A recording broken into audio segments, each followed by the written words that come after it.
On a cold, rainy evening in 2022, a courier on a motorcycle carefully maneuvered down the street, shielding his face from the drizzling drops with his hand. Driving past a small store, he noticed two men sitting under an awning, enthusiastically playing a board game. Both players clearly knew the rules and understood the intricacies of the game. It was felt that this was not the first time they were fighting against each other. The gray-haired man carefully watched every move of his young opponent, trying to guess his next move. The young man quickly and confidently moved the piece, unexpectedly attacking his opponent's royal positions and declaring a triumphant check. Having lost the game, the old man began to convince him that he was only 13 moves away from victory, watching the young man leave for the store. The gray-haired man was clearly angry at the loss, his face contorted with frustration, and he began to loudly express his displeasure. Just this morning, he won 20 yen from Lao Li and Lao Zhang, and now he lost everything to the guy who was calmly opening the box with the store's profits. Taking out his winnings, the young man, without much ceremony, said that if they wanted to play with him, he would not have to take the money, and he earns it honestly. The old man, still angry, insisted that everything he had taught was complete nonsense, and began arranging the chess for a new game. The guy looked at him in surprise and with a slight grin, as if asking, "What are you saying?" To smooth out the tension, the old man decided to make the first move, trying to appear calm. "Okay, let's look again," he said conciliatorily, trying to calm down his irritation. The young man sat silently, waiting for the enemy's move and listening to the monotonous sound of the rain. Suddenly, an old scene came back to his mind. A woman with a little girl walked past them. A girl in waterproof boots happily jumped through the puddles, not paying attention to the displeasure of the adults. Memories swirled in the guy's head, like frames from an old movie, and he saw himself among many photographs. He mechanically scratched the back of his head, mentally sorting memories into shelves like old films in an archive. Returning to the game, the guy began to talk about 13 techniques for abandoning a knight, explaining the intricacies of chess strategy. He mentioned that he saw an old man playing in Wangcheng Park with another old man, and he was doing quite well. The self-confident story was interrupted when his opponent shoved a chess piece almost into his face. An elderly man with cunning in his eyes challenged his young opponent, intending to defeat him in an incredibly short period of time. The interlocutor's lightning-quick answer sounded so confident that even an experienced listener was surprised at the young man's incredible arrogance. The old man asked the student with interest about the reasons for leaving school so early, carefully peering into his concentrated expression. The man persistently sought an explanation regarding his refusal to participate in the prestigious competition, clearly perplexed by the persistence of his interlocutor. A family with a child passed by, whose ringing voice unexpectedly announced the end of the rain, attracting the attention of everyone present. The players instantly reacted to the child's cry, involuntarily turning in the direction of the unexpected sound. The woman peered intently at what was happening. Her gaze was full of hidden tension and anxiety, and was focused on the guy. The young man slowly stood up, closely watching the frozen young family, which created a tense atmosphere. The little child, perceiving the strange state of his mother, looked questioningly at her with huge, surprised eyes. The woman was silent, completely at a loss. Her gaze was fixed on the main character with inexpressible sadness.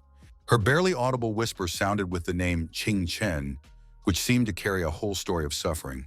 The young man met her gaze filled with kindness and restrained sympathy, but without saying anything, he continued to maintain a significant silence. A sharp turn, quick steps into the distance. The woman was dumbfounded by the surprise of what was happening. The retreating silhouette did not show the slightest desire to look back or explain anything. It simply walked purposefully forward. After questioning Uncle Zhang, the woman learned about the financial circumstances of her son, who was forced to earn a living. Wanfeng shuddered at the unexpected revelation.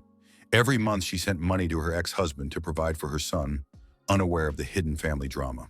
The mother's inner impulse to immediately check on Chen's condition was delicately stopped by a reminder of an important family event, the birthday of her youngest son. A slight anxiety flashed through her soul, but understanding the fragility of a child's world made her agree to spend the evening with Hao Hao, putting aside the brewing suspicions. The interior of the protagonist's home greeted him with a gloomy picture of scattered glass bottles, silently telling about the events that took place here.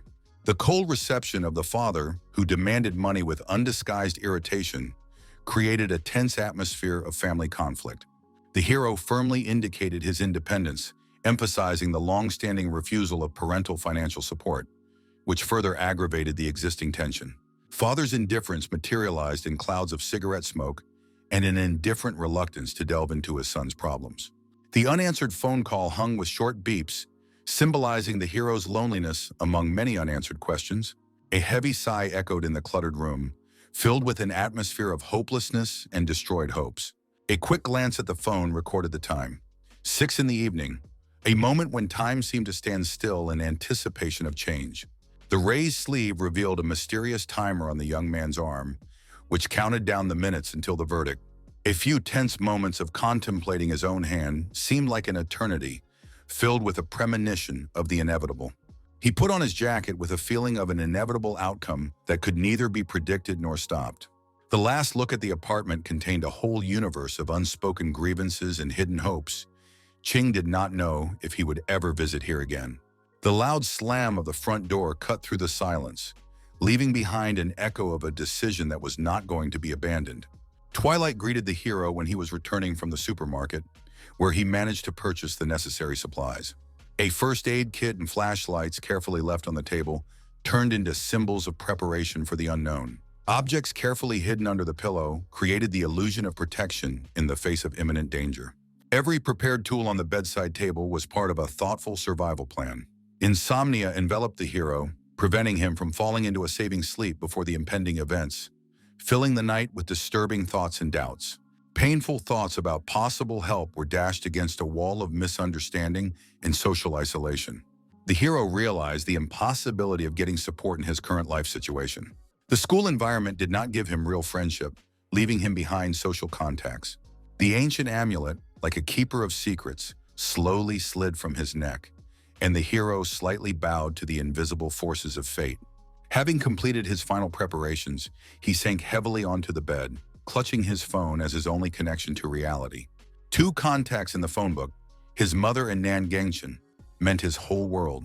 Memories of the former family idyll floated before my eyes like a gentle ghost, filling my heart with aching sadness. He saw maternal love as unshakable.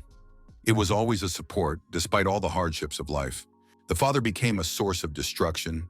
Gambling, property sales, domestic violence, and constant scandals. This is his contribution to the family history. The mother's decision to divorce seemed to be the only right way out of this situation. The father's insults to the mother, humiliating words about her worthlessness in the presence of her teenage son as ballast, were etched into the memory as painful scars. He had to make a difficult choice: leave with his loving mother or stay with his father so as not to interfere with her building a new, happy life. Having chosen to live with his father, the bitter truth awaited him, which was the complete lack of paternal support, so opposite to maternal care. An attempt to capture the timer using a smartphone camera was frustrated by the banality of the phone screen, which did not convey the essence of the moment. 2.5 hours, the possible limit of his existence, hung with a heavy foreboding. He continued to lie motionless, but the picture was deceptive. The awareness of the finality of what was happening raged inside him. A lot of unfulfilled desires and unrealized opportunities pushed him forward, and the bicycle became the only means to realize his plans. The cold night air burned the young man's face.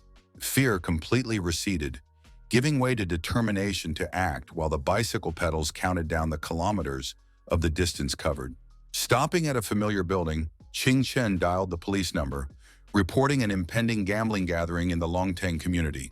Having received confirmation that the official car was leaving, the hero hid the phone in his pocket and simply stood still for some time. The rain did not interfere with his movement.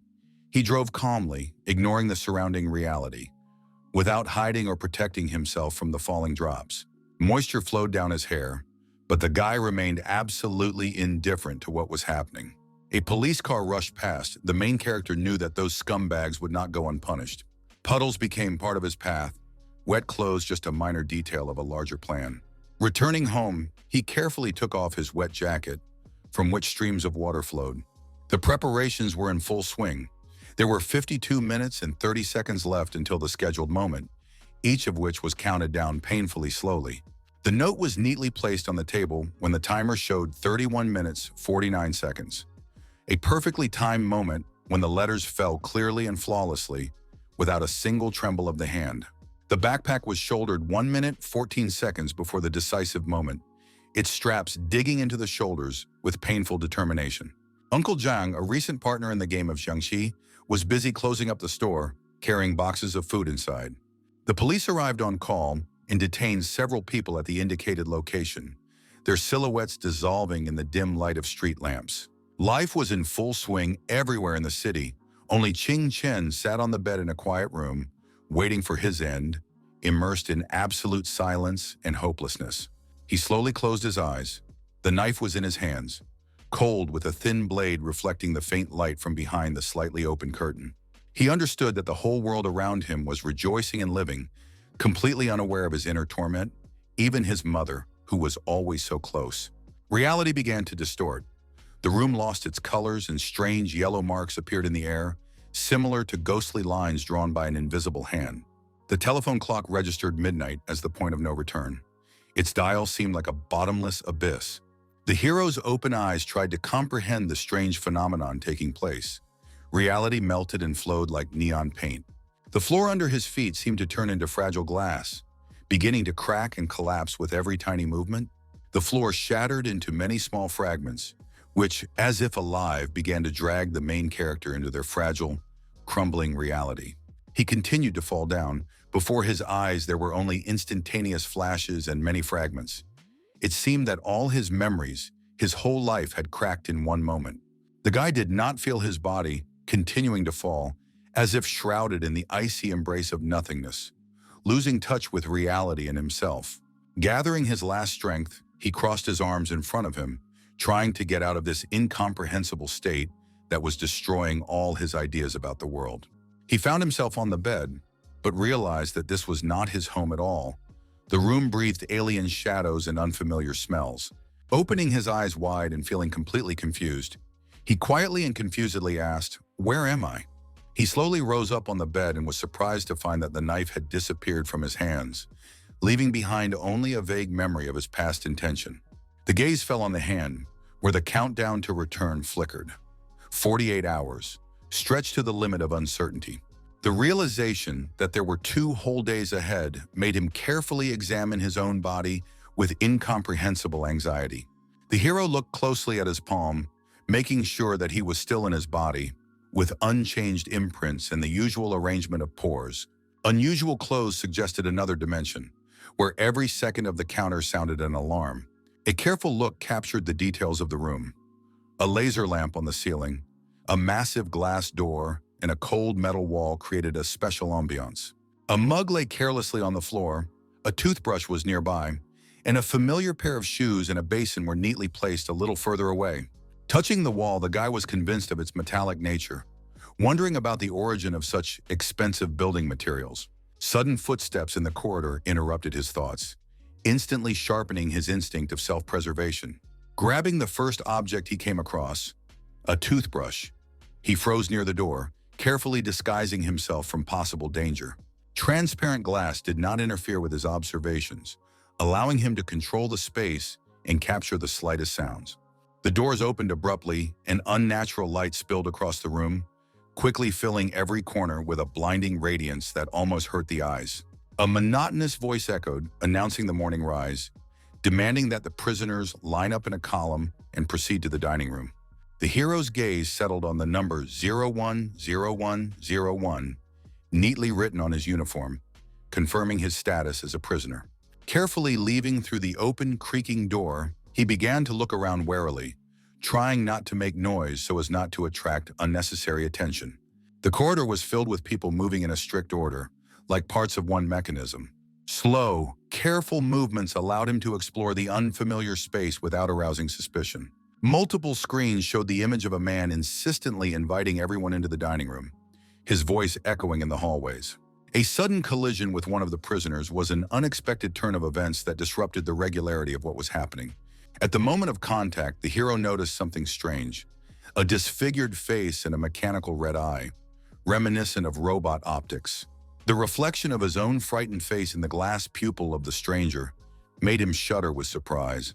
The awareness of the presence of prosthetics brought to mind thoughts of a strange, mechanical civilization surrounding the hero. Suddenly, a stranger with an iron-cold hand spoke meticulously, threateningly pressing him against the rough wall. With a vile mockery, he warned Ching Chen not to eat too much. Otherwise, it would be ugly if he vomited all over the place just after saying this, as the onlookers laughed. He was silent, carefully examining the firm hand that was pressing him forcefully against the metal wall. The crowd began to leave, discussing the arrival of 12 newcomers and hinting at the upcoming entertainment. Along the way, noting the lack of mechanical parts on the hero. His internal monologue oscillated between fear of being discovered and curiosity about what was happening as more taunts reached him. Sudden, heart-wrenching screams from the ground floor intensified his already overwhelming anxiety. A guy was rushing along the corridor, desperately demanding to return home and protesting against the current reality. The group of attackers ignored the interlocutors' attempts to intimidate them by mentioning their influential father, the chairman of a corporation from a city unknown to them. Watching what was happening, the hero recognized his former classmate in the victim, which finally confirmed his idea of a strange relationship. The sudden silence was broken by the sound of flying drones, creating an atmosphere of constant monitoring. Many drones insistently demanded to stop, repeating commands with mechanical precision several times. The cat, sitting serenely near the playing board, yawned indifferently, contrasting with the tense situation. A picture clearly appeared in the animal's pupil. A flying drone, carefully watching everyone except the white cat. New small robots arrived as reinforcements and quickly scattered around the room, heart-rendingly shouting orders for the immediate stop of all prisoners. The robots moved at incredible speed, methodically combing space in search of an unknown target. Not finding what they wanted, the devices surrounded the frightened young man, pointing dozens of laser sights at him, forcing him to press himself against the cold wall. The observer understood. Meeting with acquaintances in a foreign land is an ambiguous consolation. Countrymen can become both salvation and a mortal threat. Standing unnoticed, Chen unwittingly witnessed a conversation about himself. Those around him considered him a weakling, discussing his 7-year sentence for tax evasion, noting his strange behavior. The fat man commented contemptuously, "Communication with the tax authorities is the lot of either crazy people or fools." Approaching closely, the stranger put his hand on the young man's shoulder, silently asking his readiness. The hero remained motionless, continuing to observe the movements of those around him. Everyone was busy with their own things. Some were communicating, others were studying information panels. Suddenly, his gaze stopped at the massive iron doors with the number 4, which led him to a brilliant conclusion. A strange detail increasingly attracted attention. One table was completely isolated. No one wanted to sit next to its only occupant. A man was sitting at the table. Next to him was a Jiangqi board and a white cat, creating a mysterious composition. Lost in thought, the hero peered more and more intently at the mysterious scene, while the fat man was perplexed by his silent ignoring. The echoing dining room rang with discordant screams directed towards the recently arrived prisoners, which irritated the permanent inhabitants of the prison premises. A lone man at a table, surrounded by 2 wary guards, suddenly interrupted the general noise with a sharp, commanding shout. This unexpected cry instantly attracted the protagonist's close attention to the mysterious person in the hall. The young man watched intently, trying to unravel the status of the mysterious man, the head of the prison or a particularly important prisoner in a non-standard uniform. His thoughts feverishly analyzed the details. The man clearly stood out from the rest, and the 2 prisoners standing next to him looked like his personal guard. The blonde, sensing the watcher's gaze, slowly raised his eyes and met the gaze of the newcomer. The main character continued to look extremely calmly, without looking away his piercing gaze, demonstrating complete composure. The authoritative voice of a man on the screen cut through the general noise, calling on the prisoners to proceed in an orderly manner to the dining hall. Chen joined the dense crowd, descending the stairs where disgruntled prisoners were grumbling about the slow movement of the line due to stupid newcomers. The young man in a low voice continued to list the details of the security system: 7 floors, 18 drones overhead, and 10 with CCTV cameras, along with 3,102 people. Hysterical cries for immediate release echoed throughout the room, but no one except the wary newcomer paid any attention to them. One of the old prisoners continued to restrain the hysterical newcomer, while his comrade persistently urged caution, fearing the intervention of the guards. An old man with an artificial glass eye walking ahead, warned the newcomer to be careful. In a threatening tone, the elderly prisoner hinted that it would soon be the young man's turn. There was not a shadow of fear in the young man's eyes. On the contrary, his calm gaze took the old man by surprise. The noise did not subside. Someone doubted the quality of the food. Someone demanded to speed up the process of receiving a portion. The young man with the tray methodically looked around in search of an empty seat, involuntarily attracting the close observation of those around him. Meaningful glances from prisoners, full of hidden intentions, were exchanged between the factions of the prison world, while a man with an iron fist purposefully advanced on the main character. With wide, threatening movements, he began to stretch his metal limb, carefully tracking the approaching young man. The main character, instantly assessing the danger, used a clever maneuver, slightly tilting his head and pretending to be thoughtful. The next moment, he rushed forward, using unexpected speed and agility. However, the enemy with a prosthetic arm, eager for entertainment, turned out to be no less agile and again blocked his path. Chen expertly slid past on the floor, maintaining perfect balance and not spilling a single drop from the heavy tray. The banana jumping in the air was instantly intercepted by the young man on the fly with an acute reaction. Quickly jumping up, the hero rushed away, leaving his defeated opponent sprawled on the floor. The enraged stranger heart-rendingly called on his comrades to immediately capture the fugitive before the guards found out about their crazy antics. His call hung in the air, causing those around him to freeze in indecision and long to see the outcome. The cellmates discussed in low voices the audacity of the young man, who clearly overestimated his chances. The distance between the fugitive and the table with the man was rapidly decreasing with every split second. A sudden movement stopped the young man. Someone's firm palm imperiously and unexpectedly touched his tense forehead. The blonde standing next to the mysterious man clearly and unequivocally made it clear that his desperate actions were futile. The man at the table remained absolutely unperturbed, lost in his deepest thoughts, ignoring the commotion around him. The ridicule became louder. The blonde demonstratively showed a complete lack of support for the desperate fugitive. From behind came caustic remarks about the uselessness of the young man's claims and his naive attempts. There was a short pause, and the hero's attentive gaze was fixed on the board game with absolute confidence in victory. The expressions on the faces of the prisoners instantly changed. Some continued to laugh sarcastically, others froze, speechless. The blonde looked at his interlocutor in confusion and slight bewilderment, not understanding whether the new guy was really so self-confident. The high-ranking personality effortlessly made a demonstrative gesture, sweeping away another piece from the playing field. The man calmly announced the first move, carefully observing the slightest reaction of the young man. The bishop retreats 7 positions. The blonde turned around with a smile, not believing that his unpredictable master had accepted this seemingly stupid challenge. The main character plunged into deep concentration, methodically recalling worked-out strategic techniques from his rich arsenal.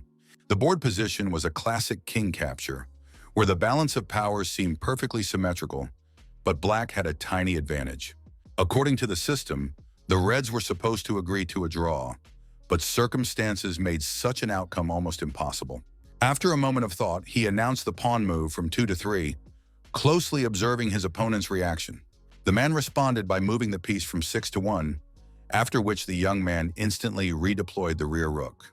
The game so captured everyone's attention that absolutely everyone in the dining room stopped eating and watched every move in fascination. The players continued to voice the transitions while the young hero gradually approached the gaming table with a tray in his hands. Coming close, he caught the wary, tension-filled gaze of a high-ranking personality. Without even thinking about sitting down, he continued to comment on his every move. The final move was made, and he solemnly proclaimed check. The man looked dissatisfied, as if with barely restrained rage from under his forehead with his piercing red eye. Rising sharply from the table, he furiously threw the chip, which hit the playing board loudly. Having carefully examined the young man, he realized the seriousness of what was happening. Despite his young age, during the game he did not show the slightest bit of indecision. Having thoughtfully said that in the modern world you rarely see Zhengqi masters, the man suggested continuing the duel tomorrow. The high-ranking official slowly rose from the table and headed towards the exit, leaving behind him the whispers of astonished prisoners who did not believe in his defeat.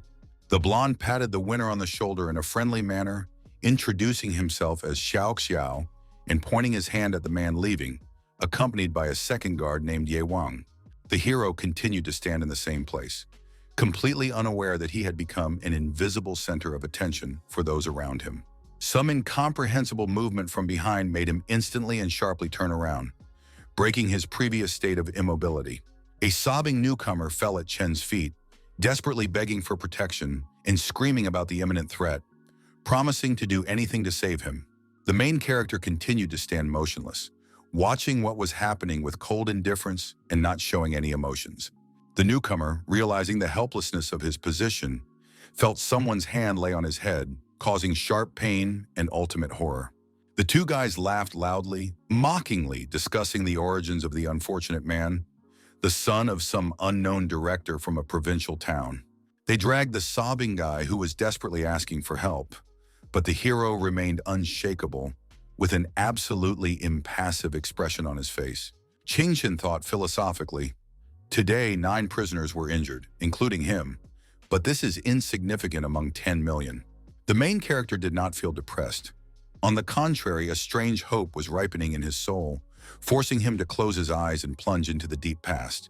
Memories of my past life surfaced in fragmentary pictures. My father was indifferent.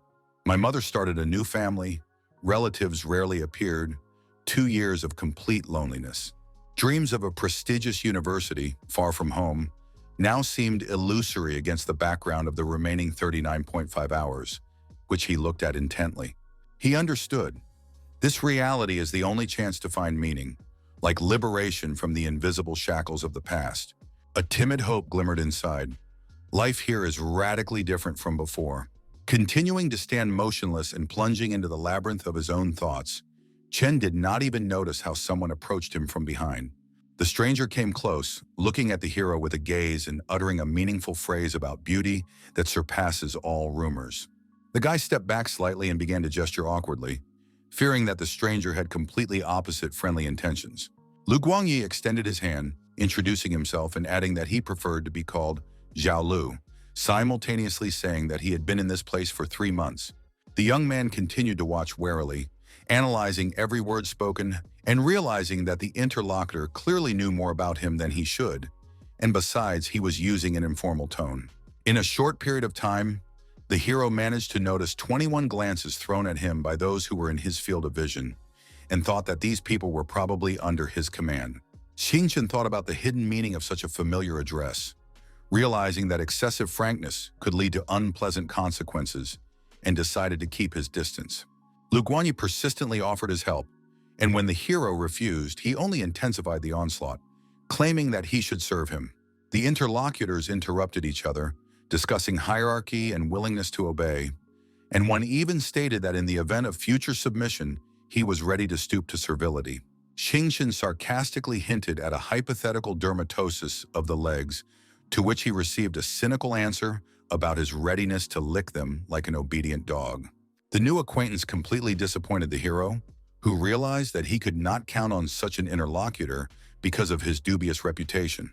The morning conversation revolved around a strange search logic associated with newcomers and calculations for the position of a certain Li Shutong, which seemed extremely cunning to the interlocutor. Mention was made of the 18th prison and a potential plan to gain support from an influential person, which could greatly increase the chances of success. Xingchen was intrigued about the identity of the Shangqi player, who might be called Li Shutong, but did not yet understand the true meaning of the conversation. Xiaolu carefully thought about the risks of collaborating with Li Shutong, realizing that such an alliance could leave them vulnerable and dependent on circumstances. The interlocutor, realizing that he was chatting too much, hastily apologized and tried to change the topic, inquiring about the current instructions of the main character. The young man slowed his breathing, deep in thought, before answering. An unexpected phrase about a llama in the south hung in the air, causing a puzzled look from the interlocutor, who did not understand the context of the strange statement. A high-ranking person was sitting in a chair, with Ye Wang and Xiao Xiao in close proximity to her. The blonde employee nervously tapped his pen, twirling it between his fingers during tense moments. Suddenly, the employee burst out laughing and turned to his superiors with a remark about the young man's lack of participation in helping other newcomers. Li Shutong looked at his interlocutor with a serious look, remembering the last game, where he showed incredible determination to survive even when he was deprived of his arms. The blonde, not entirely agreeing with the boss, nevertheless inquired about plans to pursue the newcomer in the near future to continue the board game. The man, pointing at the tablet, gave the latest information about Guo Huchan's detention by the Qi Corporation and the completion of the trial procedure. He announced the details of transporting the detainee to prison number 18 in the coming days, giving clear instructions to Ye Wan. The security guard, having carefully studied the information, recalled past encounters with this person, noting the difficulty of establishing contact. Li Shutong, after a pause, turned to Xiao Xiao with questions about the morning incident related to one of the recently arrived newcomers. The blonde confirmed a long observation of the incident, where the stranger, while saying absurd things, paradoxically radiated absolute confidence in every word. The identity of the stranger was carefully checked. An ordinary young man who dropped out of high school and organized a trade in mechanical processes in the city of 18 under the influence of the criminal community. Previously, he was suspected of illegally stealing mechanical prostheses, but there was no evidence. But still, he was sent here for tax evasion, and no one had heard of his city or corporation. A high-ranking person inquired about the existence of the main character's problems and his current situation after the previous game. Xiao Xiao literally sweated from the realization of his own unwillingness to provide information, which instantly revealed his inner tension. Feeling awkward, he promised to provide an answer by the end of the year. His self-criticism grew in parallel with the sudden awareness of the proximity of the protagonist, who was in the same room. Walking over to the massive bookcase, Qing pulled out one thin tablet book with a shiny metal spine. Full access required strict multi-stage identification with the entry of unique digital codes. Xiao Xiao, who materialized nearby, began to explain the intricacies of the device. A multifunctional gadget with advanced artificial intelligence, capable of analyzing personal activity. The young man listened carefully to the story and, without hesitation, activated his account. The guy was persistently interested in news opportunities, but the interlocutor coldly cut off all attempts, pointing out strict access restrictions. At this moment, the hero was finally convinced of the exceptional position of Li Shuten, clearly superior to the status of an ordinary prisoner. After briefly thanking him, he headed to the table to sit down and think about the information he had received.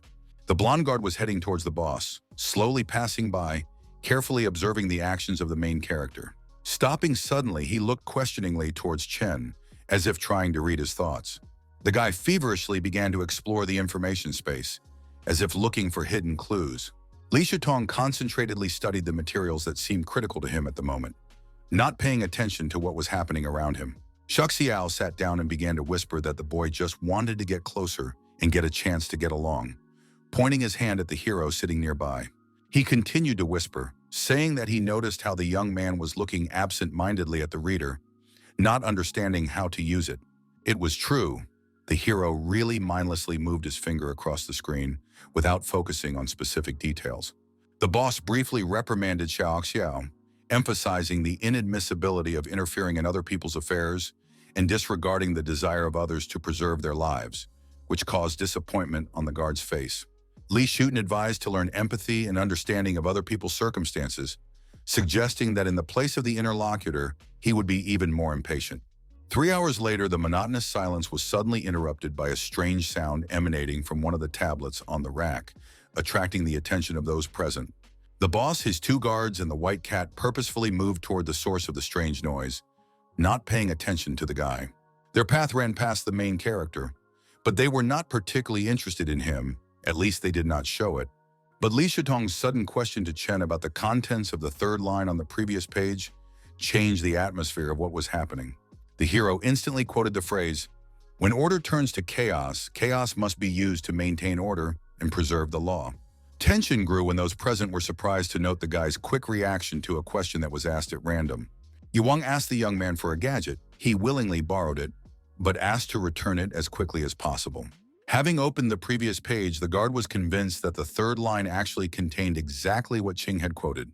Confusion gripped the prisoners, who could not believe what had happened, shouting and expressing their bewilderment.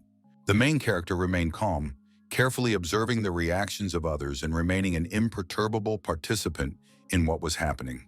Suddenly, his gaze met the cat's eyes, sparkling with an incomprehensible brilliance. The intrigue grew, but the man with a smile invited his comrades to go have a snack, after which they headed to the dining room. The guy understood that revealing his own abilities was fraught with risk, but represented the only chance to survive in a cruel prison environment, proving his usefulness. Li Shitong and Ye Wang secluded themselves in the empty dining room, exchanging rare glances. A stranger approached them and began to move the chair opposite the boss, intending to sit down, but he didn't even spare him a glance.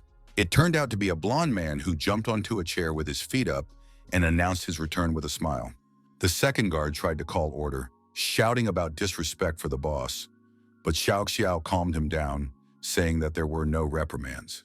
Without being distracted from eating, the high-ranking interlocutor inquired about the presence of any results.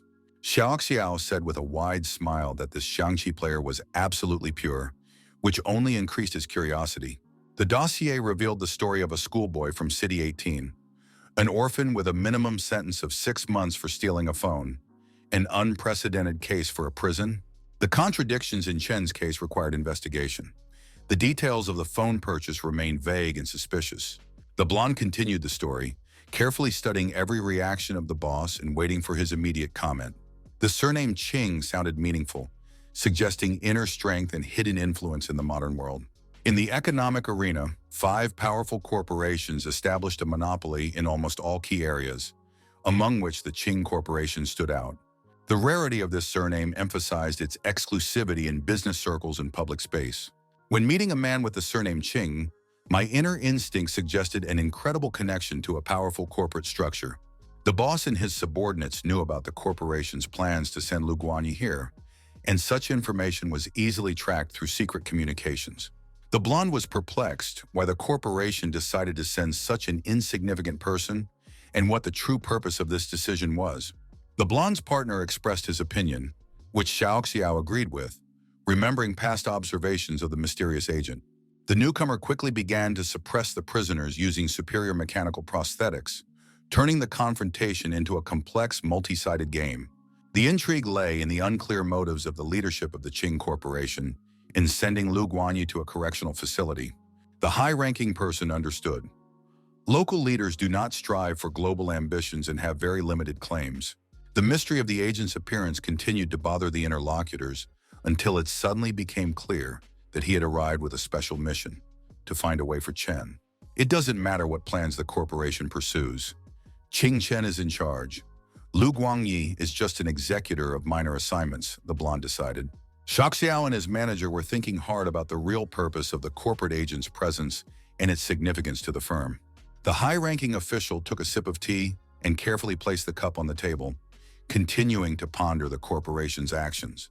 The man suggested that the time had come to choose the next generation of shadow agents. Ye Wan took the suggestion he heard with bewilderment and slight wariness, frowning his eyebrows. The blonde employee literally shuddered at the thought of Chen's possible mission, seeing a deep hidden meaning in his appearance. A corporate consortium always has an official face and hidden power of influence. The head of the Qing family was considered the official representative, while the shadow represented latent power. The shadow specialized in illegal operations, possessing enormous authority in the underground world of the corporation. The shadow selection process was incredibly cruel, reminiscent of feeding poisonous creatures.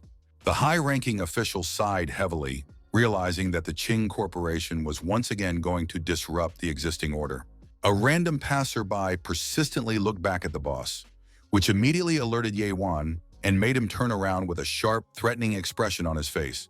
The blonde continued to insist on the absolute purity of the newcomer's biography, as if wanting to erase the slightest trace of involvement in the corporation. The man pointedly hinted at some hidden secret, lightly stroking the dozing cat and hinting at a strange resemblance to an unknown character. The boss's interest in the main character grew into a clear instruction to his subordinate to find out information about this person as deeply as possible. Xiao was sincerely surprised at the boss's loyalty to the representative of the Qing Corporation, to which he received a harsh answer about a simple desire to test the young man. Moreover, the head noted with a slight grin that the meeting with the envoy from the Qing Corporation was in itself of considerable interest. Xiao continued to sit tensely, feeling the subtle difference between the protagonist and ordinary people. The man decided to talk about his observation that every organization has its own informal archetypes. Attentive like a tiger, vigilant like a hawk, fierce like a wolf.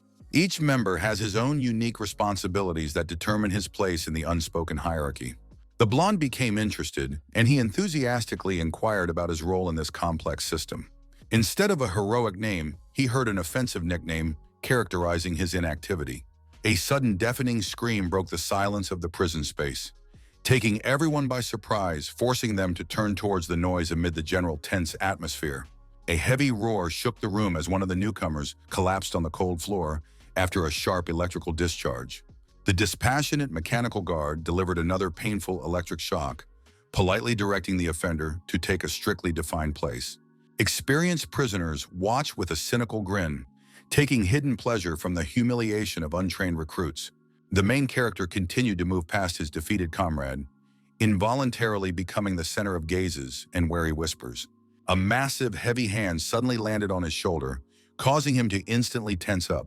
Xiaoxiao grabbed him in a friendly manner and with a decisive movement dragged him along the huge line. His special position excluded the slightest possibility of standing around in humiliating prison columns.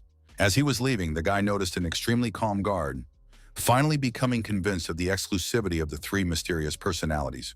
The blonde boldly tapped the cold metal hand of the mechanical guard, causing an instant wave of irritation. A small gesture indicating a new member of their company instantly changed the robot's facial expression. The prison guard, trying to make amends for his offense, showed extreme respect, inviting the guys to go forward. The faces of the prisoners were distorted with deep bewilderment when they noticed how the status of the mysterious newcomer among them had suddenly changed. An incredible picture unfolded before the amazed eyes. The hero was already sitting at the same table with the high-ranking Li Shutong, as if he had long been part of this closed world.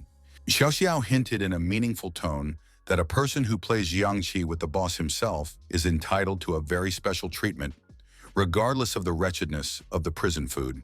The main character silently watched the important person, slowly touching his portion, carefully studying his every movement and gesture. As he began to eat, he noticed the approving gesture of passing Xiaolu, who, with an eloquent movement of his hand, emphasized his unexpectedly high position. Late evening, 2040, a monotonous, almost mechanical voice persistently and endlessly demanded that all prisoners immediately return to their cells. The monotonous call echoed through the cold concrete corridors, causing the prisoners to slowly and obediently disperse, like shadows in a lifeless space. The young man headed to the dim restroom, turned on the water tap and decided to freshen up, washing away the day's fatigue and the strange impressions of the past hours.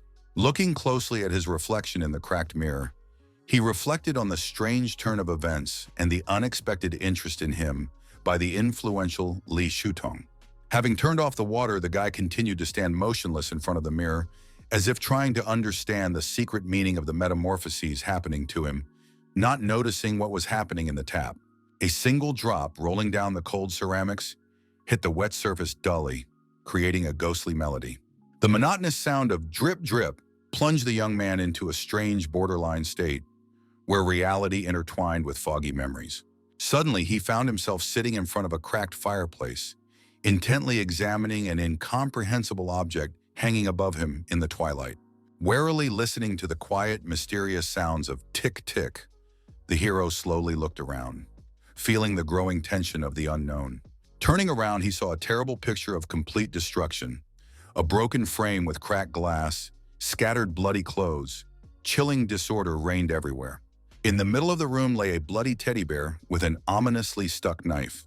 Cold, sticky sweat appeared on the young man's face from the terrible picture he saw, which was more reminiscent of a nightmare than reality. Approaching the old cracked wall, he noticed a creepy detail.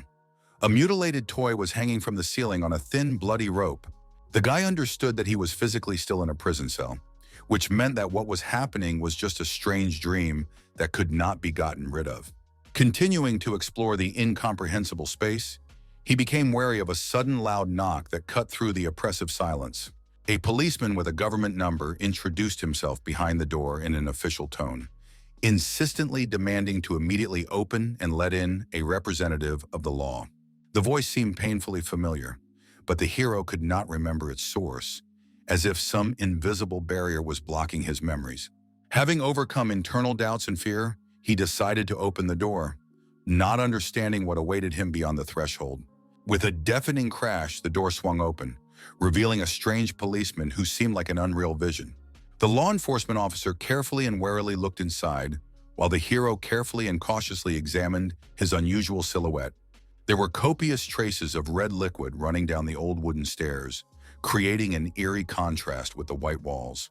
Noticing the policeman's gaze, the young man also turned around to understand what had attracted the attention of his interlocutor. The guard ordered not to move and closed the door, slowly heading deeper into the house as if hunting for invisible prey. The policeman climbed carefully, following a winding, bloody path that led into the unknown. The hero remained standing near the closed door, feeling the growing internal tension. Suddenly, there was another persistent knock, and another policeman demanded to open it, calling exactly the same number. The main character pondered this strange situation in bewilderment. That policeman is upstairs, and who else is knocking? Behind the door, they persistently and demandingly asked to let the guard in. The voice sounded more and more threatening and insistent. The young man began to feverishly think about the identity of the real officer, trying to unravel the mystery hidden behind the strange events. Could the real cop be the one who went upstairs? Or the stranger behind the door? Or perhaps none of them at all? A mysterious voice persistently asked a rhetorical question, forcing the hero to strain all his mental faculties. The young man was plunged into a whirlpool of complex thoughts, but suddenly reached for a bloody knife sticking out of a mutilated teddy bear. Despite his best efforts, he could not reach the weapon, as if an invisible barrier was blocking his intentions. The blade gleamed ominously, but the hero could not understand the nature of the mysterious force that did not allow him to grab the knife. The only conclusion that the main character was able to formulate: someone intends to imprison him forever in this nightmare space. Voices around him insistently insisted that he needed to open the door immediately, filling the space with a growing echo. The counter on his hand continued to count down the time. His heart was pounding, and his blood was boiling with impatience and misunderstanding. The young man realized there was no other way out and redoubled his efforts, hoping to overcome the invisible obstacle. His incredible persistence had an effect. The magical barrier cracked like fragile glass, and the knife ended up in his hands. The rhetorical question hung in the air: open the door, but only after dealing with the one who is upstairs. With the fall of the mysterious barrier, the young man suddenly regained his lost memory. He realized that policeman was Lin Xiaoxiao, and what was happening was a nightmare specially created by this man. The policeman watched from above, deliberately testing the young man at the request of his boss, creating a complex psychological trap called the double poltergeist dilemma. Lin Xiaoxiao could not have imagined that this young man would go through all the horror with incredible calm and iron confidence.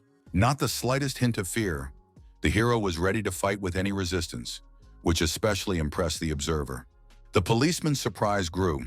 The 17-year-old teenager managed not only to maintain his composure, but also to overcome his mystical barrier on his own territory. Lin Xiaoxiao walked down the stairs, continuing to admire the young man's extraordinary abilities and remembering his boss's words. The main character coldly demanded an explanation, not remembering that he had previously harmed him. The policeman admitted that he wanted to test a person of particular interest to the boss, sadly realizing the futility of the test. Jingjin asked if what was happening was his special ability, to which he received an affirmative answer. The interlocutors exchanged remarks about each other's photographic memory and hidden talents. The hero thought about a strange world where mysticism and mechanics are intertwined, and about the possible connection of abilities with Li Shuten's imprisonment. Li Xiaoxiao carefully asked the young man about his involvement in the Qing Corporation, to which he asked in surprise about the existence of such an organization. The guy sensed the hidden subtext of the questions, demanding immediate explanations for the strange behavior of the robotic security. Looking at his interlocutor with slight irritation, he explained that the guards had no right to interfere, but insisted on receiving complete information to answer his question. The hero was told about the camera footage of his conversation with Lu Guanyi and the Qing Corporation's eager desire to establish contact with him as he leisurely approached the chair. Having quickly sat down, the young man sarcastically inquired about the meaning of the interrogation if his identity had already been practically confirmed. An inner voice suggested that the corporation clearly pursues hidden goals that go beyond simple identity verification. The blonde vaguely hinted at the possibility of joining their organization, provided the candidate was completely trustworthy. Just Xiao recalled that there are strict selection standards that must be met. The young man stated with unshakable confidence that since he had been checked, it means that he already fully meets the requirements.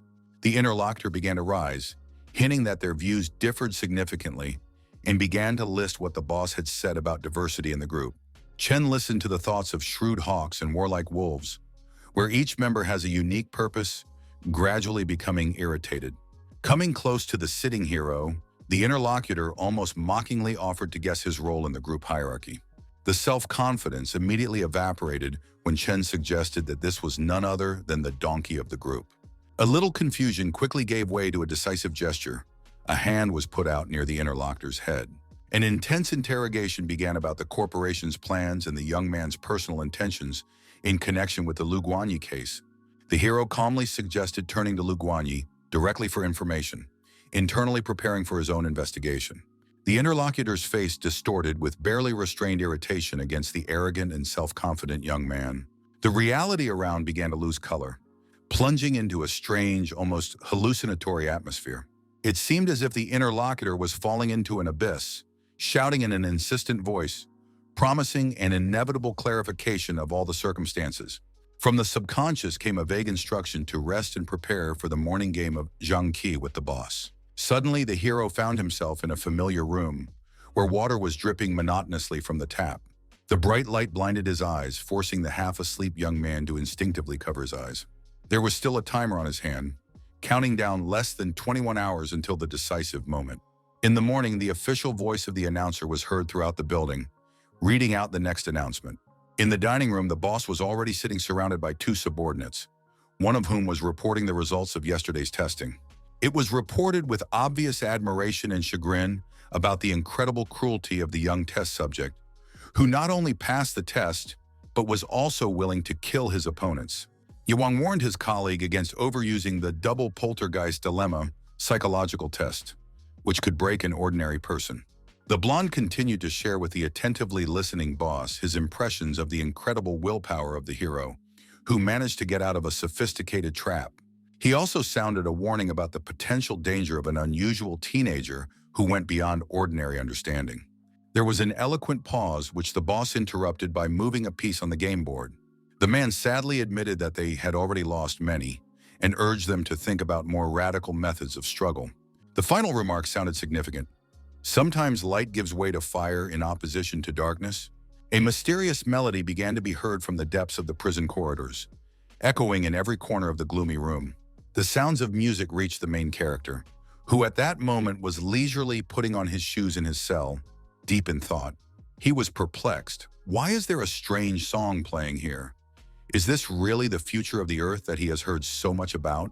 Overcoming yet another obstacle, he moved forward, passing the new guy, who was shuddering from electrical discharges.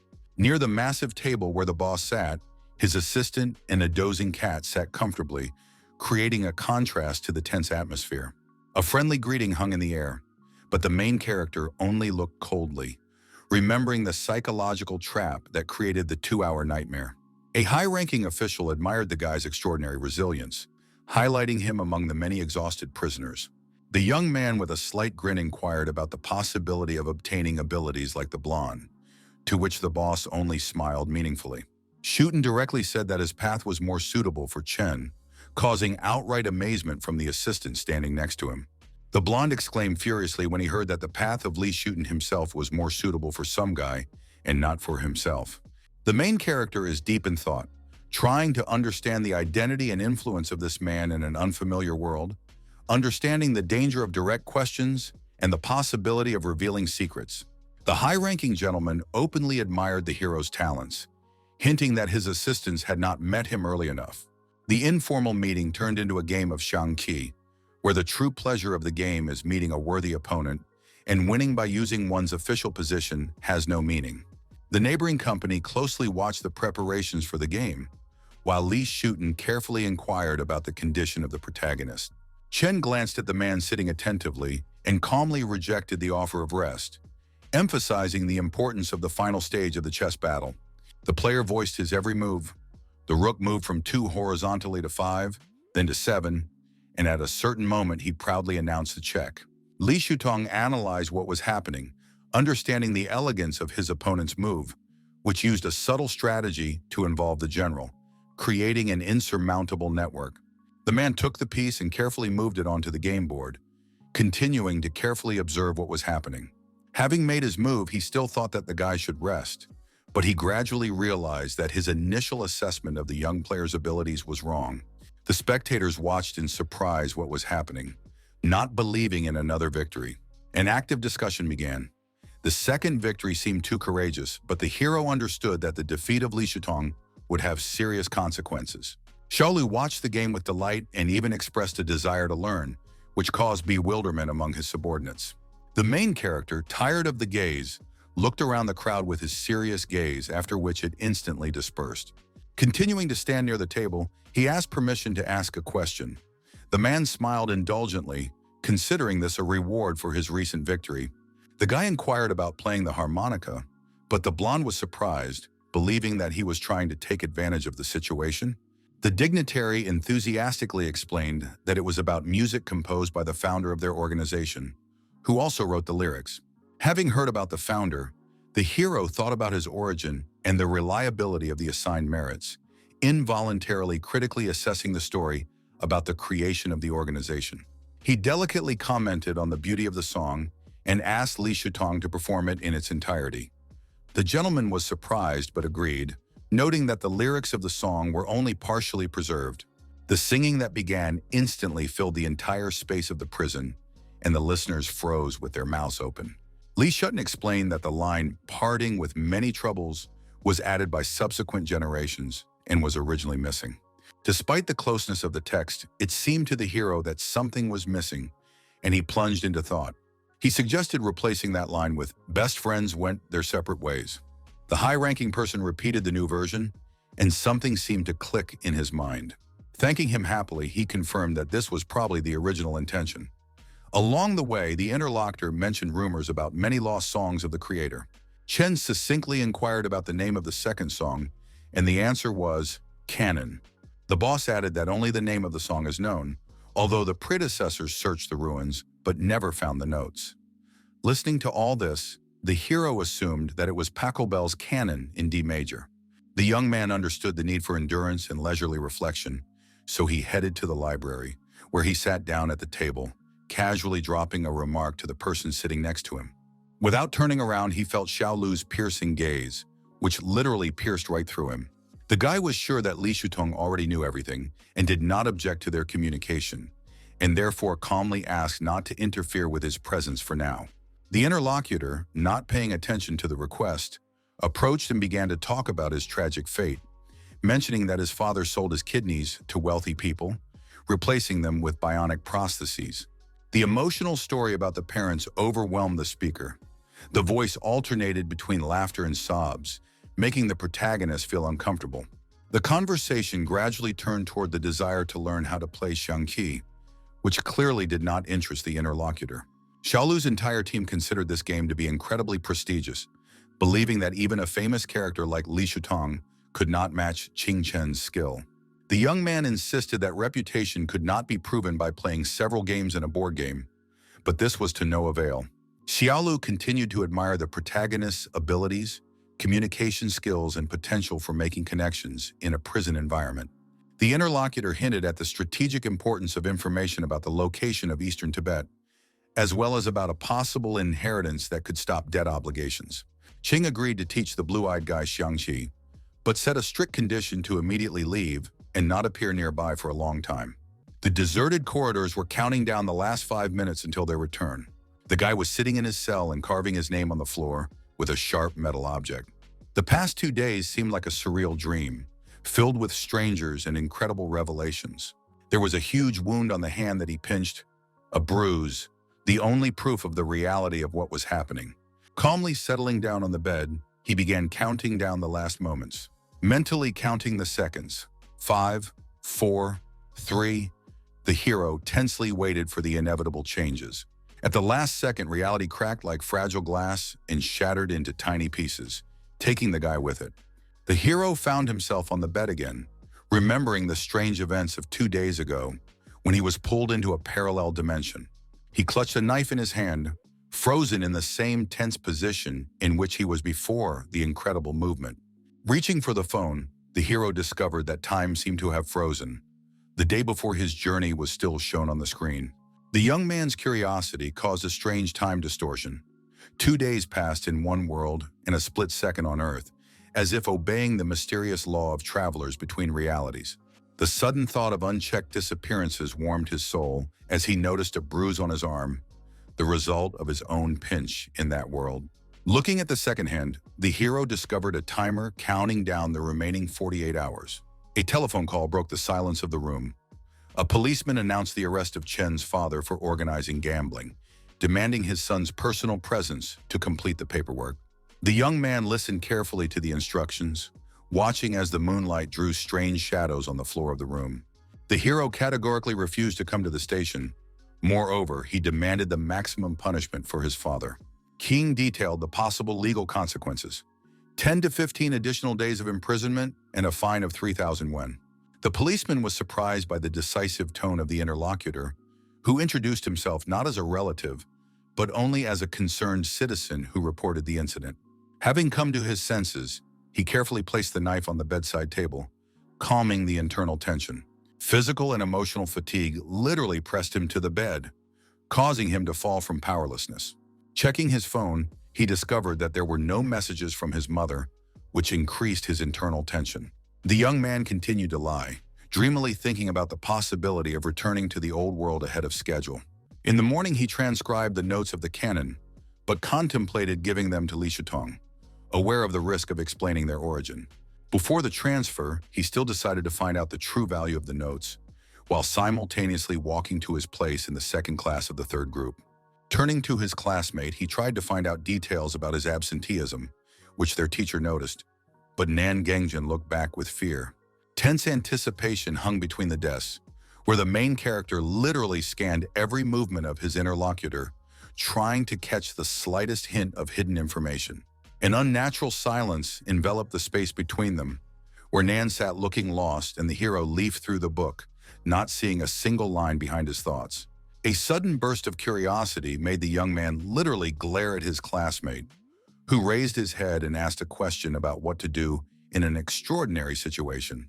The instant numbness revealed the inner tension of the hero, who was afraid to hear what exact circumstances Nan was talking about. Having slightly controlled his emotions, he asked about the essence, but his slightly trembling voice betrayed pretense. Nan Gengshin vaguely hinted at something unusual, fixing his gaze on an invisible point. The police suddenly turned into the only salvation of the interlocutor, who with incomprehensible enthusiasm asked about acquaintances in law enforcement agencies. Xing Chen calmly mentioned his father's arrest for organizing gambling, receiving a puzzled look. At the police station, the father of the protagonist was being interrogated, who was clearly annoyed by what was happening and constantly raised his voice, demonstrating outright aggression. The young man thought about the possible connection between Nan Gengshin's strangeness and the countdown timer, invisible to prying eyes. The guy's thoughts were unexpectedly interrupted by a group of classmates excitedly discussing the press conference of the American basketball player Jacob about mechanical civilization. The improbability of what was happening struck the young man. It turns out that outside their world, there are people who are capable of experiencing inexplicable temporary movements between realities. Jacob was in the basketball gym where 2 videographers captured his momentous shot. The peculiarity of the moment was the basketball player's prosthetic left arm. Classmates carefully watched the press conference, where Jacob spoke about the sudden discovery of a mysterious countdown on his own hand. The athlete described in detail a parallel world with a mechanical civilization, where familiar celestial bodies are present, the sun, earth, and moon, but the processes are radically different from the usual reality. He showed off his prosthetic arm to reporters, claiming that after traveling between worlds, he had literally replaced someone's personality and become a completely new being. The basketball player openly shared the incomprehensibility of the mechanism of movement, emphasizing the incredible flexibility and accuracy of his ability to repeatedly travel between realities. At the press conference, Jacob announced his intention to warn the public, showing how dangerous and unpredictable the parallel world is, from which he was barely able to return. The guy understood the inconsistency of the situation. A public figure cannot hide the presence of mechanical limbs, which automatically attracts increased attention. The hero was aware of the technological superiority of the alternative reality, and therefore understood that Jacob was choosing the most radical strategy of self-defense from possible research attacks. The young man perceived the basketball player's decision as a difficult, ambiguous step that evoked conflicting emotions and made him think about the athlete's deep motivations. Chen's thoughts concentrated on the mystery of Jacob's appearance, whether it was possible that the entry point was the opposite side of the ocean space. Ching analyzed the technical limitations of interdimensional travel, realizing that transporting things was only possible through the transformation of one's own body or virtual camouflage space. Messages quickly spread on the internet about the mysterious death of the head of an internet company and the discovery of a mechanical prosthesis similar to Jacob's device. Genshin thought with sincere curiosity about the potential of interworld travel and the possibility of ordinary people bringing something incredible from parallel realities. Excitement grew among classmates, whether travelers between worlds could already be unnoticed in their school space, hiding behind their usual appearance. Observing his friend's reaction, the young man carefully hinted at a strange conversation, but the interlocutor only slightly tilted his head, promising not to reveal all the secrets yet. A sincere smile flashed in Genshin's eyes. He assured that he would never forget about Qing Chen if he himself found himself in such an incredible situation. The guy just grinned, hinting that his friend would not forget about him when he gets rich, and mentally noted the sharp change in mood, from anxiety to the dream of becoming the main character. Qing Chen sighed, noticing how his classmate was already immersed in his phone, mentally wishing him sincere happiness. The young dreamer feverishly thought about the possibility of transporting high-tech products from a parallel world, but the main character decisively stopped these naive fantasies. The interlocutor excitedly pointed out the existence of people with mechanical prostheses, promising, if he became rich, to treat his friend to a sumptuous dinner, almost whispering this in his ear. An experienced traveler warned his friend against excessive greed, reminding him of the hidden dangers that await interworld adventurers. Nan suddenly interrupted the pause with a question about the upcoming meal, without thinking at all about the warnings he had heard earlier. A classmate sitting in front spoke loudly and emotionally about the imperfection of the laws of interworld travel, surprised at the lack of progress. Genshin cautiously suggested that only talented individuals are able to overcome the insurmountable barriers between parallel worlds. Xing immersed himself in detailed video footage of mechanical prosthetics, meticulously analyzing every technical detail. Travelers were subject to strict restrictions: a 6-hour report before interworld travel, and a 48-hour report after their safe return. Some travelers claimed that they did not cross worlds but discovered strange timers on their hands, forming a second group of explorers. A distinctive feature of the travelers was their age, young people ranging from 10 to 35 years old. Nan sarcastically criticized the prosthetics video, and his companion linked Genshin's absence in the second group with the reaction to Jacob's statement. There were two scenarios for the development of events. The first assumed a fixed number of travelers, where the death of one automatically entailed the appearance of a new one. The second scenario implied a constant increase in the number of travelers, with the prospect of a further increase in their number. The friends continued to watch videos of travelers in Los Angeles who could scale buildings with lightning speed using their supernatural powers. Nan, with subtle melancholy, dreamed of the appearance of such people in their school, harboring the hope of hearing the truth about the mysterious world. The main character, slowly moving along the school corridor, caught fragments of conversations about the legendary Jacob and his amazing strength. Something started to happen and he felt different from other people. It had once seemed obvious to study hard and get into a good university, but now his path looked completely different. At this time, he was already approaching the teacher to find out if Huang Jixian was in class today. Having received information about the student's absence, the young man quickly formulated a plausible pretext: the need to return the borrowed item in order to find out where he lived. The teacher only knew that Huang lived in the central garden of Yinrun, but did not remember the exact place. Even this meager information pleased the young man. Xingqian admitted that Huang was psychologically damaged, perhaps even mentally insane. Entering the office in the middle of the lesson, he took his place while the teacher had already begun to explain a new topic.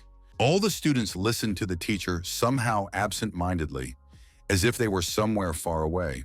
Teacher Tian Hailong joked, It seems like I need a robotic arm so you can listen to my lectures in peace, right? The lesson ended and Nan picked up the phone again when suddenly there was a loud shout about He Xiao and his new strategy. It was about a top-level gamer who published a unique gaming strategy that caused a lot of discussion and speculation about a connection with a parallel world. The hero assumed that He Xiao was also one of the travelers, continuing to study the phone with a message about the impossibility of showing the video due to the unusual nature of the game. Some called the surrounding world external, as if there was a whole multi-layered reality. The world of that game had its own name, internal, alluring with its unknownness. The main character was new to this space, and information was literally leaking out in bits and pieces. For now, the mystery of obtaining the hidden orange martial arts remained unsolved. At the moment, 3 development paths are known: the use of self-transformation technologies in a hospital, where mechanical limbs are expensive, or the sale of organs, which is not recommended. The second way is to join the Forbidden Inquisition and transform through injections, but no connection with this private organization has yet been found. The third route seemed the most promising: Prison Number 18, where you can find the legendary NPC named Li Shuten, who opens up incredible career horizons. Hearing this, Ching Chen's eyes widened slightly, trying to comprehend what he had just learned. Thoughts rushed feverishly between worlds. Is a return possible? What transformations await the traveler? Li Shitong's reputation in the inner world was indeed high, the hero noted to himself as he listened to his classmates' comments about mechanical limbs and how to obtain them. The topic of parallel worlds captured the imagination of the school community, becoming increasingly discussed for a long time. Unexpected news burst in the afternoon like black lightning, instantly killing all previous enthusiasm. A young traveler known for his ability to travel between worlds was found dead in his apartment. Mechanical prosthetic legs disappeared without a trace, which horrified many. A wave of fear swept through the travelers, who impulsively revealed their identities. Those who returned with mechanical limbs now lived in constant anticipation of reprisal. The media immediately picked up the scandalous news, launching a wave of speculation about the possible replacement of travelers in order to penetrate into a parallel world.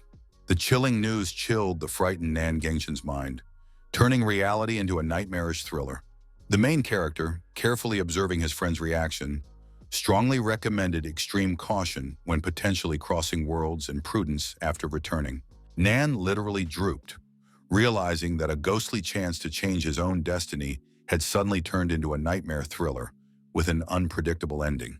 The tough conversation touched on the painful topic of father sacrifice, when one of the interlocutors recalled someone's father who risked his life while another spent time at the card table. The caustic notes in the interlocutor's voice emphasized doubts about the nobility and honor of the opponent's family.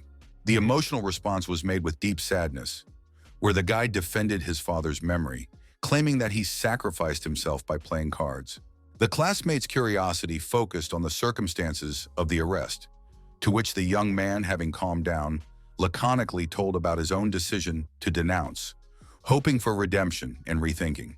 The expression of the interlocutor transformed with lightning speed, turning from surprise to inspired and pleading, with a thirst for a similar denunciation of the parent.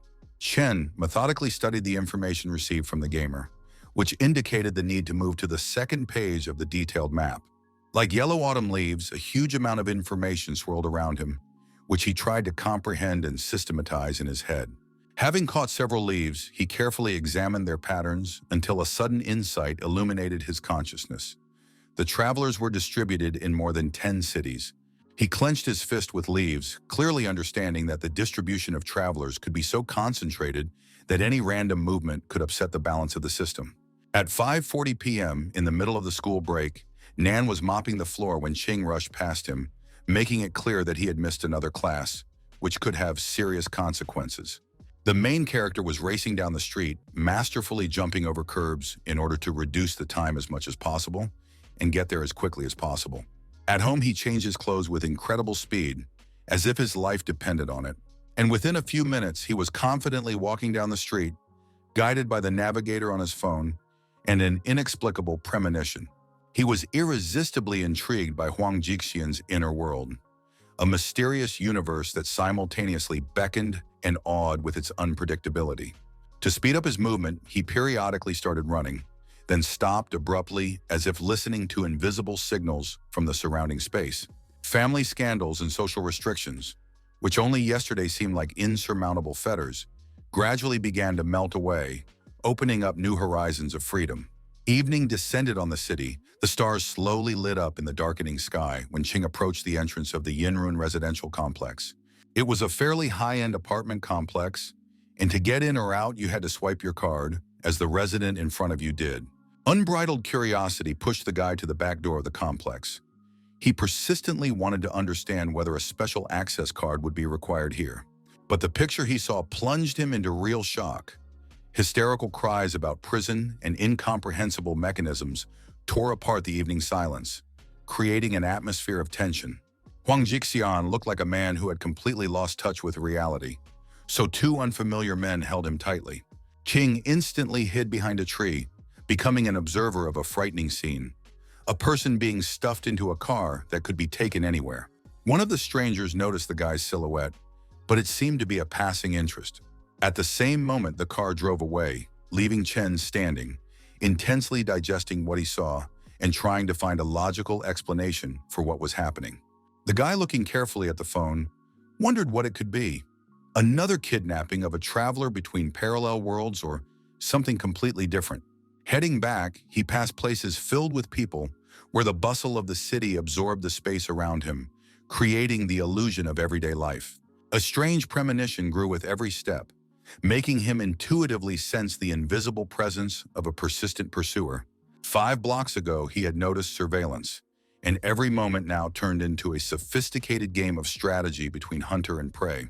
Stopping in the middle of the street, the young man masterfully played out the scenario of a telephone conversation, masking his wariness.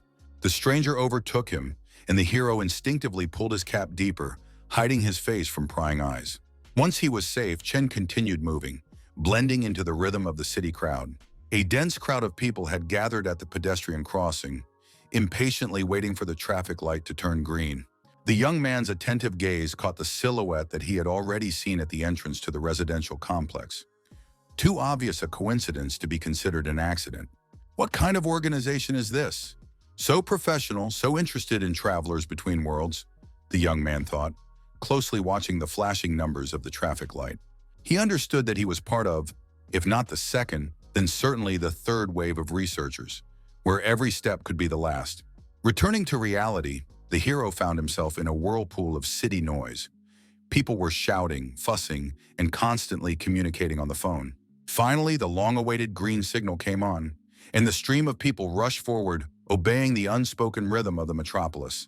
At the decisive moment, the main character suddenly turned around and walked in the opposite direction, using the chance to maneuver. The officer following him immediately reported to his partner about the object, which did not cross the road but abruptly changed direction. The man, who was confused, turned around in fear, trying to see the missing suspect. However, his gaze came across an empty space. The object seemed to have disappeared into the city crowd. Realizing the shame of missed surveillance, the partners frantically searched for a student whose incredible abilities clearly exceeded their professional skills. During the search, they continuously discussed the naturalness of the object's behavior, even after that temporary stop for conversation. Slightly out of breath, the man stopped and started talking about his strange interest in an ordinary schoolboy in the midst of many important work tasks. The interlocutor explained that interest arose after observing object number 009 and his dive into the car, which was also observed by this guy, and pointedly avoided the captain's direct gaze. Meanwhile, the young man, hiding at the bus stop, planned to sit there for half an hour to make sure there was no surveillance and go home. After checking his phone and discovering that the streamer was not online, he began to wonder about the number of mystical organizations that might be hunting him. Suddenly, a police car rushed past the stop with its flashing lights on, cutting through the city silence. The man with glasses watched with bated breath, trying to understand the essence. An anxious crowd gathered around, discussing the tragic story of domestic violence, the constant beating of a woman. The old man, listening carefully to the story, clarified the details. What happened this time in the ill-fated family? The story was shocking. The husband, returning drunk, attacked his wife, but the woman, who had survived years of humiliation, finally found the strength to resist many years of oppression. One lightning strike turned the aggressor into a helpless victim of his own cruelty, destroying a long-standing model of family terrorism. It was especially sad to watch a child who had to become an unwitting witness to a family tragedy. Qingchen approached the little girl who was sitting on the floor near the door, looking down and embodying childish grief, feeling the presence of a familiar person, ready to protect her from the cruelty of the world around her. She raised her tear-stained eyes and quietly whispered, "Brother." The girl literally fell into her arms, continuing to sob. Over the course of 2 years, he more than once witnessed these hugs between mother and daughter, filled with pain, despair, but also with unquenchable hope for a better future. The little girl's name is Lee Tongyun, who took refuge in the main character's house every time her parents plunged into another scandal. He clearly remembered the first time he cooked her fried rice with fragrant soy sauce. Mentally celebrating justice, the guy continued to hug the girl, knowing that the cruel husband had finally received what he deserved for his violence. Pulling back a little, she raised her tear-stained eyes and whispered, "Brother, Mom told me to stay with you. I knocked, but you weren't at home." The hero leaned over with a slight smile and sympathetically asked the girl about her condition, offering to prepare hot fried rice if she had not eaten yet. A sudden, inexplicable premonition of danger alerted the young man when he was about to enter the apartment. Having crossed the threshold and carefully leading the girl in, he quickly locked the heavy door with a key, acting with extreme caution. The sharpness of his actions clearly frightened the girl, who watched in bewilderment as the guy closed the curtains. Noticing her fear, he turned around with a reassuring smile and said, "It's okay, just be quiet." The police car continued to park outside the window, creating a tense atmosphere.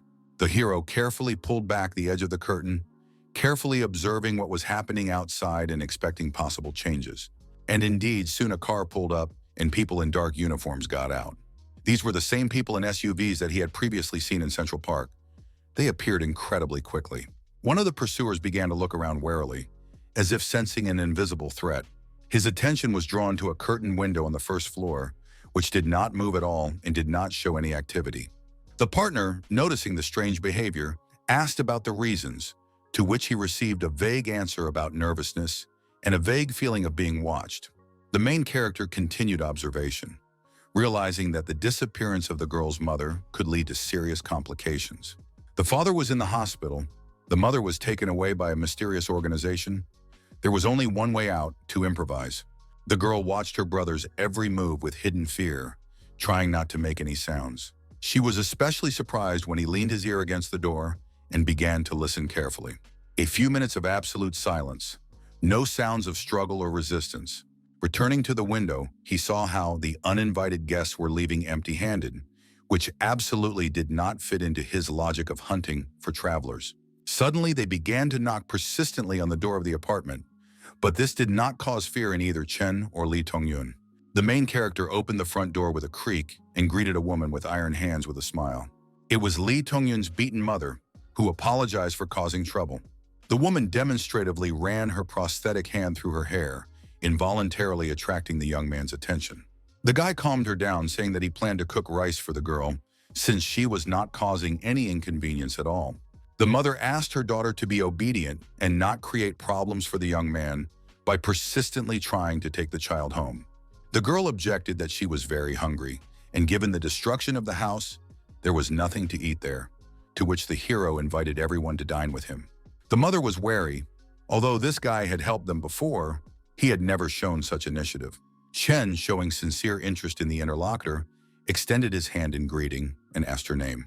The woman, who identified herself as Jiang Shui, maintained a wary posture as Qing walked into the apartment with the intention of asking about the inner world. The little daughter, not sharing her mother's anxiety, grabbed her tense hand and pulled her deeper into the room with childish spontaneity. Zhang, softened by her daughter's behavior, apologized for her wariness and expressed her readiness to talk at any convenient time. The guest's gaze filled with compassion at the thought of the survival of such a fragile creature in the cruel inner world. The luxurious table set by the young man caused genuine amazement and delight in the little girl. The child greedily pounced on the treats, simultaneously filling his mother's plate with choice pieces. The young man, without interrupting the meal with words, watched with interest the family scene taking place in front of him. The young man began a serious conversation about the police, to which the woman spoke about the help of neighbors in explaining the situation and mitigating the sentence due to the presence of a daughter. Jiangshu spoke about a visit from two strangers who took photographs of her documents and asked her not to leave the city without explaining the reasons for their interest. Chen, chewing rice, noted to himself that the pursuers of the travelers had official documents, which gave the situation a more serious turn.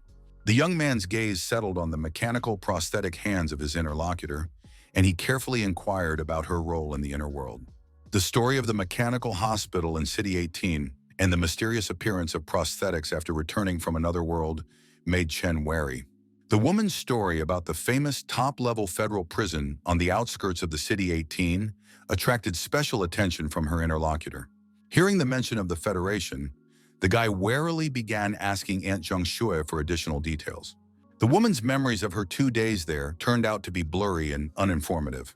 The little girl's curiosity about the name of her mother's hospital caused surprise among those present, but she heard in response, Jiangshui Mechanical Hospital.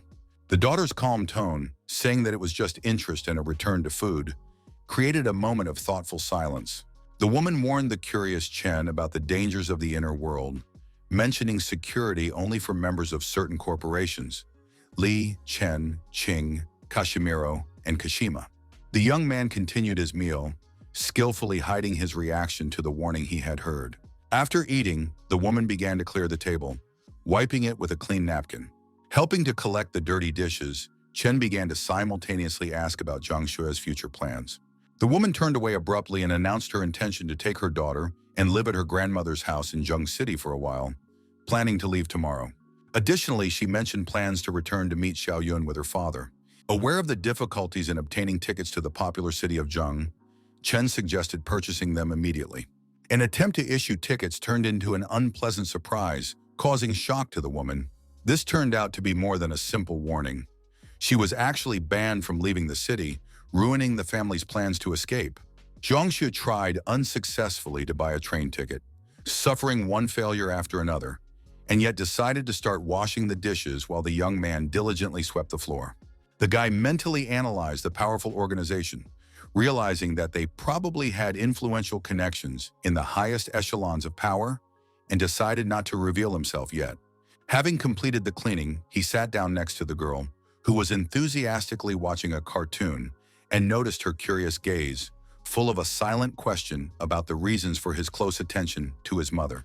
The childish curiosity of the girl, who was trying to hint at a possible rapprochement, only caused Chen to have a bewildered expression on his face and a desire to stop speculation about a non-existent relationship.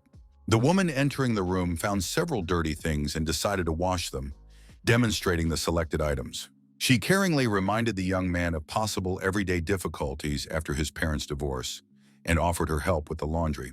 Qingchen wanted to object, but the woman, gently holding her daughter's hand, was already heading towards the exit, simultaneously reminding her of the need to repeat her lessons. Taken by surprise, he only heard the dull thud of the door closing, leaving him alone with his thoughts. Thoughtfully fingering the phone in his hands, the guy plunged into deep thoughts about the events taking place.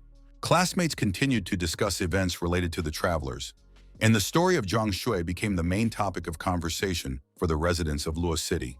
The young man again cast an absent-minded glance at the phone, waiting in vain for any news. As soon as I thought about it, the phone suddenly enlivened the silence with a sudden call from my mother. She said that she sent her father money for living expenses, but her youngest son fell ill, which is why she will not be able to come for the weekend. Advising her son to go to bed early so as not to fall behind in his studies, she received his upset consent. Having finished the conversation, he felt a strange bitterness. His mother seemed to have completely forgotten about his previous absenteeism. Qing casually threw the phone on the bed, trying to collect scattered thoughts into a single picture. After sitting for a while, he fell onto the bed, realizing that nothing mattered now. The morning clock showed 7:20, and the countdown insistently said 20:40:00. Looking at the balcony, he found washed clothes neatly hung, surprised by Aunt Zhang's hard work. The woman looked out the window and invited him to go up and have breakfast with rice porridge, picking up clean clothes at the same time. The young man politely refused, sincerely surprised by the rare manifestation of such warmth addressed to him. After changing, he headed to school, eating a delicious, crunchy candy bar along the way. The grounds of the foreign language school were buzzing with the energy of young students running in all directions. With a sudden movement, he grabbed the wrist of a classmate who was running past, who clearly did not expect this. Nan, scared, did not appreciate the joke about high-tech nanosocks, since there was a mysterious traveler from a parallel class in the office. The young man asked with interest about the appearance of the traveler at their school, having learned that he had been hiding this information all day. But in the evening, he could not resist and told everything to his friends. The strange concentration of travelers in one school forced him to mentally make complex calculations. More than 20,000 students, 4 famous travelers in one institution. The Qing began to make complex assumptions about the possible spread of travelers across the country, unwittingly calculating the potential scale of the phenomenon. Internal anxiety grew along with the whispers of students watching the mysterious detention of a classmate by the school director. Heading together to that office, classmates saw the director, head teacher, and teachers along the way, sadly realizing that they had probably already detained that guy. Agents of a secret organization could suddenly invade the school space, threatening Aunt Zhang Shui's freedom of movement and instilling uncontrollable fear in the hero's soul. Nan, who was sitting next to him, burst into a deafening scream, notifying everyone of Xiao Xiao's new strategy, which needed to be reviewed immediately. The read text contained an apologetic greeting, revealing the reasons for the lack of video content yesterday and the intrigue of what was happening. Today's strategy was a profound addition to the inner world, revealing the intricacies of confronting the powerful shadow of the Qing Corporation. This corporation occupied an unshakable position among the 5 largest companies in parallel reality, inspiring silent awe among the initiates.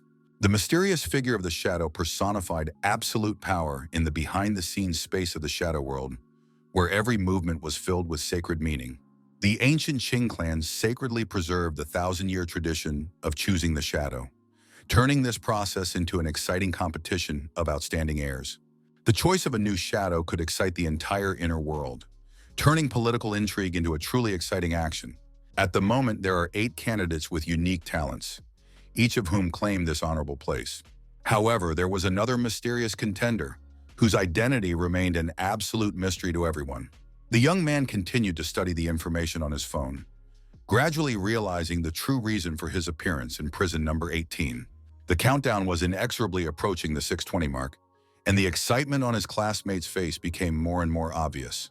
Xingchen understood that if his comrade ended up in prison, he was ready to help, regardless of the risk of being discovered. Warnings about the unsafe transition between worlds sounded more and more insistently, forcing Nan Gengchen to be extremely careful. The protagonist's inner intuition suggested that his friend's silence concealed something more than simple prudence. Upon returning home, the worried Aunt Zhang paid a visit to the young man. Shu's arrival became a turning point in the guy's measured life, reminding him that the countdown would soon end. The female traveler spoke candidly about the dangers of the inner world, where human life is valued extremely little, and shared fears about the uncertainty of a safe return. She continued speaking to express the main purpose of the visit, to take care of Xiao Yun if she did not return the next day. Qingchen tried his best to support his auntie, assuring her that she would be fine. But the sadness on her face remained, because she knew that the guy did not understand all the dangers of that world to give such consolations. She briefly said that without experience in difficult situations, human life loses its value, and tears began to slowly flow down her cheeks.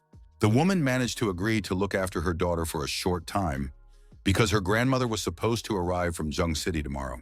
She offered to leave the key to her house with him so that if necessary, it would be convenient to open the door. Leaving the key in the palm of her interlocutor as a symbol of the trust shown, she began to carefully close the door, giving this moment special meaning. The guy looked closely at the key, realizing that for the first time, such a responsible assignment was entrusted to him. The countdown showed 10 minutes, and the young man had already begun to prepare for the upcoming event, placing the flash drive on his tongue. He spent the remaining 5 seconds pressing on the already bruised area. Until the last moment, the hero maintained his previous position on the bed, waiting to be moved as the first time, immersed in his thoughts. Chen was already prepared for reality to shatter like glass when the countdown time expired. A blinding light filled the familiar room, causing the young man to instinctively cover his eyes with his palm while his vision adjusted to the brightness. A happy smile appeared on his face, because he again got to where he wanted, and all the previous efforts and the sympathy Li Shutong received were not in vain. Sitting up on the bed, he thought that his position in this strategy is not important, because as He Xiaoxiao argued, he is the key figure here. The memorized notes of the canon could be useful, although most travelers are still confused and do not know how to get what they need from this world. Taking out a flash drive covered in saliva from his mouth, Chen realized that if you can carry things in your body, you will be able to cross the border between worlds. The slight pain from the bruise reminded him of the outside world, confirming the safety of the physical shell when crossing the dimensional boundary. A methodical plan for studying the mechanism of transitions was formed in his head, mixed with an unexpected longing for a noise that he had not heard for 2 days. The guy was interested in time restrictions, whether the duration of the countdown in 2 days would change, and whether it would increase or decrease in the future. 2 prisoners walked past the young man, talking to each other, when the door swung wide open. Approaching the railing to view the dining room, the young man noticed the greeting gesture of the blonde guy below. Everyone who passed by noticed this gesture and opened their mouths in surprise, experiencing a mixture of envy and bewilderment. The young man looked around and noticed a crowd of people behind him with the same surprised faces, which gave him a feeling of superiority. Continuing his way, Chen made a casual hand gesture over his shoulder, calling on the crowd to part, but everyone interpreted this in their own way, taking his actions as a greeting. Thoughts about the second group of travelers and the need to remain incognito swarmed in my head as my gaze slid along the floors. Noticing the strange movement, he saw how the new student from the parallel class, Liu Dezhu, was surrounded by prisoners, but Qing was aware of the impossibility of intervening due to the risk of being recognized. The excited cries of experienced prisoners spoke of anticipation of fun, while for newcomers it caused fear. Xiaolu's mocking greeting echoed throughout the prison premises. "Welcome to prison number 18. Lu Guangye, whom the young man had previously only considered annoying, now suddenly gave him warm feelings as he observed his behavior.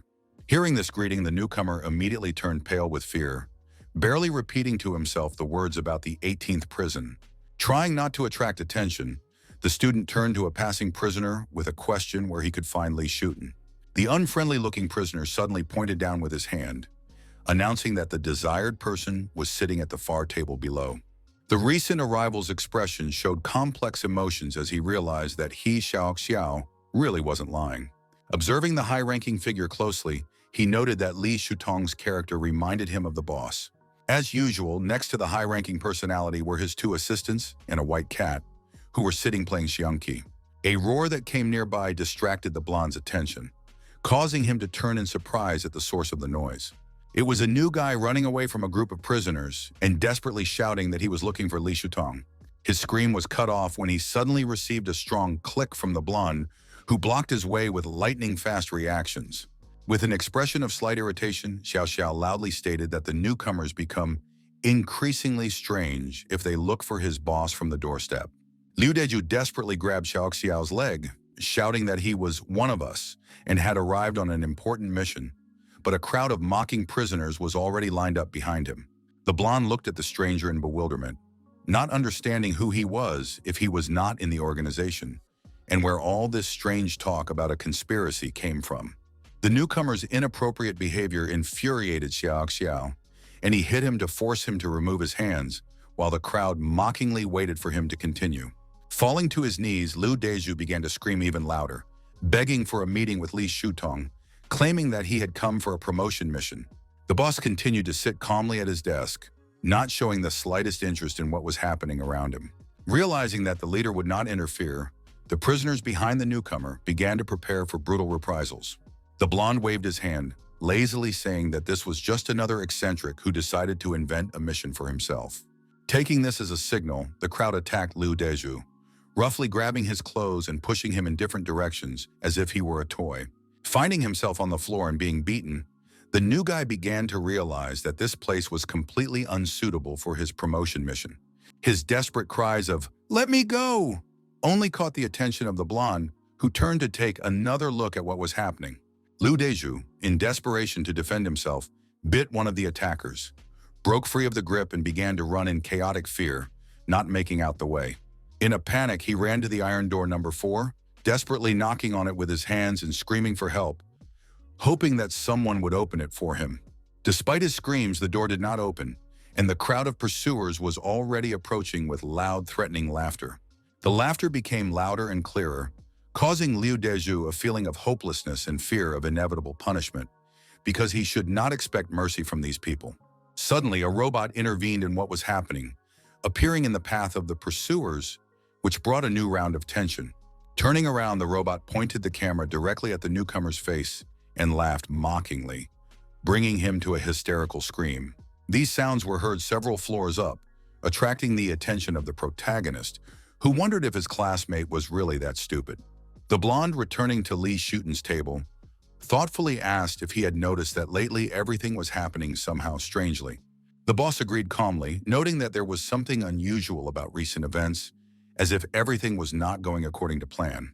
Zhou Xiao reached out to pet the cat when it suddenly opened its eyes and glared at him with a terrifying look. He immediately removed his hand, trying not to show fear, and moved the conversation, clarifying why Qing Chen was not seen in the dining room today. Meanwhile, the prisoners crowded around Liu Deju, watching cheerfully as the guards led him away, mocking his desperate cries. The main character, passing by, abruptly turned to Xiaolu with instructions after the meal to check all the new arrivals, collecting information about their identity and origin. He reflected that only locals could clearly explain their status, while travelers would likely be confused about the details. Going down to the dining room, the young man took food and continued to think that, most likely, his classmate Nan Gengchen had not yet crossed the border of this world. Lu Guanyi had already begun to follow the instructions, meeting the young man as if by chance, and quietly whispering that no new arrivals had appeared yet. Qing Chen carefully approached Li Shutong's desk, placing his hands so that they creaked lightly on the surface, attracting his attention. Sitting down opposite him, he asked if the boss was going to play Jiangxi again, but heard that he had to think about recent events. The chief also mentioned the uninvited guest. His tone changed, and his face acquired a serious expression, hinting at something important. The cat calmly moved into his owner's arms, while the protagonist cautiously asked a question, mentioning the recent commotion downstairs and wondering what happened there. The young man thought that the one whom Li Shutong called an intruder was clearly not an ordinary person, and decided not to interfere with something that he could not control yet. The boss, frowning slightly, briefly replied that he himself did not know what it was, adding that the situation seemed strange. The hero assumed that Liu Deju, having read He Xiaoxiao's manual, mistakenly perceived it as instructions for the game NPC, thereby causing such a reaction. During the conversation, the guy's gaze lingered on the transparent fabric of his sweater, through which he could see, on his counter, there were 37 hours left until his return. An unexpectedly loud sound, like the grinding of metal, made everyone in the room turn towards the gate. As the gates rose, the legs of a giant prisoner appeared, causing fearful exclamations to be heard among the prisoners. Through the open passage, accompanied by robots, a huge prisoner emerged, whose presence literally weighed on everyone. As he moved forward slowly, he was closely watched by drones and robots, silently recording his every movement. This figure seemed to embody fear itself. Its size and confidence hypnotized those around him. The main character glanced at the scene, realizing that this was the first time he had seen a single prisoner being escorted by security forces during the day. Before this, he believed that Ye Wang was one of the most dangerous in the prison, but this man was superior to him in many ways. The heavy chains on his legs did not prevent him from moving forward with frightening confidence, as if he was accustomed to restrictions. Suddenly, he reached out and effortlessly grabbed one of the prisoners by the face, easily lifting him high above his head. While holding the victim, he sternly asked where Li Shutong was, not paying attention to the general confusion of those around him. Yewang and Lin Xiaoxiao instantly stood in front of the boss's desk, taking a defensive stance and closely monitoring the situation. The stranger, noticing their determination, threw his victim aside and confidently walked forward towards his goal. Li Shutong stood up calmly, glancing at the approaching prisoner, and made it clear that it was Guo Huchan, a figure known for his actions. Getting up from the table, Li Shutong carefully transferred the cat to his other hand, instructing the assistants to stay behind with the main character to ensure his safety. Yewang cast a dissatisfied glance at the young man, realizing that he and Lin Xiaoxiao had clearly underestimated his importance in the eyes of the boss. The huge prisoner, continuing to walk with terrifying confidence, focused all his attention on approaching his goal. Watching all this, Xiaolu realized his boss's rather cunning plan, not to specifically look for evidence, but simply play Xiangqi and read books with Li Shutong while waiting for Guo Huchan's arrival. The giant stopped, loudly declaring that he did not intend to beat around the bush and demanded to know the location of the forbidden item ACE-005. Realizing the importance of the moment, Li Shutong lightly patted the cat on the back, waking him up a little, and gently lowered him to the floor to free his hands. The boss calmly quoted the unspoken rule of the relationship between the parties, emphasizing the importance of politeness in communication. The guest explained his intentions, emphasizing the similarity of goals between the knights and his team, insisting on mutual understanding and the need for cooperation. Shuten asked with interest about the reasons for breaking into the 18th prison, listening carefully to the strange rumors about the Chen Consortium and the incredible terms of the agreement. The high-ranking person easily brushed aside the intrusive rumors, smiling contemptuously and categorically denying any connection with the Chen clan. The main character listened carefully to the conversation because he had already heard something similar from He Xiaoxiao. So he was thinking about the mysterious Inquisition and the possible connection of the forbidden item with the task in the Battle of Shadows. The guest was clearly angry when he heard his interlocutor's evasive answer. His body tensed, and his gaze became threatening and cold. The high-ranking person remained adamantly silent, hinting at knowledge but pointedly refusing to reveal any details. The man, losing his composure, began to advance with increasing fury, his steps thundering with a threatening echo, instilling incredible terror in the prisoners. In a moment of extreme tension, the drone suddenly turned on, emitting a shrill warning signal, ending the impending confrontation. The drones persistently broadcast a warning while his interlocutor casually commented on the situation, showing interest in the object ACE-005, which he himself possessed. The metal storm struck with lightning speed, allowing Guo Huchan to quickly level up and no longer loom with his huge body over Li Shutong. 72 metal storms, of which 36 were already in motion, forced the guy to instinctively step back. Li Shutong's phrase further inflamed the anger of his interlocutor, who, with the last remnants of his strength, rushed forward, aiming to capture the boss. The attacker's impulse was interrupted by an invisible barrier that prevented the hand from reaching the desired target. The metal storm, initiated by the security service, struck everyone present, sparing no one. 36 storms released rubber bullets for suppression, while the other 36 provided lethal weapons, creating a dense killing rain. Despite the attack, Guo Huchan again tried to reach Li Shutong, but his faithful assistant immediately reacted and created a protective dome. His actions were exceptionally timely, demonstrating the response of a seasoned professional at a critical moment in the confrontation. Li Shutong legendarily stopped the blow with 2 fingers, meeting the attacker with a look full of indescribable surprise. A huge yellow dome, shimmering with a mystical light, protected those present, leaving them unharmed among the fallen others. The protective field gradually dissipated as security fire ceased. Looking around, the high-ranking personality suddenly focused her attention on one object that struck her astonishment. The main character sat extremely calmly, being in the only blind spot of all firing trajectories. The only shooting blind spot that existed in the 18th prison. This Qing Chen's temperament and abilities surpassed those of all his peers, causing the boss to reflect on his exceptionality. An inner voice whispered about finding the ideal successor, while the boss masterfully repelled the attack, once again proving the superiority of his skills. The giant was thrown back several meters, and this blow was accompanied by a loud cough that was heard in the silence. The defeated opponent realized that during the entire battle, he had not been able to cause significant harm to his opponent, only a barely noticeable swaying of his clothes. Guo Huchan thought seriously about the legend for the first time. Is it possible that Li Shutong is really a demigod? The gap between them seemed insurmountable. Li Shutong looked at Guo Huchan with a piercing gaze filled with cold calm and superiority, silently asking for the continuation of the confrontation. The guest rose majestically, heading towards the exit, casually throwing out a significant threat about the inevitability of the search for a forbidden item. The high-ranking person released the enemy, which plunged the main character into deep bewilderment. The sudden change in tactics looked completely unnatural. Baldi moved away, harboring an insidious plan to constantly monitor Li Shutong, hoping to intercept the slightest random information. The boss sat down at the table opposite the guy, carefully studying the finest details of his incredible strategic position. The young man modestly admitted to the limitations of his computing abilities, hinting at the randomness of the ideal location.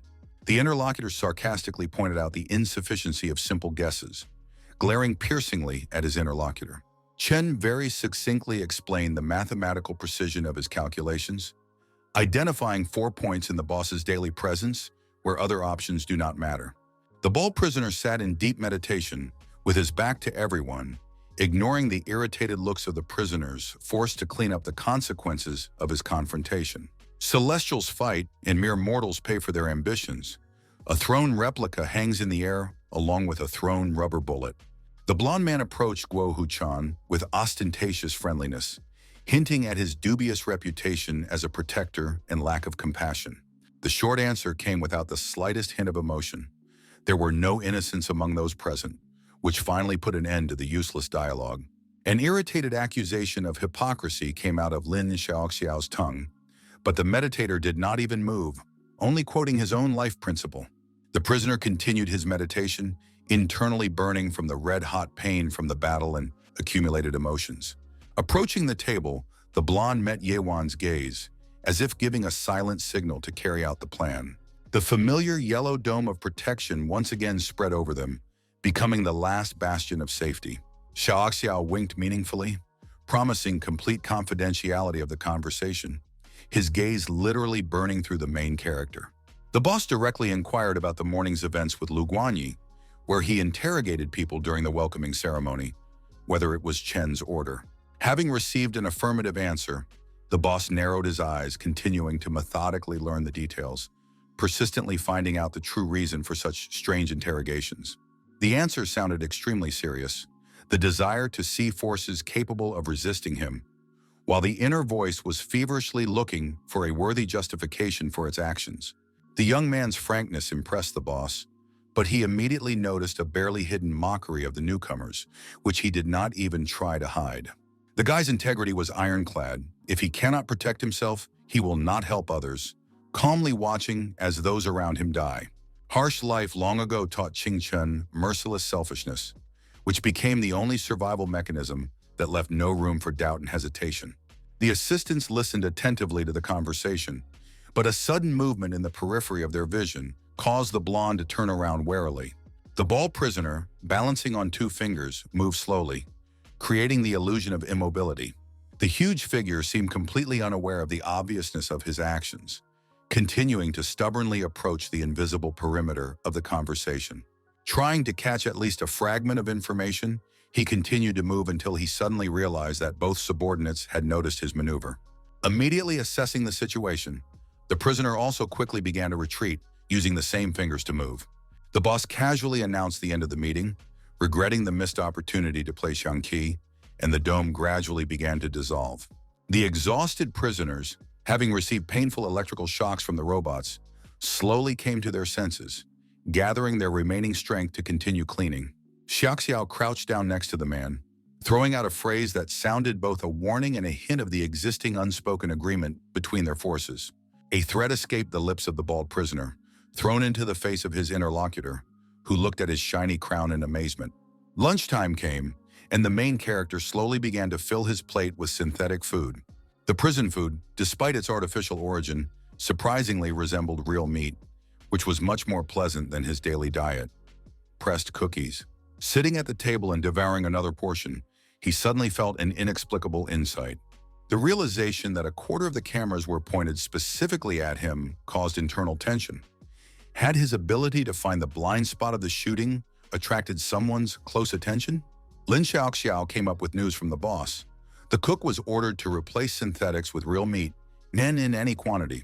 The caustic look of the interlocutor and his mysterious phrase that everything would soon become clear, but not necessarily good, plunged the young man into slight confusion. Returning to the cell, the guy immediately went to the restroom, hastily rinsing his mouth as if washing away more than just the taste of food. Fatigue was literally imprinted on his face. Huge bruises under his eyes screamed about the trials he had endured. Lying down on the bed, he felt a strange premonition that he had already felt, but was impossible to explain in simple words. Closing his eyes in the vain hope of rest, the young man plunged into an alarming half-oblivion. Opening his eyes, Ching Chen materialized as a desert mirage next to the sitting guy, destroying the line between reality and hallucination. The strangers showed all the signs of critical dehydration. Their bodies were on the verge of complete exhaustion. With a lightning-quick movement, the hero took off his backpack from his shoulders, taking out his last hope, a bottle of water. The stranger fell to his knees, pleadingly asking for a breath of life, insisting on calling any price for salvation. The death of his companions loomed over them, and his voice sounded urgent as he continued to watch what was happening. Chen knew that he would first make the person next to him thirsty before he started discussing the price. The blonde, parched with thirst, screamed in rage, asking if there was still a drop of humanity left in his interlocutor. The coming night enveloped them in the faint light of the fire, behind which Ching Chen calmly explained that from the very beginning he was aware of what was happening as a dream trap, so he did not feel any compassion for him. The blonde watched with interest as the young man drank the water, wondering why he had walked into the trap when he could have just held on for 5 minutes and rid himself of the sleep demon's influence. The hero calmly wiped the water from his lips, explaining that he came here because he thought that his interlocutor had something important that he wanted to share. The main character noticed the mysterious gaze fixed on him and calmly asked what he intended to check this time. The boss originally planned to use the nightmare as a tool to develop humanity through deep suffering. But now that Chen easily resists demonic visions, this method loses all meaning. The main character involuntarily winced, realizing that the scene in the desert clearly looked like special training from a teacher and not an ordinary test. The blonde continued to hint at the uncertainty of the status of Li Shuten, who so far only admired the young man, not daring to make him a full student. Chen succinctly parried the hint of envy, which immediately stunned his interlocutor with its unexpected harshness. Lin could not restrain himself and admitted to open envy, emphasizing the impossibility of becoming the boss's disciple due to failing the initial test. Shaxiao continued to retell the words of the high-ranking person about the hidden potential of Ching Chen, which would have to be revealed through cruel trials. The path of cultivation was presented as a merciless journey through suffering, where the main character stood out for his boundless courage to survive despite the circumstances, in contrast to the limited helpers.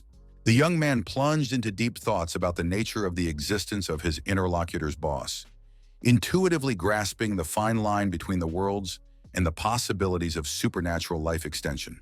Hearing the answer of 52 years, he was surprised at the discrepancy between Li Shutong's stated age and appearance. The blonde laughed, hinting at the boss's potential immortality, recounting his childhood memories of no visible changes in his appearance. Lin began to reveal the painful history of their union, the roots of which went back to a cold orphan childhood full of hopelessness and despair. He explained that the main character would not understand the cruelty of their experience. Born into the Qing family, who never knew how easy it was to lose everything, from not being able to pay taxes to being evicted by the bank onto the street. The hopelessness of life reached its limit when the criminal world began to prey on defenseless children, turning them into consumables for virtual speculation and shady business. At the most critical moment of despair, a mysterious savior appeared, capable of changing the tragic fate with one simple gesture. An outstretched helping hand became the only ray of hope among the impenetrable darkness of a hopeless existence. It didn't matter who this stranger was. His offer was the only chance of salvation. The young man peered carefully at his interlocutor, whose smile gradually faded, revealing the depth of unspoken suffering. The hero persistently demanded an explanation, forcing the speaker to stand up and continue his bitter story about why they were accepted into the mysterious organization. Many questions swarmed in my head. The incomprehensible goals of the knights, the mysterious pikes, and an unknown giant opposing unknown forces. Li Shutong was obviously pursuing his own benefit by accepting Lin Xiaoxiao in Yuan, but they seemed to be completely calm with this decision. A sudden roar brought the hero back to the bed, where he continued to feverishly think about the mysterious level of the boss and the possibility of exchanging the canon for entrance to the new world, doubting the sufficiency of the available resources. A deafening roar echoed from the depths of the prison cell, so powerful that it seemed that the metal door was about to give way. The desperate cries of the newcomer shook the corridors, full of hopelessness and fear of the unknown of the enclosed space. The helpless prisoner continued to methodically pound on the cold door, begging for the mercy of the invisible guards. The young prisoner sobbed convulsively, reflecting on the injustice of what was happening, comparing his fate with the well-being of his peers in the outside world. Gradually, the emotion subsided, and the exhausted prisoner cowered against the gray concrete wall, realizing the futility of his previous ambitions. The merciless timer mercilessly counted down the remaining hours, turning time into the most terrible torture. The high-ranking person calmly continued her game of Yangqi, demonstrating complete calm among the prison walls. Unexpectedly, Li Shitong began to speak, noting the positive changes following the instructions of the youth Lu Guangyi, although this caused dissatisfaction from other factions. Chen, with his head slightly lowered, acknowledged the prison tradition of lightning-fast greetings for newcomers, and understood that Xiaolu's interference would inevitably cause discontent, but was confident in his ability to handle the situation on his own. The boss continued to reason that giving a small gift to a beggar is not only an act of charity, but also a way to find inner peace, symbolically pointing out the complex social dynamics around them. A short pause hung in the air, interrupted by Li Shutong's slight cough and a gesture of covering his mouth. Suddenly, behind those present, there was a loud thud of a heavy body descending onto a chair, breaking the fragile silence.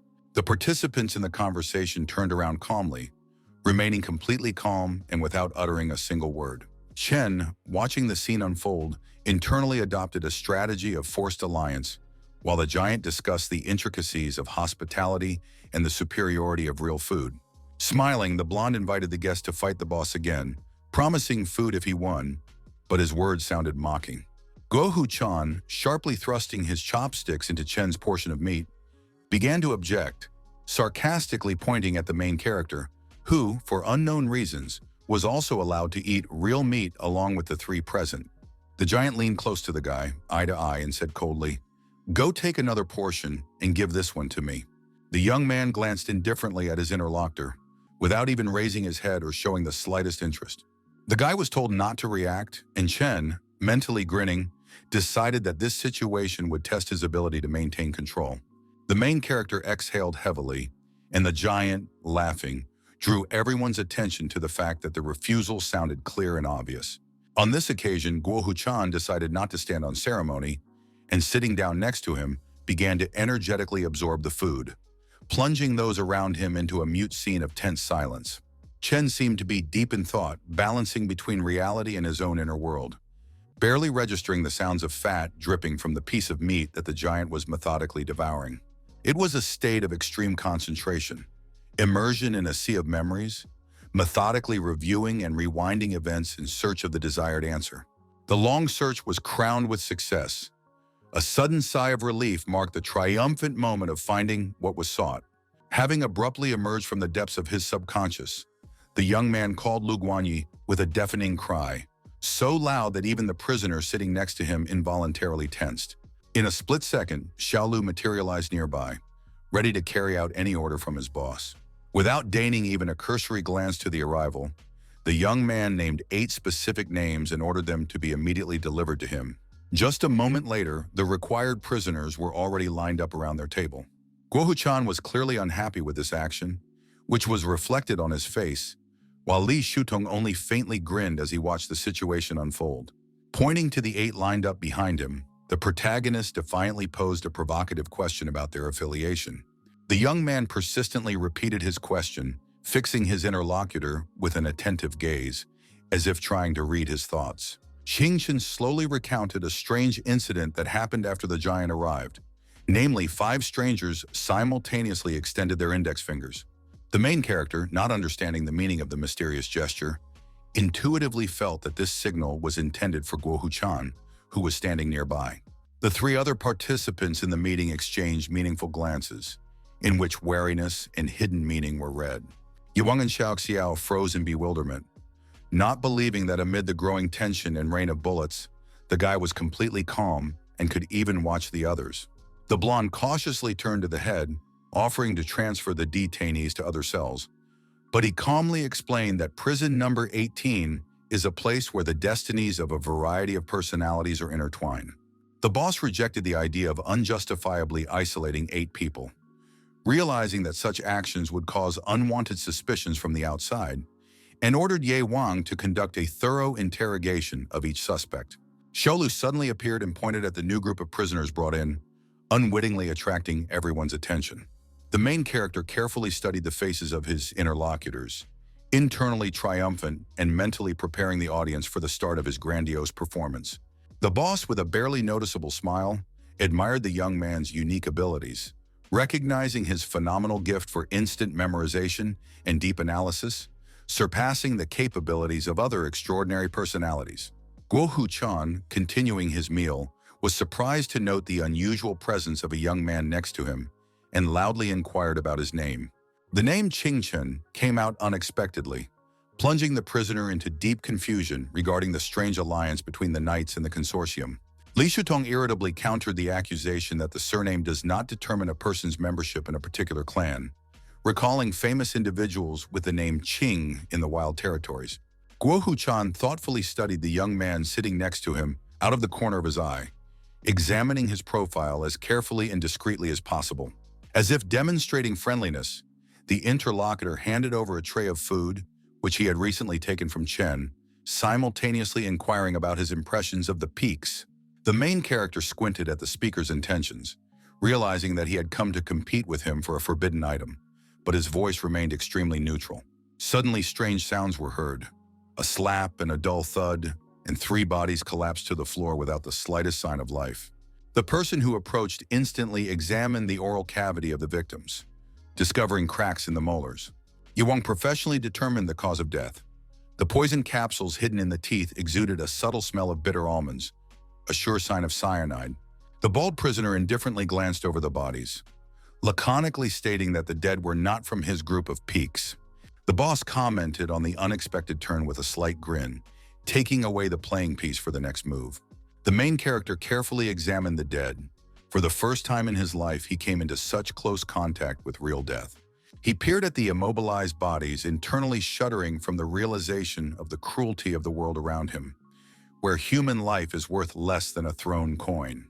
This world of wild animals and merciless laws revealed itself in all its merciless glory, making even an observer accustomed to many things shudder.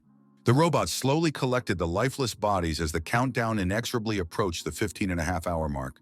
The boss and the main character continued to sit opposite each other, immersed in silent confrontation. Li Shutong narrowed his eyes with interest, carefully asking the young man about his first brush with death, to which he nodded barely, admitting a slight fear. The hero's internal monologue noted the paradox of his upbringing. He was taught a lot, from grammatical subtleties to everyday skills, but no one explained the essence of the finitude of human existence. Only a personal encounter with the passing of life allowed the young man to truly feel the shocking fragility of human existence. The dignitary pointedly began a philosophical monologue about 2 lives, drawing attention to the raised playing chip. With a sharp movement, placing the piece on the board, the interlocutor completed the thought of the critical moment of realizing the uniqueness of the allotted time. Li Shutong continued to reveal the depth of understanding of temporary values, while the young man's eyes reflected sincere amazement at the revealed truth. The hero internally realized a simple wisdom. The stronger the fear, the more important it is to remain absolutely calm. Making his move in Xiangqi, he mentally outlined 2 directions: a critical analysis of his own past and careful planning for the future. A high-ranking person had a version that the 3 dead could have been sent specifically for him, so assistance in discovery was regarded as a favor. Li Shuten immediately suggested that the hero choose a counter-service, intriguingly hinting at the possibility of any option. Without hesitation or the slightest hesitation, the young man demanded a list of members of the Li Consortium. The interlocutor was surprised at such a pragmatic choice, hinting at more tempting alternatives, such as a way to become a Superman. The main character firmly rejected the temptation, emphasizing that some secrets are priceless and will be voluntarily revealed at the right time. The man thoughtfully tapped the chip on the tabletop, expressing silent admiration. He acknowledged the youth's superiority in patience and restraint, hiding a subtle disappointment at his lack of bloodthirstiness. With a subtle squint, Li Shutong assessed Qingchen's reaction, emphasizing that contempt for life would make what was happening uninteresting. The boss turned to the blonde standing next to him and with a casual gesture ordered him to bring the required list. An intriguing interrogation about the purpose of the list immediately followed from the interlocutor, to which the young man responded with a telling hint. The man generously retreated, leaving him to act without further explanation. After a tense meeting, the protagonist returned to his modest room, waiting for the final minutes of the countdown. He was thinking about the failed sleep demon test from Lin Xiaoxiao, which haunted him and made him assume a possible loss of interest. The vague feeling of approaching the brink of superhuman capabilities became more and more clear. The anticipation lost its previous tension, allowing the hero to calmly lie down and close his eyes. Reality, shattered after a personal brush with death, slowly dragged in, returning the guy home. The return to familiar reality greeted the young man with warmth and the soft chirping of birds, which cheerfully called to each other on the branches of the old tree outside the window. Having woken up, the hero found a timer on his hand with a countdown of 40.5 hours, noting the amazing noiselessness of the movement process, which did not disturb even the sleeping person. After 2 intense days in the outside world, he felt relieved, but his inner energy pushed him to look forward to the next journey. Getting ready for school, the young man left the apartment and unexpectedly ran into Zhang Shui and her daughter at the entrance. The warm greeting quickly turned into an invitation to a family dinner, with the promise of fish and ribs, intriguingly hinting at some special event. The surprised hero tried to find out the reason for the celebration, but the woman only smiled mysteriously, promising to reveal all the details in the evening. Finally, she said meaningfully, "Come, and then you will find out everything, leaving room for the imagination." The usual way to school greeted the guy with the usual hum and the immersion of his classmates in the virtual world of smartphones. Suddenly, the hero stopped abruptly in the middle of the sidewalk, as if he had stumbled upon an invisible barrier. The news on the dark net about the death of a traveler between worlds instantly resonated with pain in the memory of recent corpses, recalling the fragility of human life. The main character continued to move towards the school entrance, disappearing into the stream of students. It was Liu Deju who attracted attention, surrounded by an enthusiastic crowd whose appearance came as a complete surprise after the supposed psychological trauma. The young man not only boasted about his status as a traveler, but also spoke openly about his time in Prison 18 and his meeting with Li Shutong. Qingchen watched carefully, but internal tension grew, forcing him to quickly leave the place. Revealing himself as a traveler in the current conditions seemed downright dangerous to the young man, especially with the mention of influential personalities. A vague premonition suggested that mysterious organizations were already watching and were ready to strike again, forcing the guy to dive a little into himself. But unexpectedly in the crowd, he noticed his classmate Nan Gengshen and called out to him. Alarmed by questions about possible injuries, the hero caught the unnaturalness of his friend's answers about simple lack of sleep, which contrasted even more with his assurances. The corridor was buzzing with enthusiastic conversations about the traveler, but their dialogue developed in a completely different direction. Hints of displacement caused Nan to have a fit of fear. His former confidence dissolved in fear, revealing hidden emotions. In an empty classroom, Chen's attempts to question his friend encountered a blank wall of silence, forcing the hero to accept the impossibility of obtaining information. Discussions about Liu Deju's incredible stories were raging around as they sat silently at their desks and prepared for the lesson. The contrast was striking. The loud noise of the school children and the depressed state of Nan, who was clearly keeping a painful secret. Finally, the red-haired student cautiously spoke about the group of travelers that he had previously told the main character about. The conversation about counterfeit socks and mysterious connections from another world turned into a real investigation, causing a range of emotions on Qingchen's face. Like a sudden thunderstorm, Nan screamed hysterically, denying being a traveler, gesticulating furiously with his hands as his friend watched closely, suspecting a connection with the mysterious rich woman. Gradually calming down, the young man fell silent, watching the restless crowd at the entrance, eager to hear the incredible stories of Liu Deju. A serious look and a direct question about the payment again caused a fit of irritation in Nan, who resolutely rejected any hint of involvement in travel. The bell for class cut through the school atmosphere, but the students' attention immediately turned to loud footsteps in the corridor.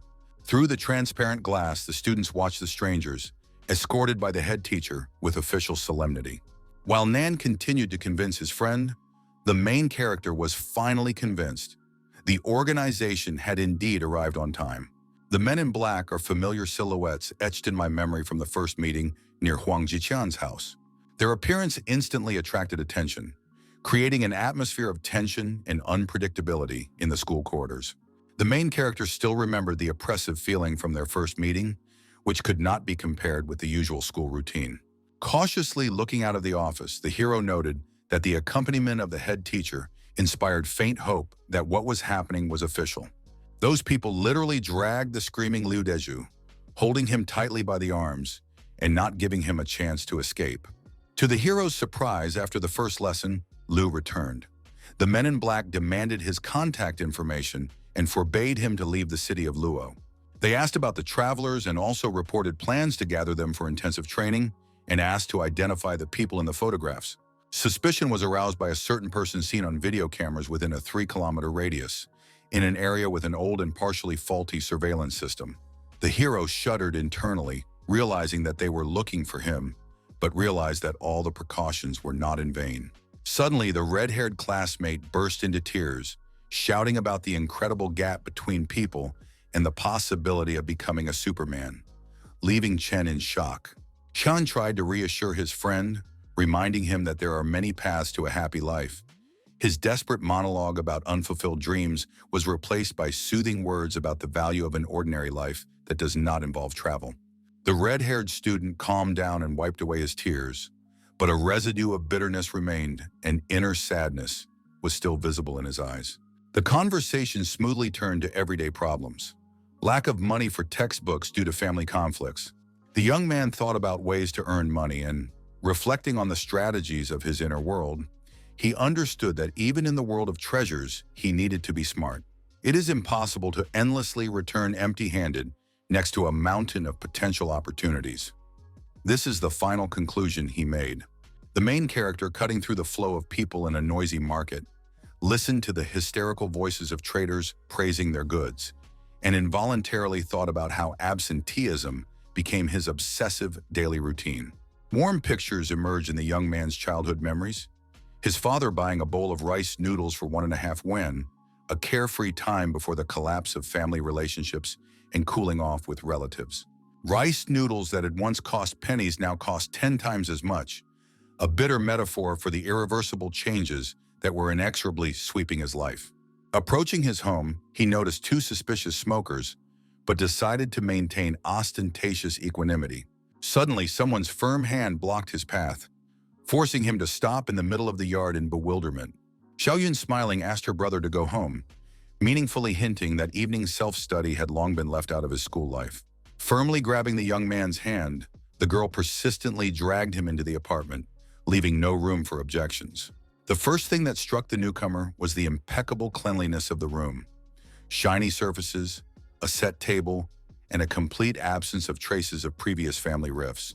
Anqiang greeted the guest cordially, bustling around the kitchen and hurriedly taking out the last prepared dishes. The aroma of the food wafting through the room reminded the young man of the contrast between this feast and the tasteless prison food, causing him to swallow his saliva convulsively. Chen's curiosity was immediately piqued by the question of the reasons for today's celebration, to which Aunt Zhang calmly reminded him of the recently opened mechanical clinic in the inner world. The woman enthusiastically spoke about the difficulties of the past, problems with memory when moving, and fear of patients with mechanical limbs in an unsafe city. An unexpected turn of fate brought representatives of the Li Consortium to her clinic, offering a partnership that radically changed her existence. The consortium ruling the inner world not only provided financial support, but also replaced the sign, guaranteeing the safety and prosperity of the clinic. Hearing the mention of the Li family, the main character was internally wary, carefully studying his interlocutor. He tried to carry on the conversation, hiding the internal tension behind the ostentatious joy, to which the aunt continued, saying that now she is not afraid for her life and there is no need to bother anyone to look after Xiaoyun. The woman mysteriously hinted at the possibility of a future meeting in City 18, promising protection and support to the traveler. To himself, the hero realized that he was already in the City of 18, and ordinary people would not be able to understand the complexity of his situation with the legacy of the nightly organization. In between, he inquired about the mysterious people in black, but heard an unexpected answer about his own search for his aunt. The woman shared that she tried to contact the new organization before moving to another world, but was rejected due to their recent founding. After the meal, Aunt Jung began to carefully wash the dishes, creating a homely atmosphere. Realizing his own powerlessness, the young man sat down next to the girl and affirmatively declared her involvement with the travelers, intriguingly disrupting the flow of their conversation. Lee Tong-yun, taken by surprise, froze with food clutched in her hands, peering piercingly at her interlocutor and trying to understand the meaning of his words. Staring at her intently, Chen reminded her of her past curiosity about the name of the clinic and the involvement of the Lee Consortium, pointedly hinting at the possible consequences of exposure. Hearing this, the girl screamed in panic, begging her not to tell her mother. Her face turned pale, and the remains of half-eaten food fell out of her fingers.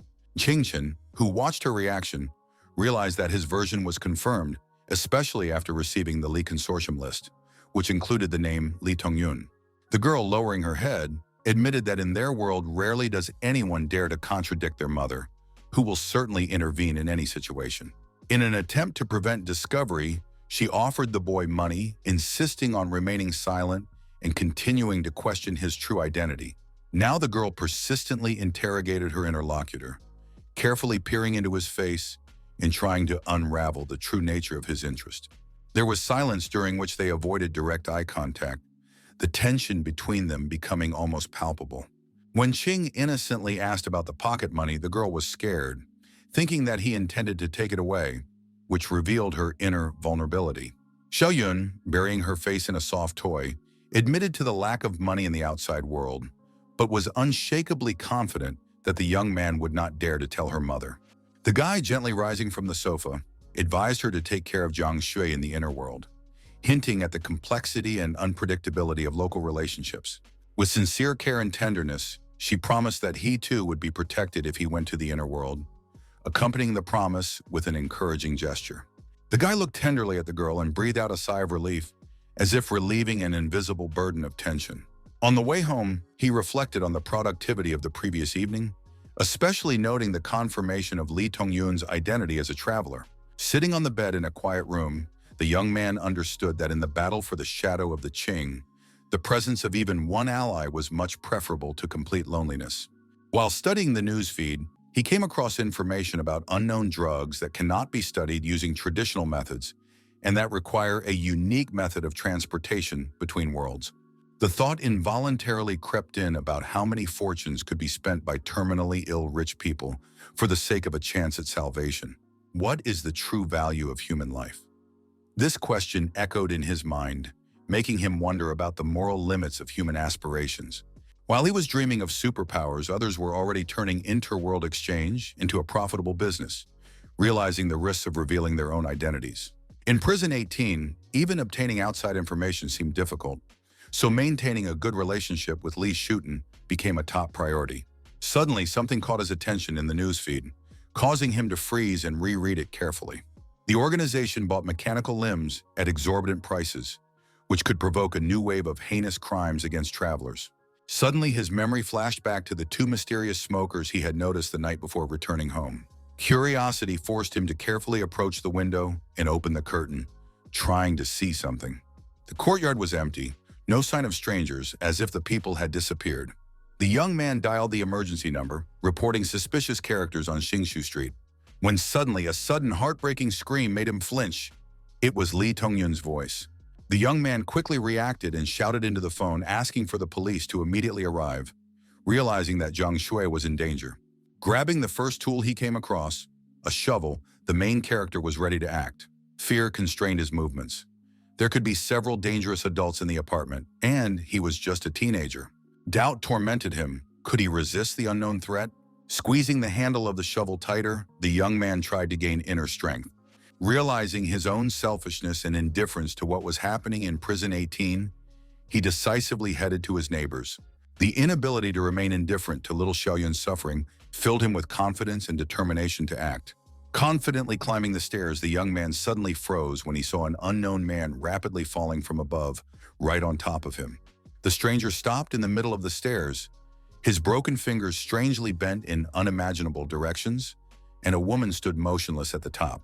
The torn jacket did not bother her. She radiated hatred for the defeated enemy, literally piercing him with a chilling gaze. Noticing Aunt Zhongshui, the hero straightened up, still clutching the shovel, and looked in silent amazement. Seeing her neighbor, his determination and weapon in his hands, the woman simply whispered a grateful, "Thank you." During the conversation, she said that one of the attackers had escaped, but her daughter fortunately was safe, although scared. Chen briefly said that he called the police and asked them to take care of the child while rushing down the stairs.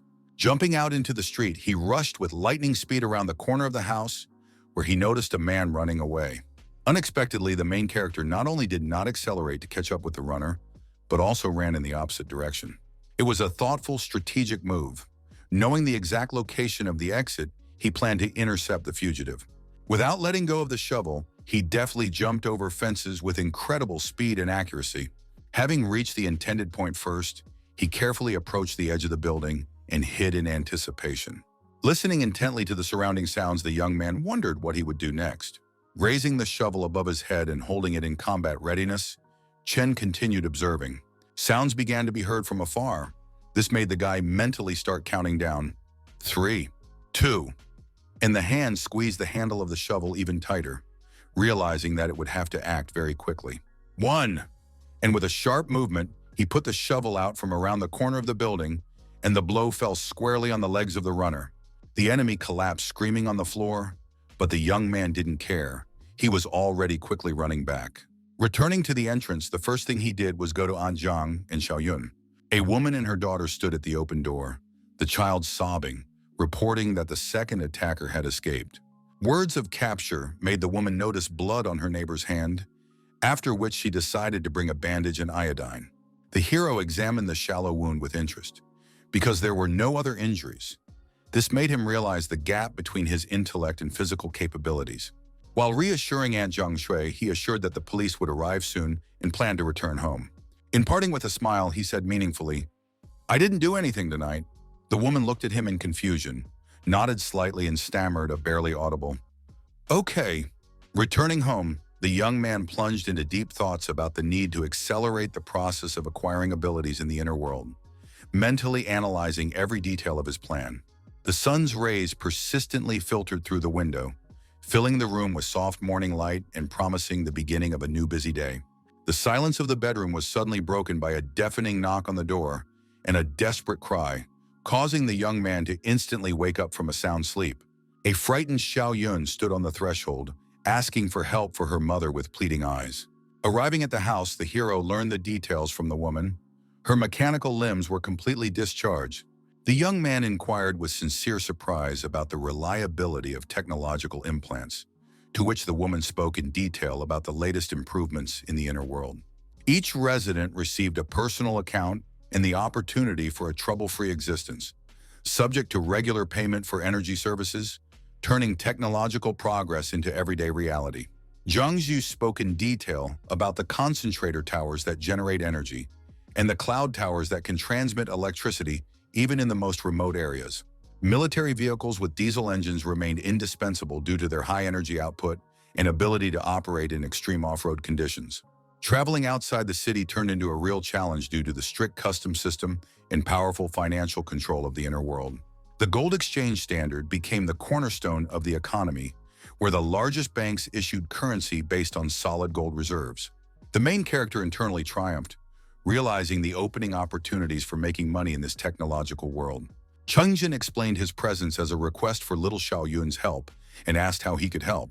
The woman, lowering her head in embarrassment, asked for help in preparing food, explaining her own powerlessness due to non-functioning mechanical limbs. The girl, looking pleadingly at the guest, admitted her hunger, reinforcing her words with the expressive rumbling of her stomach.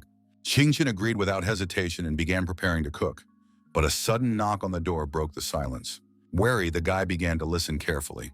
At the same time, through the window, he noticed an SUV of a mysterious organization.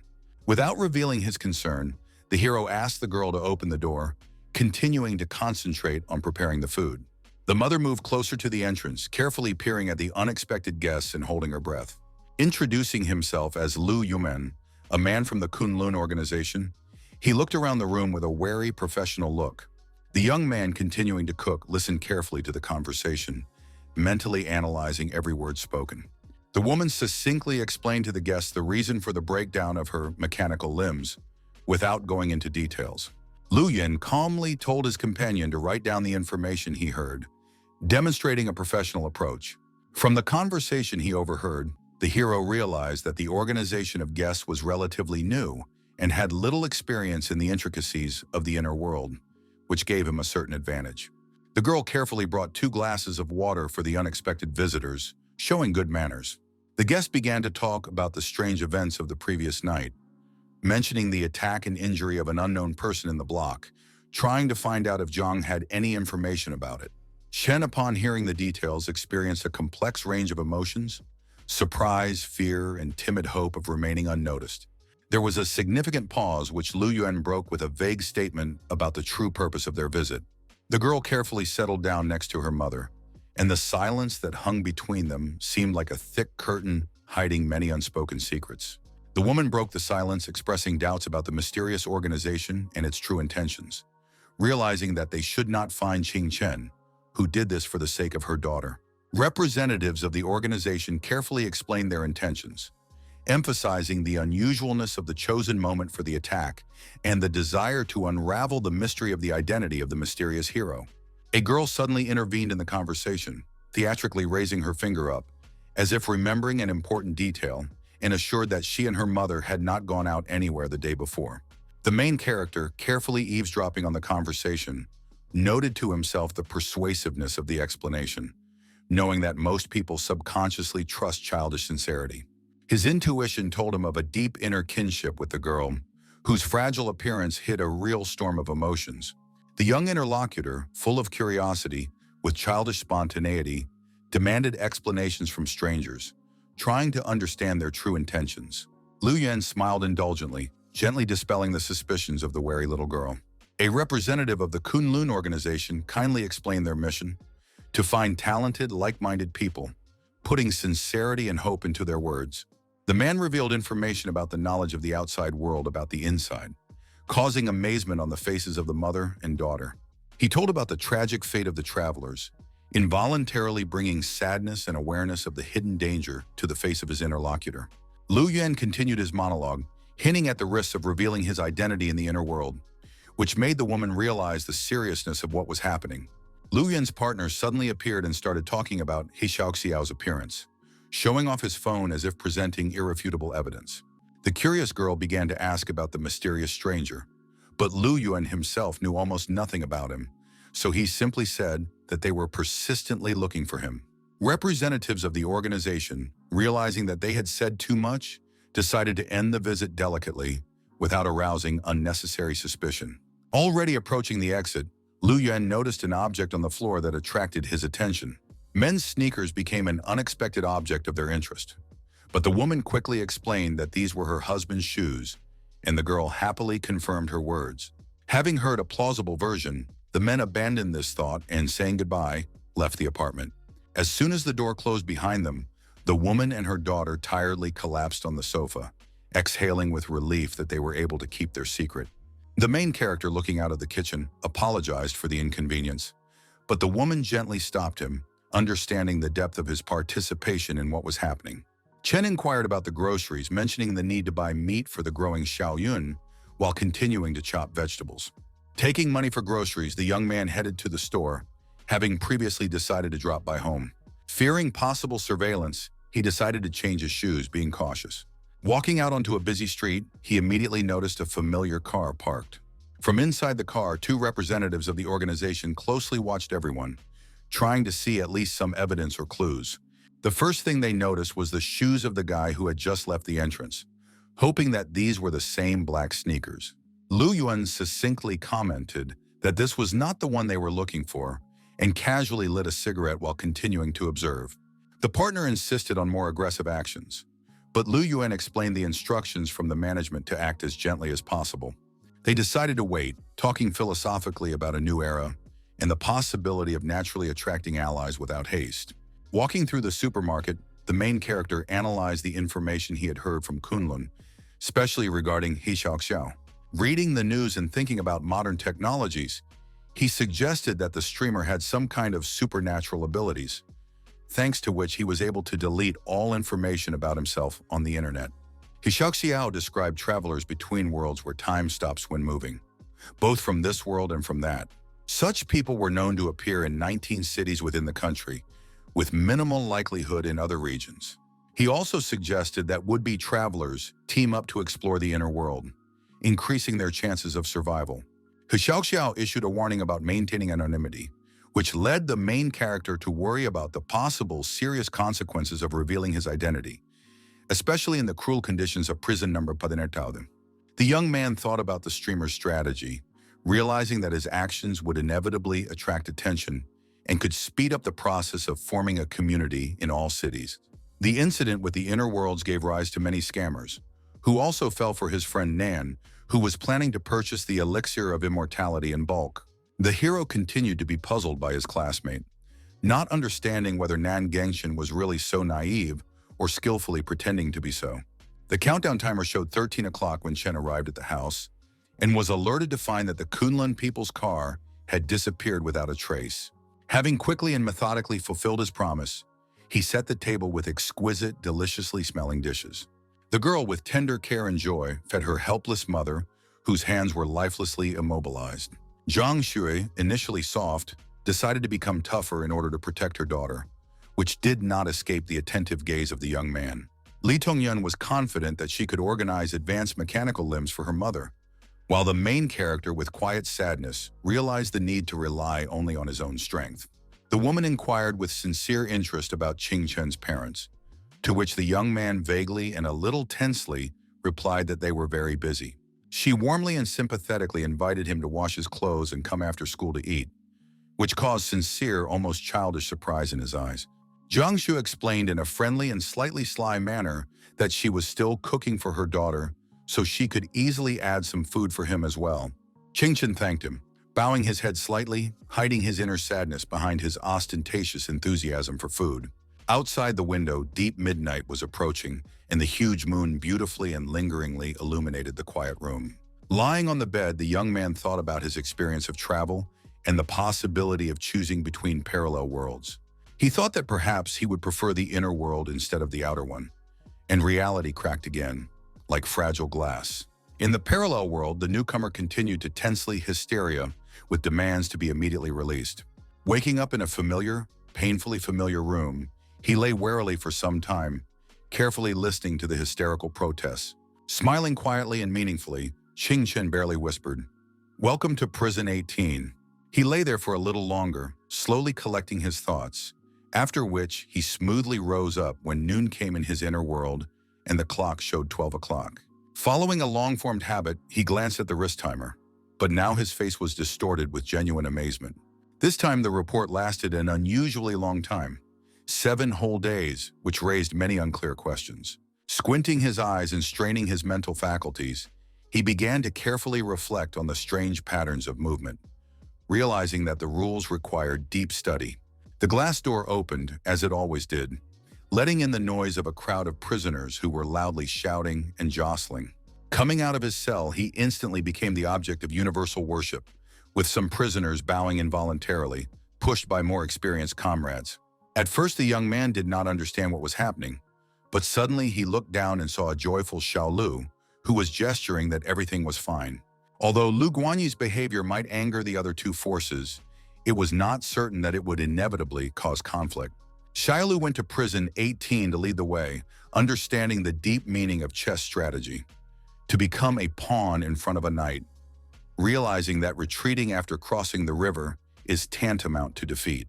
Today, 7 new prisoners arrived at the prison, and 6 of them, like experienced prisoners, decided to accept their fate, realizing that resistance would only make the situation worse. When Lu Guangye tried to catch the 7th, he constantly evaded, although the physical capabilities of the prisoner could not be compared with the mechanical capabilities of his pursuers. The rookie shouted threats in panic as the seasoned prisoner reached his face with a mechanical limb, demanding submission. The cries for slaps and insults grew louder, but none of those around understood the meaning of the hysterical screams. The main character immediately identified that this was the dialect of Chuan province, and the stranger was a traveler. A reasonable question arose.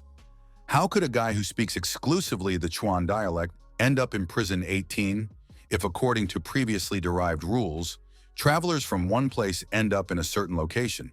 The young man continued to think about possible violations of the established rules, suspecting that transition points could not be random and must obey special circumstances.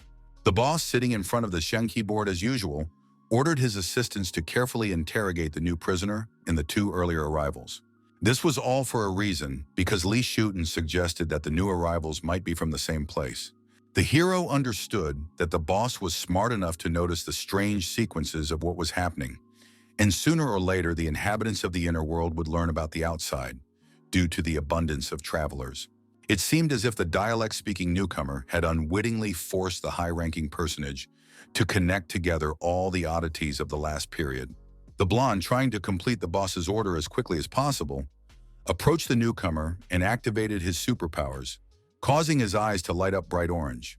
Involuntarily meeting the eyes of the assistant chief, the newcomer instantly lost consciousness. Lin Xiaoxiao resolutely moved closer and closer to the newcomer, offering his help and convincing him to hand over the prisoner to him. Lu Guanyi succinctly replied that this was only possible with the boss's permission, clearly pointing to the main character. The young man continued to watch from the top floor, hearing the puzzled conversations of passers-by who did not understand the true hierarchy and status of those present. The blonde, in turn, defiantly reminded who his boss was, to which the blue-eyed prisoner could not answer. Lu Xiao carefully watched the boss's reaction, eager to gain his approval, and as soon as he nodded, Lin slowly walked towards the motionless newcomer. Easily picking up the hem of the detainee's clothing, the blonde persistently dragged him through the newly opened iron door. The young man wondered in surprise about the strange ability of Li Shuten and his team to move freely between prison walls. The guy could not understand the logic of their free movement. If there is an opportunity to leave, why don't they use this chance? The main character approached the gaming table, where the boss was sitting, and next to him a snow-white kitten was stretching sweetly, comfortably sitting on the tabletop. The high-ranking official vaguely hinted at Lin Xiaoxiao's absence, explaining that something unusual had happened that was beyond his understanding. Continuing to leisurely stroke the cat, Li Shutong talked about the strange events that were happening around him, feeling the growing tension and mystery of the moment. The young man realized that time was running out. Understanding the complexity of the upcoming interrogation and the special abilities of Liu Dezhu, capable of revealing any secrets. Thoughts about the inevitable exposure of the outside world crowded into the hero's head, but the annoying sound of a prisoner chewing nearby constantly confused him. Yuang chatted casually with his interlocutor, inquiring about the origins and asking tricky questions about the wild lands and strange languages that were still preserved there. The mighty giant subtly hinted at the unusualness of the newcomer, drawing attention to the tenderness of his skin and the difference from typical people from remote areas. The prisoner laughed loudly, announcing the appearance of his men and giving the protagonist a friendly slap on the back, like an old friend. It seemed like something had happened.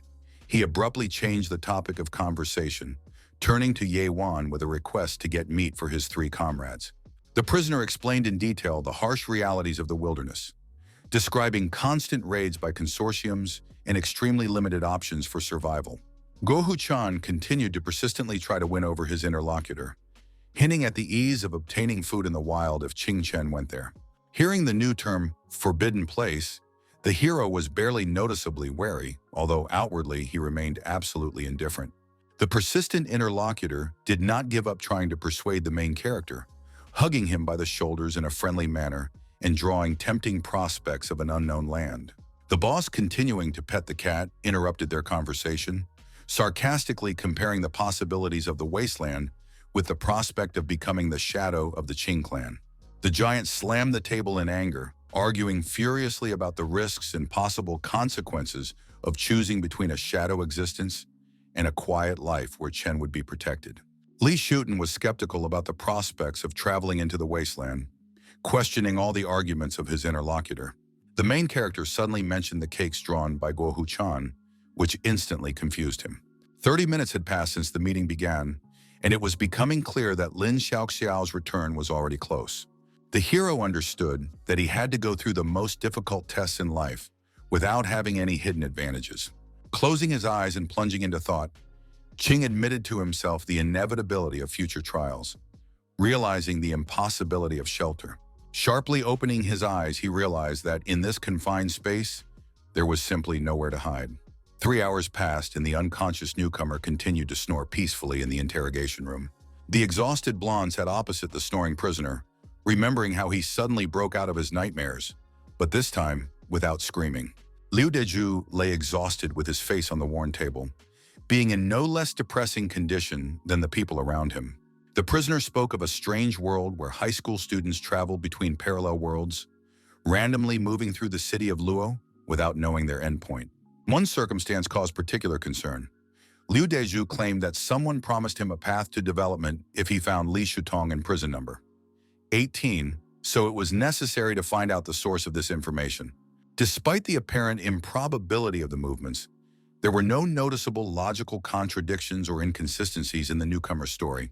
Suddenly, Lin burst out with an unexpected guess, hitting the table with such force that he involuntarily frightened the interrogated person. There was a tense pause before the question about the song, with the intriguing title, Farewell. Late dinner found Xiaoxiao returning and indifferently passing by Qing Chen, devouring another piece of meat. The young man calmly continued his meal, internally understanding that Lin, while undoubtedly smart and calculating, did not possess true cunning. Returning to the dining room, Xiaoxiao remained silent about the results of the interrogation, which in itself indicated the existence of a deep secret affecting someone present. The main character shuddered internally at the thought that he could be the center of this mystery, momentarily allowing doubts to paralyze his consciousness. Thinking about the reaction of his boss, an all-powerful person who controls every little thing, made him instantly suppress the slightest signs of uncertainty.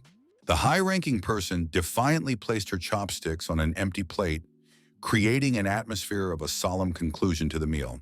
Turning to the blond man standing next to him, he asked him to take the respected guest from the peaks to another place. But everything was not so simple. When Lin demanded that the prisoner rise, he responded with an aggressive refusal, emphasizing his independence. Lin Xiaoxiao, who mastered the situation, chose a different tactic by simply snapping his fingers.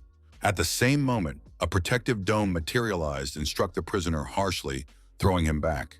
Everyone except the high-ranking person and the main character remained outside, conducting their constructive dialogue. Guo Huchan pointedly ignored the warnings, continuing to closely watch Qing Chen. Li Shuten began the interrogation by asking about the youth's involvement in recent events with the interrogation of new prisoners. The guy calmly confirmed his participation, explaining what was happening not as ambition, but as a forced reaction to circumstances, which surprised the boss with its maturity. The man, maintaining composure, literally glared at his interlocutor and asked a question about the finitude of human existence, which hung in the air with a heavy semantic pause. The young man silently looked around the space with an attentive gaze, as if trying to count the invisible details of the surrounding environment. A lively bustle continued around. People were talking loudly, occasionally bursting into loud laughter, creating a contrast with the tense atmosphere. His gaze slid over the security system, which seemed strangely open and ready to instantly react to the slightest movement. The young man's internal monologue was filled with the warmth of memories of a pleasant, spontaneous acquaintance, and his gaze was directed upward into the serene distance.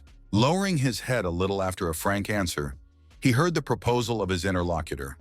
He, remembering the loss in the board game, was ready to fulfill any request for the sake of honor. The guy, without flinching, asked to perform a farewell melody, but was met with such a significant look that there was a pause. The man was hinting at a much more serious bargain: life. The young man calmly and decisively rejected the possibility of bargaining, demonstrating steadfastness of character and a deep understanding of the value of his own life. Li Shutong, sincerely admiring the courage of his interlocutor, asked Ye Wang for an accordion, hinting at a future gift and leaving the intrigue open. The sudden disappearance of the dome allowed melodic sounds to dissipate into every corner of the prison space, creating a cheerful atmosphere. Plunging into the melodious composition, the main character seemed to rewind frames of memories, after which he barely audibly whispered words of gratitude. Midnight enveloped the corridors in absolute silence, turning the space into a frozen picture. Several motionless figures watched the sleeping hero vigilantly, holding their breath in anticipation of something inevitable. Reacting with lightning speed, the strangers threw a black bag over the guy's head, turning the kidnapping into a carefully planned operation. Silently, like shadows, the kidnappers left the cell, carrying away the bound protagonist. The group triumphantly celebrated the successful completion of the task, dumping the immobilized prey in an unknown room. The creaking gates of the cell slowly closed, absorbing the last grains of light and plunging the space into absolute darkness. Qingchen found himself immersed not just in darkness, but in a dense, oppressive substance of complete isolation. Using his inner willpower, the young man managed to pull off the bag, gaining fragile hope of orientation in the impenetrable darkness. The closed space completely isolated him from the outside world, depriving him not only of the possibility of communication, but also of understanding the passage of time, where loneliness became almost physically tangible. Paradoxically, the young man did not feel fear because loneliness had been his natural environment since childhood. The only real enemy was the unbearable thirst that dries up my parched lips. The countdown timer on the young man's hand became the only guide in absolute darkness. Sighing heavily, Qingchen plunged into the depths of his own inner world, using his imagination as a shield against reality. Consciousness transported him to an empty cinema hall, where he found himself the only spectator. The paradoxical choice of a prison break film seemed like a mockery of the current situation, and the legendary Shawshank Redemption became the perfect companion to loneliness. 8 mentally watched films could not drown out the growing physical suffering, thirst and hunger, but the countdown continued. The memories became intermittent, and the timer inexorably counted down the remaining hours. The body succumbed to strange temperature fluctuations. From hot to cold, the skin dried out, and the body was exhausted from dehydration. The deep night of the prison corridors coincided with the countdown, 74 hours of agonizing waiting. The desperate cry of the blue-eyed prisoner to save his boss crashed against the blank wall of indifference of high-ranking officials, ready to ignore any pleas. The blonde glanced at the strange timer, which squeaked shrilly at exactly 0000. The official report stated, 4 days have passed since the isolation. Lin leaned over a little and reported to Li Shutong that Qingchen had not uttered a word or showed any signs of activity, proving his incredible endurance. Even experienced observers understood that not everyone could withstand 4 days of absolute isolation, and the young man looked more expectant than broken. The blonde insisted on immediate release, warning of critical dehydration and imminent danger. Summarizing his fears, the assistant stated categorically, continued isolation will lead to death. But this had no effect on Li Shuten, who was only able to notice that life and death are a personal choice, and the young man had not yet truly encountered death. The subordinates unceremoniously seated the young man on a chair, tightly blindfolded him, and began methodically pouring cold water on him, creating an atmosphere of merciless interrogation. Qingchen struggled to hold back his emotions, balancing between pain and unshakable spirit. Water flowed in a continuous stream through a damp rag, but the young man courageously pressed his lips together, not allowing the liquid to penetrate inside. The blonde watched with silent horror what was happening, realizing the incredible willpower of the young man who maintained clarity of consciousness in the most difficult circumstances. What was happening was reminiscent of a ruthless test of survival, where the guy gradually plunged into a bottomless pool of despair. The drops fell monotonously, counting down the agonizing seconds of the test, turning into an ominous ritual. A long-ago episode from childhood surfaced in the young man's memory, involuntarily comparing the current trials with bitter memories of abandonment and loneliness. A picture of a summer day appeared before my mind's eye. While walking with my mother in the park, I watched another child being bought fruit and caramel. The mother, gritting her teeth from poverty, promised to buy her son a tangla, instilling a tiny hope in the child's heart. The child's eyes literally shone with boundless faith and love when the mother held out the long-awaited treat. The woman asked her son to wait in place and enjoy the sweetness while she left for a while. The obedient child sat patiently, carefully holding the half-eaten fruit on a stick, waiting for something. There was joy all around, but the children's eyes were filled with quiet, soundless tears of unspoken sadness. The emotional shock was so strong that the sweetness literally slipped out of my numb fingers, falling straight into a puddle. The sobs turned into bitter sobs. The young man covered his face with his hands as if trying to hide from the unbearable reality. A compassionate policeman approached the crying child, shielding him with his umbrella from the pouring rain. Suddenly, a mother appeared, all in tears, who frantically hugged her son as if trying to protect him from invisible troubles. The rain continued to drizzle, enveloping them in a ghostly fog of loneliness. But the young hero already understood the bitter truth of betrayal. Returning to reality, he felt his own body being frozen by chilling tremors and painful spasms. A painful picture emerged in his memories. His mother pleadingly asked him to go with her, walking towards the unknown. The little hero stood adamantly with his half-eaten tangla, demonstrating incredible strength of spirit and character. The woman persistently continued to persuade, not wanting to hear a categorical refusal, but the young man harshly and firmly pronounced his final no. When the wet rag was removed from his face, the first thing he saw was the face of the blonde guy standing next to him. He gently tapped the young man on the back, helping him cope with his cough after his ordeal with water. After waiting until the hero came to his senses, the high-ranking official curiously asked why he did not ask to stop what was happening, because he had such an opportunity. "Because you don't want a weak person," the young man shouted with anger, continuing to clear his throat. After these words, a clear respect for the steadfastness of the young, already courageous man appeared in the eyes of the high-ranking personality. The boss tried to understand whether his subordinate was able to forget the cruel trials of today, peering searchingly into his face. The guy, without looking up, remained calm. His body continued to irrigate the remaining water, forcing him to confidently say, "No, but I don't mind." The boss, obviously pleased with the result, solemnly announced his intention to personally train the young man, starting tomorrow. Just before leaving, Li Shuten turned around meaningfully, hinting at his readiness to lead his ward along the most difficult and winding path among the short ones. Having uttered this mysterious phrase, he majestically walked away along the deserted corridor, accompanied by his faithful cat. Lin Xiao, watching his departing boss, thought about his internal tension. The legacy of the knights is on the verge of collapse, and only he knows the true cost of this path. The subordinate sitting next to the young man openly admired his fortitude, admitting that they themselves were able to withstand much less time in difficult conditions.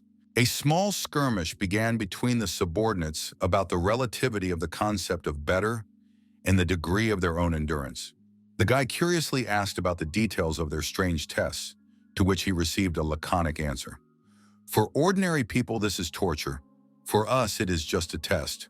The blonde openly spoke about the boss's intentions. He was ready both for success and for the possible death of his ward, because his heart had long been hardened from encounters with death. He also tried to soften the boss's harshness, explaining the harshness of the era, and another comrade extended a towel with a gesture of support, admiring the incredible resilience of the young man. Almost immediately after the conversation, the main character was brought the long-awaited food, rice and deliciously smelling pieces of meat. Lin Xiaoxiao and his partner excitedly bet on the first choice of dish, clearly impressed by Qing Chen's ability to survive unimaginable trials. The guy did not hesitate to take the plate of rice, which caused obvious sadness on the blonde's face, and thoughtful comments from his partner about the nature of human resilience. Continuing to leisurely eat, the young man reflected that the trials he had experienced were incomparable with the past difficulties of the outside world. His peers carefreely attend classes, fall in love and play, while he has already entered the unknown reality of adulthood with no idea of his future path. The interlocutors persistently asked about his origin, interested in the circumstances of his appearance and connection with the Qing family, to which the guy answered extremely succinctly and honestly. The blonde assumed that his superiors had deliberately accepted him, given the circumstances, but Ye Wang's partner expressed hidden concern about their shared secret. The comrades solemnly promised to remain silent and not to tell even Li Dongjie about the guy's origins, which aroused the young man's natural interest in this person. Lin Xiaoxiao explained in detail that Li Dongjie represented the Heng Shi organization controlled by the knights and offered to fill in the knowledge gaps about the outside world. Ye Wang added about the loyalty of Lu Guangyi, who endured many trials with dignity and almost came into conflict with his superiors for the sake of Qing Chen. Questions about the newcomers revealed that the young man has a superficial understanding of Liu Dezhu and Huang Zixin, with whom he studies at the same school. The blonde was sincerely surprised that behind the appearance of an ordinary schoolboy, there was hidden incredible fortitude and extraordinary abilities. The main character described the outside world as a territory of calm and stability, where there are no supernatural phenomena, causing the silent envy of listeners. Abruptly, Chen changed the subject and became interested in the opportunity to talk with a foreigner in custody. Lin pointedly hinted at his newfound freedom, emphasizing that the hero could now act with virtually no restrictions, with a sly wink. The person being interrogated was in the interrogation room nearby, and Ye Wan had already begun preparations to organize the meeting. As a precaution, the main character put on a mask that hid part of his face and wrote the name of a mysterious alley on a small piece of paper. The newcomer, having read the note, was so stunned that he burst into angry insults, calling his interlocutor a derogatory nickname. An interrogation followed about the province of origin and the circumstances of the move, to which the newcomer answered extremely succinctly. Having received everything that Chen wanted, he calmly stood up and headed towards the exit amid the screams and insults of the new guy, who did not receive an answer to his question. The blonde watched in amazement at the incredible calm and composure of the young man who had just survived a grueling ordeal. The main character, accompanied by Ye Wang and Lin Xiaoxiao, walked towards the boss, immersed in deep thoughts about the current situation. The young man analyzed the latest events, understanding the logic of what was happening. Zhang Sheng's appearance in City 18 was directly related to his movements to the city of Luo, where the mysterious life of the traveler of the inner world would continue. Ye Wang explained their strategy in detail, emphasizing that the original goal was not immediate detention, but to preserve the secret identity of the protagonist. Lu Guangyi's sudden cry demanding Qing Chen's release broke the silence of the corridor, attracting the attention of the interlocutors. Lin Xiaoxiao told a story about a blue-eyed guy who was a former thug from a nursing home, highlighting the strange circumstances of his past. The mention of a nursing home caused sincere bewilderment in the young man, forcing him to listen more carefully to the story. According to Lin Xiaoxiao, in the slums of the inner world, traditional care for the elderly simply does not exist. The system was cruel. Old people over 60 were sent to specialized institutions, and children squandered their pensions. Cutthroat nursing home workers turned protection into a real craft. They received payment for protection and created an artificial hierarchy between the residents. Chen was allowed to meet with Lu Guanyi, but he could not understand the logic of the Qing family sending an assistant from the nursing home in a critical matter. Xiaolu continued to scream heart-rendingly in the cell, demanding that Li Shutong immediately release his boss. The blonde man and the main character approached the camera, using secret connections for unhindered entry. The metal doors swung open with a deafening roar, causing the prisoner to quickly jump up and peer at the unexpected visitors. The main character stood in front of him, the same boss whom he had begged to free all these days. Tears instantly appeared in the eyes of the blue-eyed man. He resembled a helpless child who did not believe in the long-awaited meeting. Jumping up, he sat Qing Chen on the bed, fussily examining and asking about his condition, involuntarily noticing his emaciation. Xiaolu began to detail the possible reasons for his interest in the young man, hinting at his role as a potential candidate for the position of Shadow, believing that the Qing clan would not make a fuss. Li Guanyi continued to insist on revenge with Li Shutong, but the main character only smiled, offering to stop this theater. The blue-eyed young man immediately began to try to justify himself, denying any pretense. Realizing that Chen saw right through him, he admitted that his behavior was just a way of survival for little people. The main character silently watched his interlocutor, understanding the true reason for his ostentatious devotion.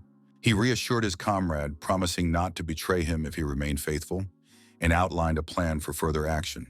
The young man gave instructions to behave more restrained, to which he received an emotional response mentioning Qing Yan. First of all, the hero demanded that the gold jewelry be removed from the mechanical hands, promising to keep them for his interlocutor. Having taken the jewelry, the guy wished his comrade a good rest and quickly left, putting them in his pocket. Mathematical calculations immediately began to sound in his head. About 30 grams of gold, density 19.23. He was only interested in what the market value was now. A blonde man was waiting for him at the exit of his cell, wondering if he needed any more help. After some thought, the guy firmly stated that he had a plan to check certain circumstances. The countdown of 40.5 hours only spurred the young man to act more decisively, ignoring the whispers of those around him. Rumors spread in the prison corridor about the punishment of the main character, who allegedly lost the favor of the influential Li Shuten and was locked up for 4 days without food or water.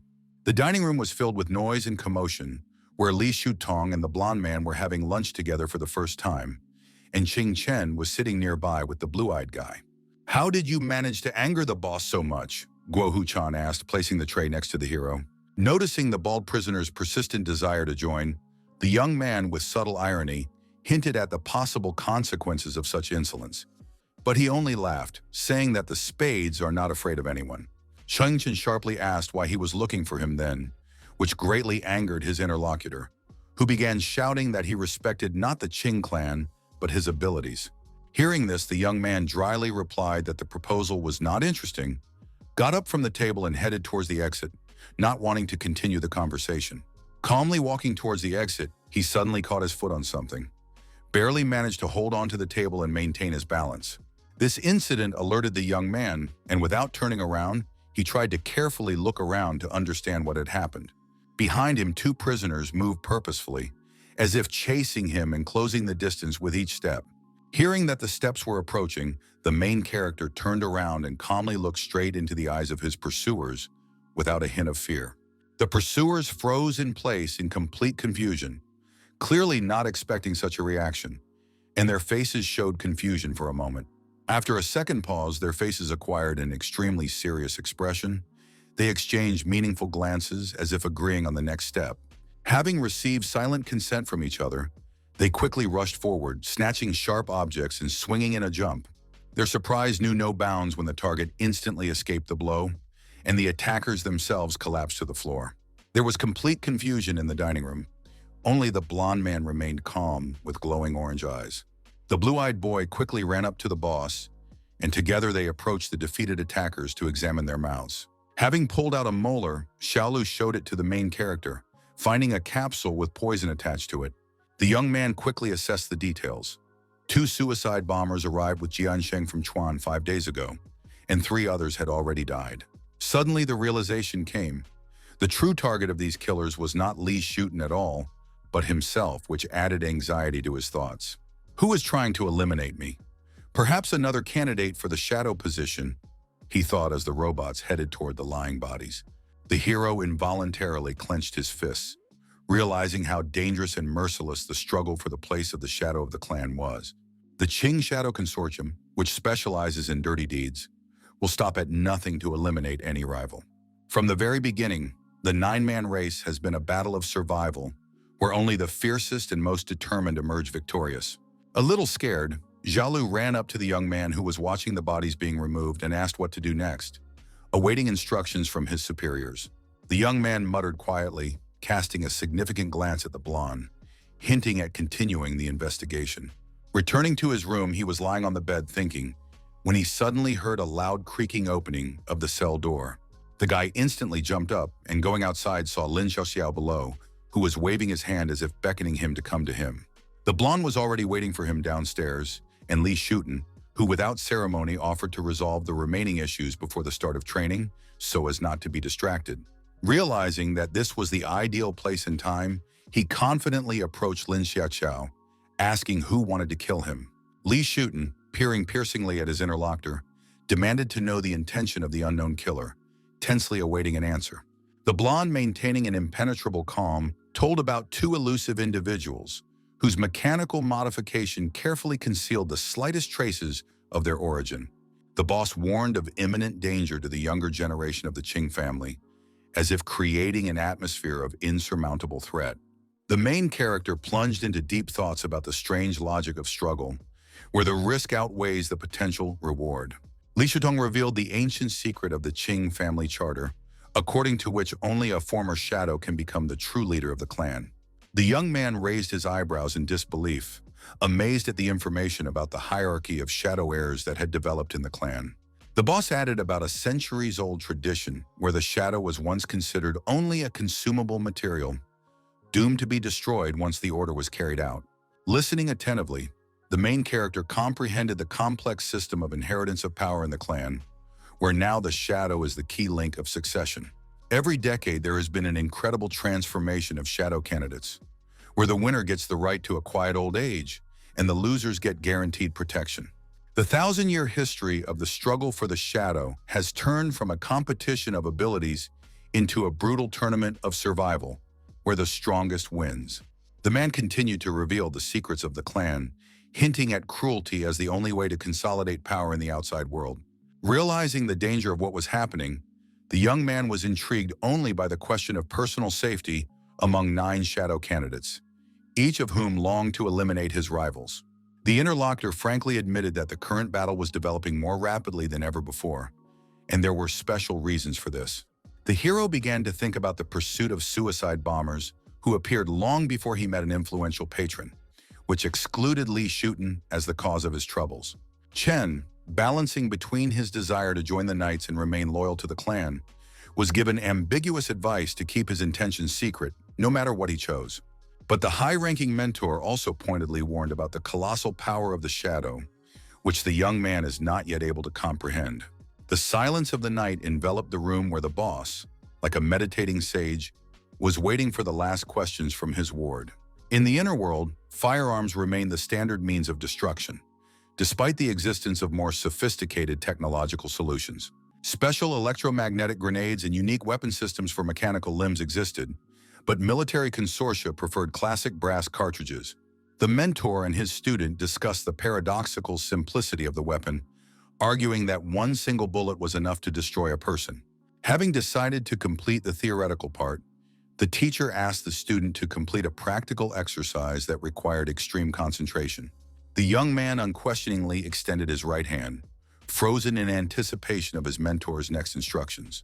The high-ranking official instantly squeezed the disciple's wrist, causing intense physical pain. Incredible spiritual energy controlled every biological process of the young man, including the rhythm of his breathing and the speed of his blood flow. The young man's veins were bound by a mysterious force that completely subjugated his internal biological mechanism.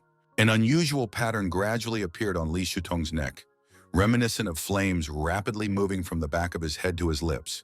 The main character was aware of the complete contradiction of what was happening with the known laws of biology and human physiology. The energy flow penetrated the young man's blood vessels, burning them from the inside with incredible force. Attempts to escape became more and more desperate, but Ye Wang, standing nearby, urged him to maintain composure. The blonde recalled his earlier philosophical statements about overcoming suffering, trying to support his friend and help him rise higher. The fire of internal transformation engulfed the young man, but he tried to maintain control of his breathing. Lin Xiaoxiao, worried about the student, urged him to maintain knowledge and internal stability. The blonde did not stop screaming, reminding him that accumulated pain can destroy the internal structure of a person, and no one can help. For the first time in his life, the main character was left alone with his first painful memories. An accidental cut with a kitchen knife, the feeling of being cut off by fingerprints. Torture by water seemed like a monstrous ordeal, where poisonous saplings of cold memories pierced directly into the young man's lungs.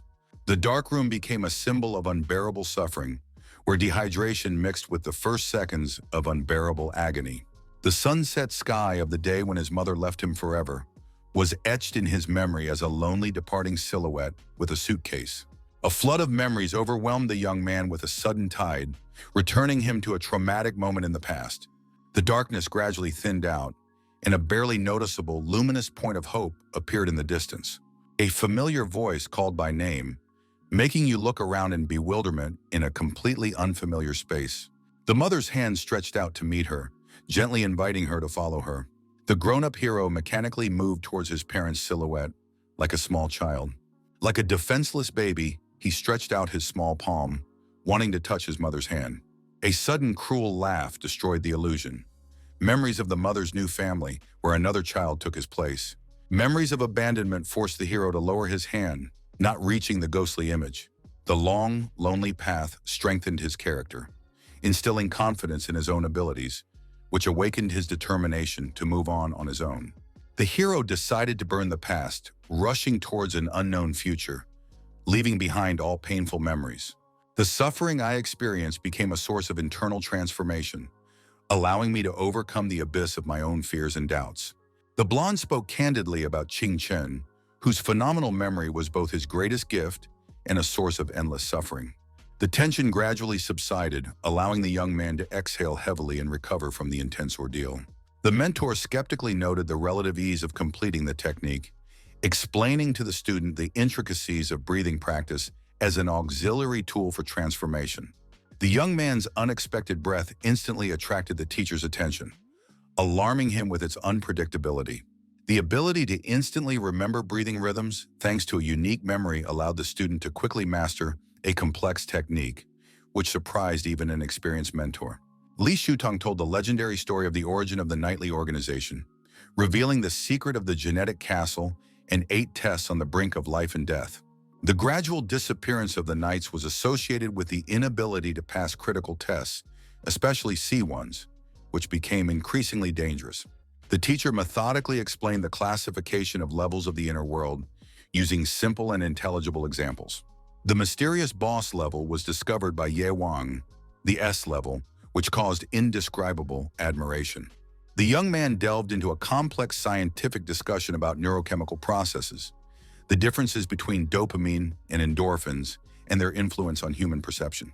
Subtle analysis of chemical processes revealed the true nature of dopamine as a mechanism for the formation of addiction and not a source of true happiness.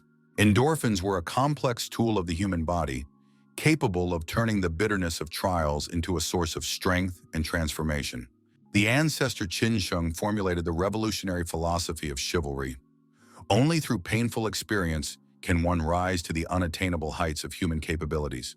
The main character, examining his interlocutor with an inquisitive gaze, was persistently interested in the secret connection between breathing techniques and endorphins that can unlock the gene lock.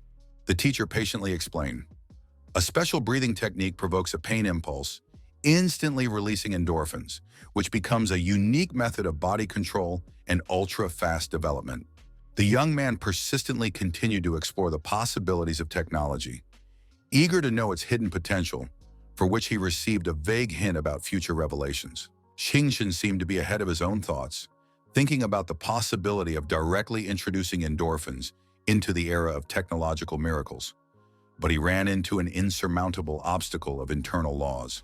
The teacher revealed the tragic story of ancestors who tried repeatedly to artificially stimulate endorphins, but were unable to open the sacred gene lock.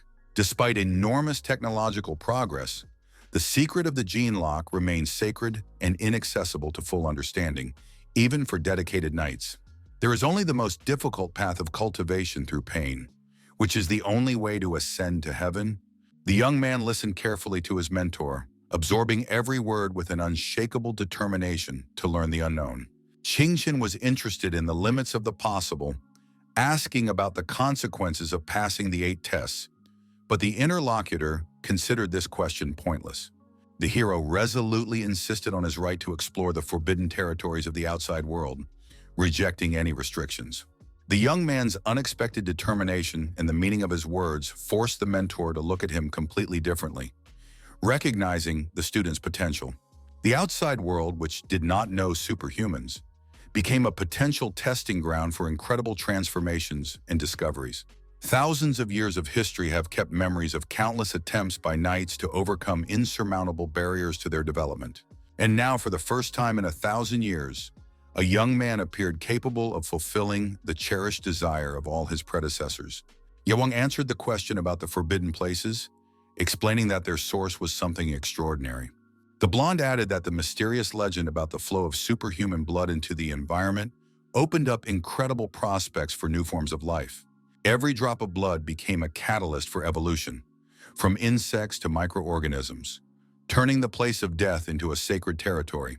While searching for a new continent, the Kashima Consortium discovered the bones of a giant whale, so large that even a wide-angle lens could not fully capture it. The ocean depths kept the secret of transformation. The place of death of the legendary creature became a forbidden space full of unsolved mysteries. Lin Xiaoxiao spoke about forbidden items that appear centuries after the death of a Superman. For example, in the wasteland near the city of 16, a black steam locomotive of 12 cars runs through the wilderness. If you throw a 50-gram gold coin through the window of the tail car, you can become its passenger and go to the ends of the world. The tail car of the train is literally overflowing with gold coins, becoming a cherished target for daredevils and smugglers, although finding the train is extremely difficult. Any attempt to steal treasure instantly turns into a death trap, where the thief becomes a prisoner of his own greed. The last carriage of the train is a real cemetery of human ambitions, literally stuffed with the bones of unlucky adventurers. There are forbidden objects that are far from ordinary understanding. They can be living beings with endless life, capable of serving or destroying. Failure to control such an object or the slightest mistake in handling them turns them into a monstrous threat. The 100 forbidden items are like wild animals in the forest. Experienced hunters know which ones they can handle and which ones they should avoid. With the increase in the number of such objects, a special inquisition appeared. Hunters hostile not only to the creatures, but also to those who raise them. Their mission is to contain not only dangerous artifacts, but also potential superhumans who could unleash a real apocalypse. Yewang solemnly announced the beginning of the students' preparation for the 8 sacred tests, without hiding his pride in his potential. The mentor pointedly hinted at the possibility of changing the era, instilling in the student an unshakable belief in his own destiny. The boss began to rise, saying that the theoretical part of the training had ended, giving way to practical training with increasing intensity. The man watched his new student with delight, anticipating the incredible transformations to come. The main character felt a strange mixture of restrictions and unprecedented freedom filling his inner universe. The new place seemed more attractive to him than aimlessly living under the serene sun in the outside world. The training began unexpectedly, with a carefully prepared container of chopped beef and insistence on a solid diet before exercise. The young man was intrigued by the unknown energy generated when using the breathing technique. It seemed controlled, but not obviously useful. The morning conversation between the boss and 2 wards revealed the incredible endurance of the student, who managed to train at full load without a break from 11 in the evening until 3 in the morning.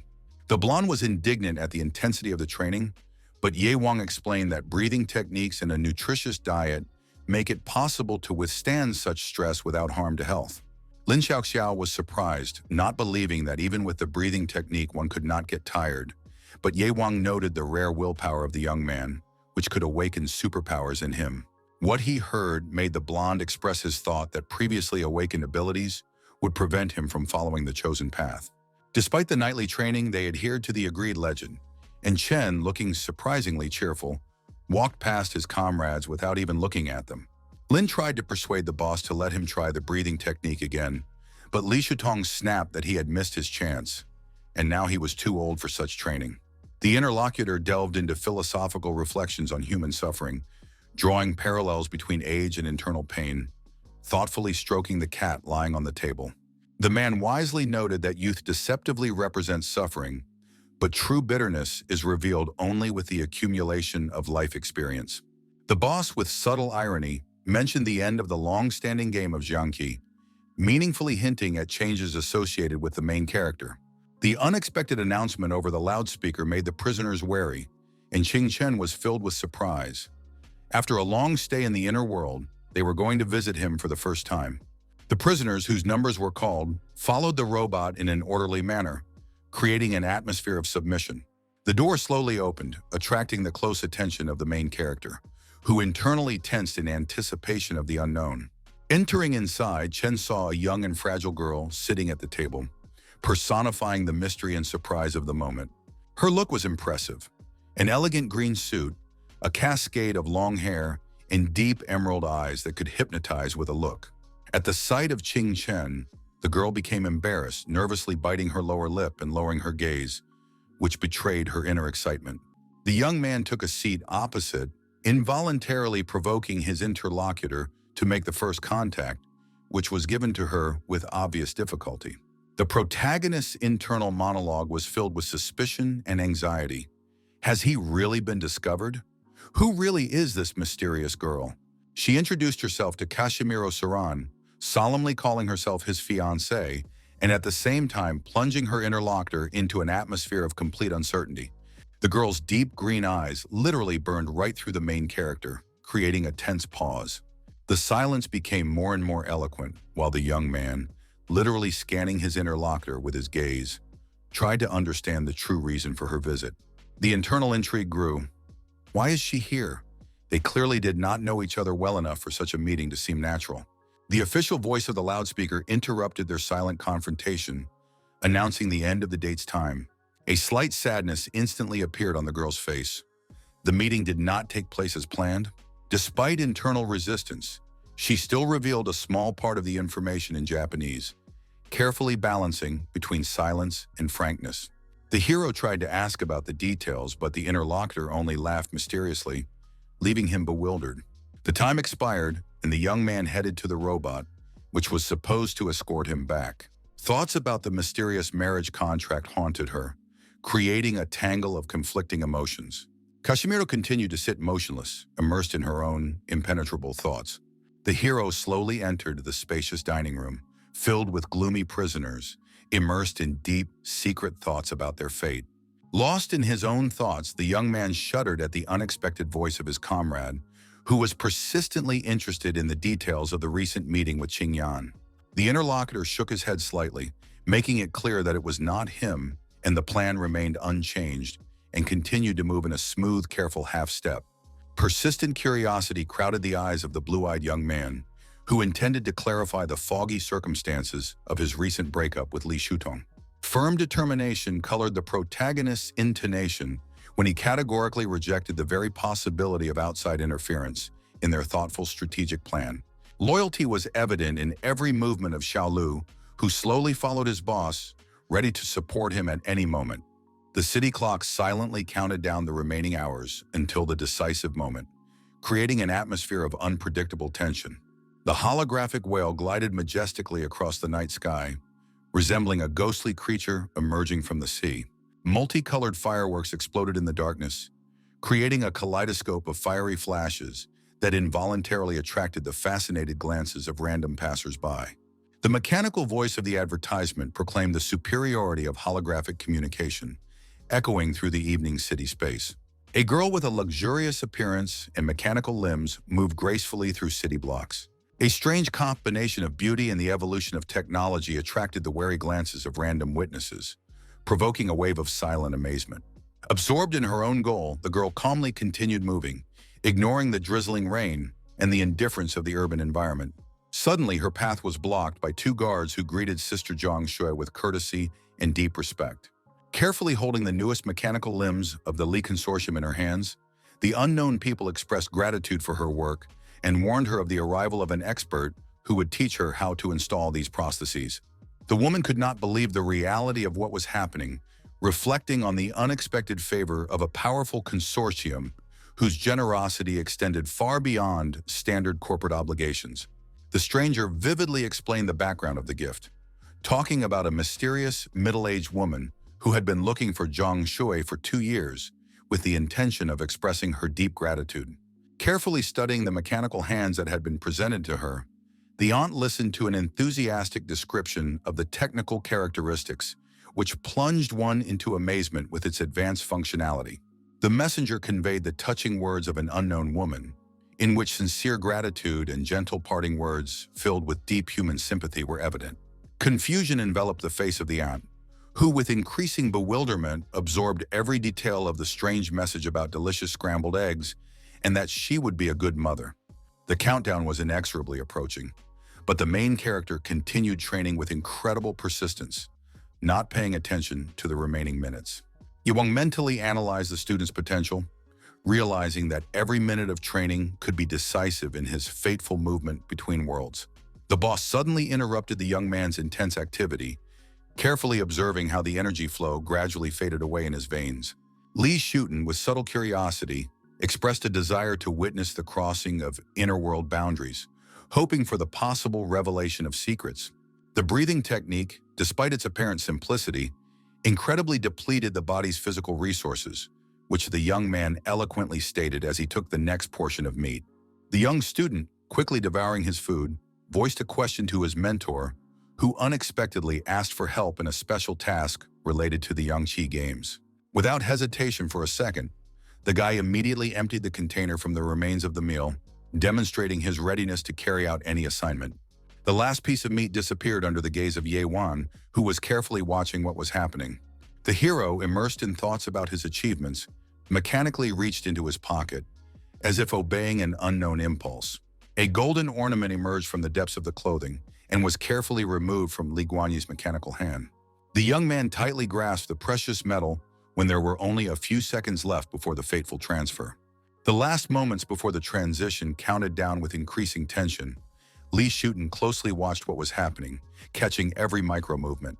At the moment of transition, reality literally shattered into pieces, and the young man's body was engulfed in unimaginable flames, while the golden object continued to be securely held in the convulsively clenched palm. A sharp awakening in his own bed found Qing Chen jumping up like a spring, preparing for lightning-fast actions. Without wasting precious moments, he masterfully removed the flash drive from his mouth, continuing to tightly clutch the precious gold in his hand. The 7-day travel intervals gradually lengthened, giving rise to disturbing thoughts about the possibility of being irreversibly stuck between worlds. But the successful transfer of the golden object gave a tiny hope of control. Internal energy currents still pulsated in the veins, reminiscent of the recent painful transition between worlds. Deciding to make the most of his post-transit state, the young man rushed to the floor for an intense training session. The morning sun's rays flooded the room, but the hero remained motionless, completely immersed in meditative breathing practice. Having completed his workout, he smoothly stood up, took a bottle of water, went into the shower, and automatically grabbed his phone. Taking sip after sip, the young man remembered a recent date and a mysterious girl, whose image did not leave his mind. Thanks to his phenomenal memory, the guy was able to reconstruct the phrases he heard, which Serene uttered in Japanese, involuntarily immersing himself in the atmosphere of that moment. Thoughts about the girl's origins haunted her. Why did she speak Japanese if Kashimiro's family was clearly connected to Chinese culture? Many possibilities swirled in my head. Perhaps she was a traveler or a carrier of a rare cultural tradition, able to freely switch between languages. A sudden message from classmate Nan Gengshin interrupted his deep thoughts, intriguingly asking about the reputation of Liu Deju from the parallel class. Slight confusion colored the face of the hero, who perplexedly accepted the mysterious call to urgently report to school. In the school corridor, the main character moved slowly, not surprised by the usual noise and commotion that surrounded him with a dense ring of carefree teenagers. Among the many-voiced crowd, he noticed a classmate who was energetically waving his hand, insistently urging him to come closer and pay attention. The red-haired friend excitedly showed the phone screen, hinting at something supernatural and hitherto unknown. A popular news portal reported shocking details about the mysterious traveler Zhang, a resident of Chuan province who was imprisoned in a hidden, solitary confinement cell. The main character plunged into deep thoughts about the tragic fate of travelers, contrasting with the bright and eventful life of the cyber inhabitants of urban spaces. Memories of Liu Deju's previous return from travel surfaced when he vaguely hinted at a meeting with the influential Li Shutong. Confused, Deju slowly scanned the school corridor with a wary gaze, carefully peeking out, trying to comprehend what was happening. Suddenly, his classmates noticed him and began to advance in a crowd, persistently pointing to the hot news on the phone. Liu Deju began to read the message while listening to the excited comments of those around him about the strange incident with Jian Sheng. The guy's internal monologue revealed the suspicion of the existence of a mysterious boss and a third traveler. A mental rescue plan arose in the student's head. He imagined himself begging the mysterious boss for release along with Jian Sheng. Realizing that he had lied, Liu Deju finally decided to reveal the truth, which plunged his classmates into sincere amazement with his contradictory statements. Watching all this, the main character laughed, realizing that his stupid classmate was able to attract attention, although not in the way he wanted. Many journalists flocked to the educational institution, eager to capture the traveler who filled the internet space. The panicked teachers called for the students to immediately take their seats, and the hero obediently followed the instructions, taking Nan Gengshin with him. A suspicious stranger appeared on the school grounds, climbing over the fence, violating all established boundaries. Two classmates froze in a shocked daze, unable to move or do anything. The trembling hand of one of the girls pointed to the building that the mysterious alien was looking for. The man quickly ran up to the floor, loudly calling Li Buju, unwittingly causing confusion with names. Liu Deju heard his name called when the stranger burst into the classroom with fury and determination to discuss everything that interested him. The stranger unleashed a stream of accusations on the frightened schoolboy, hinting at his involvement in prison secrets. The quickly reacting teachers tried to pull the aggressive man away, but his pressure seemed unstoppable. Even after being removed from the office, the man did not stop insisting that he needed help, promising financial reward. Nan Gengchen was excited about the potential uses of the information he had heard, but also added that if he had stayed in the corridor, he could have heard much more. Qingchen remained indifferent to his comrade's statements, showing immersion in the world of his phone. The red-haired friend's fervent imagination painted an exciting picture of a journey into the inner world, where they would become superhumans with mechanical limbs. The main character reacted warily to the sudden appearance of a book on programming, noticing the strange behavior of his classmate. Deciding to change the topic, he offered to become friends with Liu Deju in order to find out more information about that world in case they moved. But Qing Chen rejected this with cold indifference, as well as any hints of involvement in the world of travelers.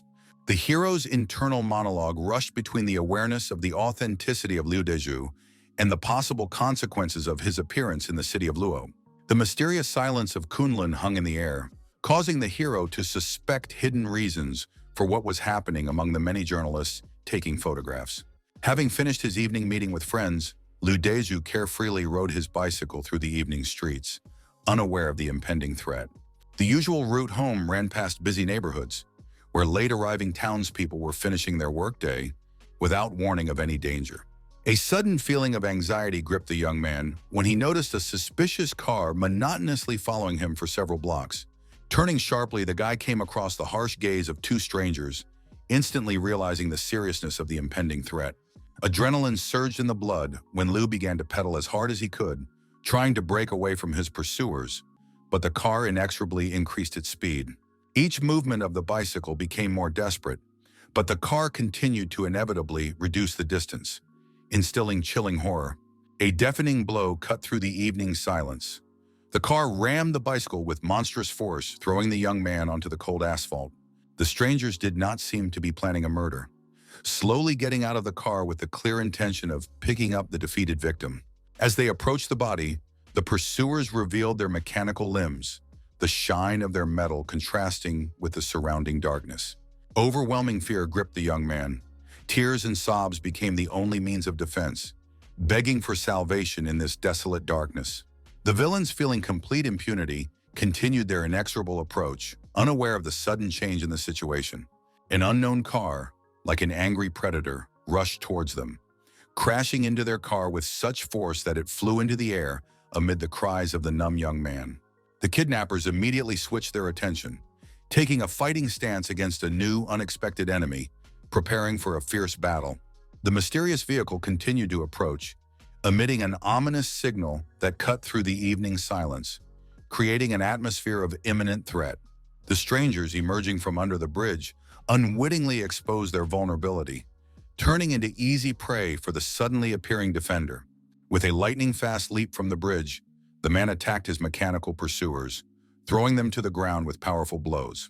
The metal limbs of the villains hit the asphalt with a deafening roar, and the frightened student continued to sob, not understanding whether this was salvation or a new threat. The man, who made an incredible jump without turning around, inquired in a casual tone about the state of the frightened young man, showing his calmness. The prosthetic arm flashed in the light of the street lamps as the stranger introduced himself as the leader of Kunlun, Zheng Yuandong.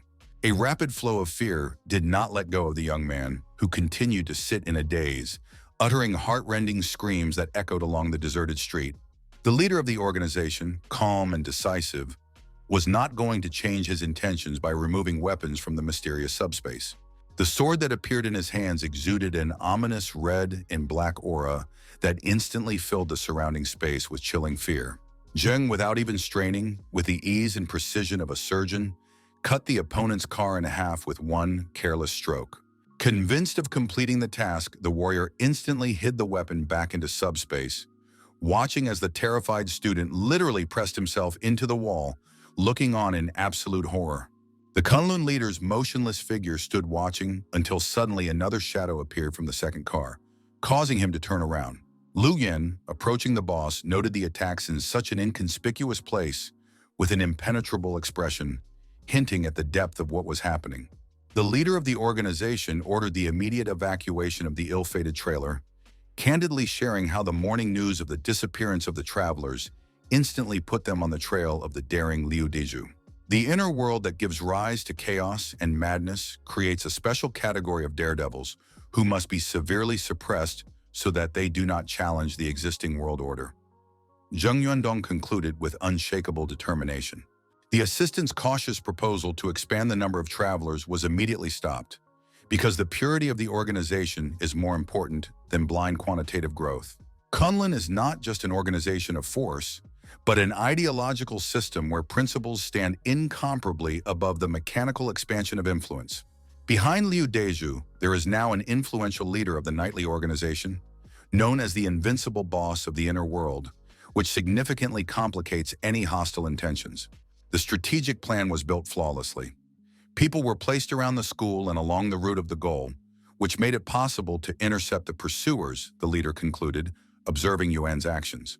A quick examination of the victim revealed minor injuries, scratches on the arm, leg, and face, which did not pose a serious threat to health. Firm words of support and the promise of round-the-clock protection calmed the frightened student a little, who gratefully whispered the only thing, "Thank you." The loud slam of the car doors symbolized the end of the dramatic rescue scene. Literally a moment later, police cars with flashing lights turned on appeared on the scene. The young man, still under the impression, was perplexed as to why his pursuers retreated so easily, without even trying to win him over to their side. The boss, looking meaningfully at the road, hinted to his ward about the strangeness of what had happened, involuntarily whipping up the intrigue. Doubts about the student's abilities grew. Lack of courage and initiative could become an insurmountable barrier to recognition by the influential Li Shutong. Lu Yuan cautiously suggested the possibility of non-recognition, but Zheng instantly refuted this version, citing the authoritative opinion of Jian Sheng. The unexpected suggestion of a third traveler hiding in prison number 18 hung in the air with significant intrigue. Zheng, unaware of the true scale of what was happening, continued to methodically collect information, without even realizing about the main character, who continued to train, leaving not the slightest chance for chance. The heavy sigh of the ward sounded like a question about the fate of Liu Deju, but the stern boss cut off all hopes of joining with a single laconic sentence. The monotonous movement of the car was accompanied by a quiet conversation, where Lu Yuan reminded of the upcoming meeting, which the leader postponed without the slightest hesitation. The dead of night found the protagonist in an incessant training routine, where every movement was subject to iron discipline. The internal monologue was mixed with physical efforts. The need for survival dictated the harsh conditions of existence, where every calorie counted. A sudden knock on the door interrupted the meditative state of training, revealing young Xiao Yun with a hot plate of home-cooked food. Gratitude flashed a sincere smile when the girl hurriedly handed over the treat and quickly ran to the stairs.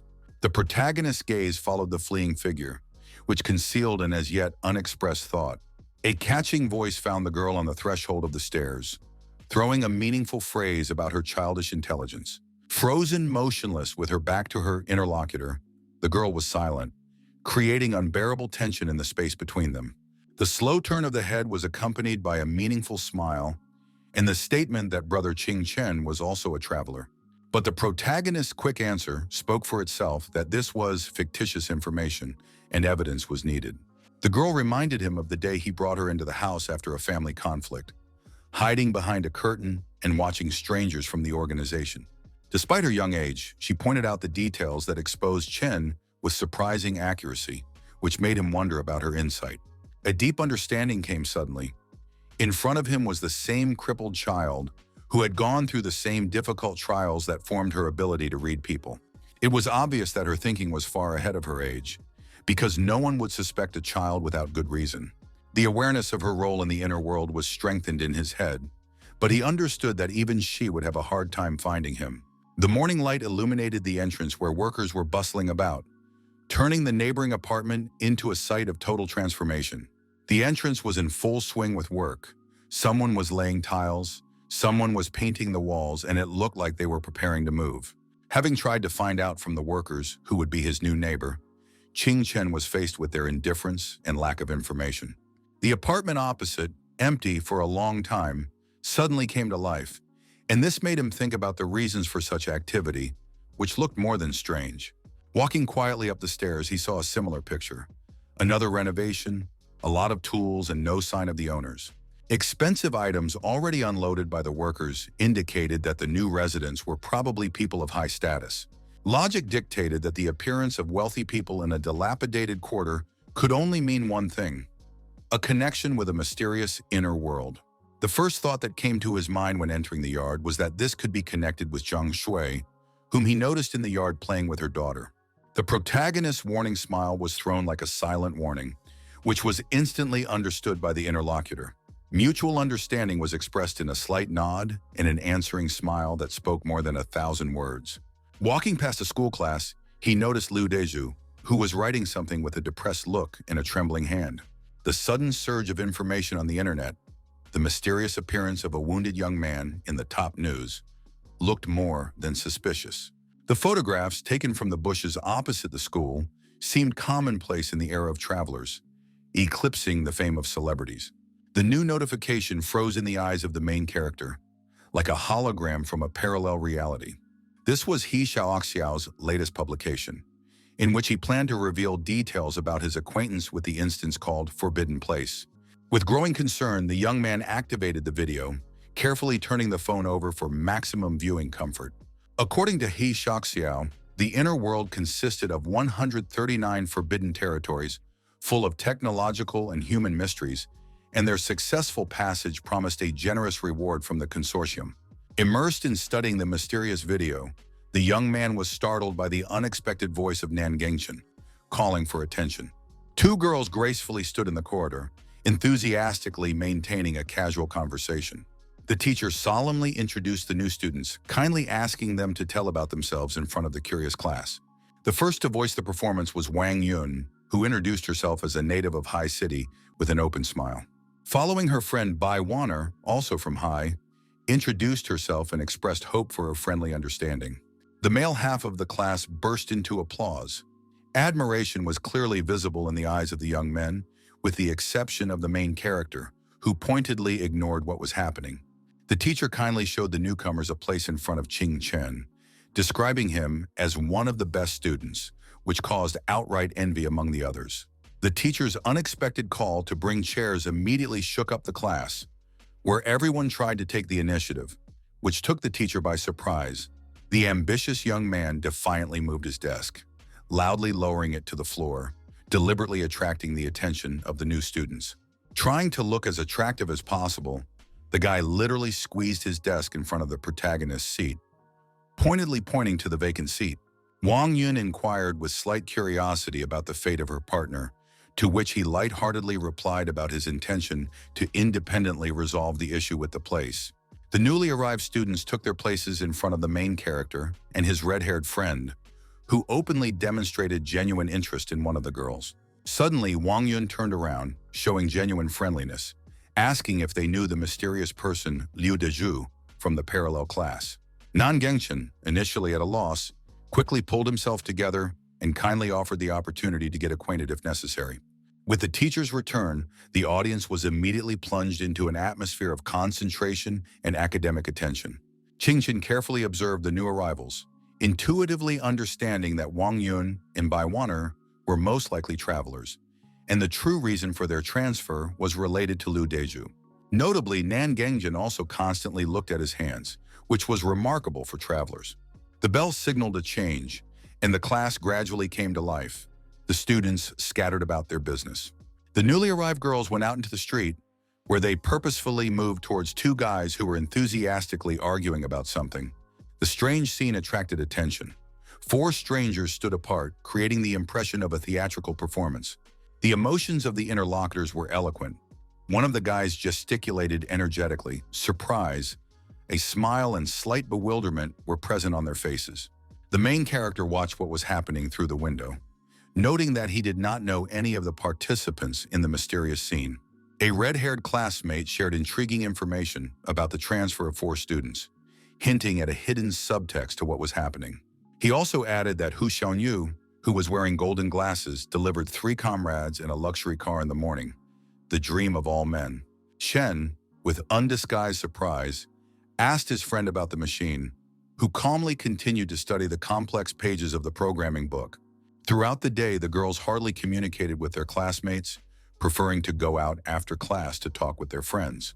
Their intellectual level exceeded all expectations. In English class, Bai Waner methodically studied last year's international tests, and Wang Yun studied the most difficult Olympiad tasks in physics. Passing by, the main character overheard their conversations in English, in which words like travelers, movement, and the names of two cities flashed. Having energetically collected his backpack, the hero loudly announced his departure, simultaneously instructing his friend to promptly report any school incidents. Wang Yun, following her departing classmate with her gaze, was surprised to be interested in the reasons for such atypical behavior for a diligent student. After completing classes, the girls, getting ready to go about their business, casually said goodbye to the guy with a friendly wave of the hand.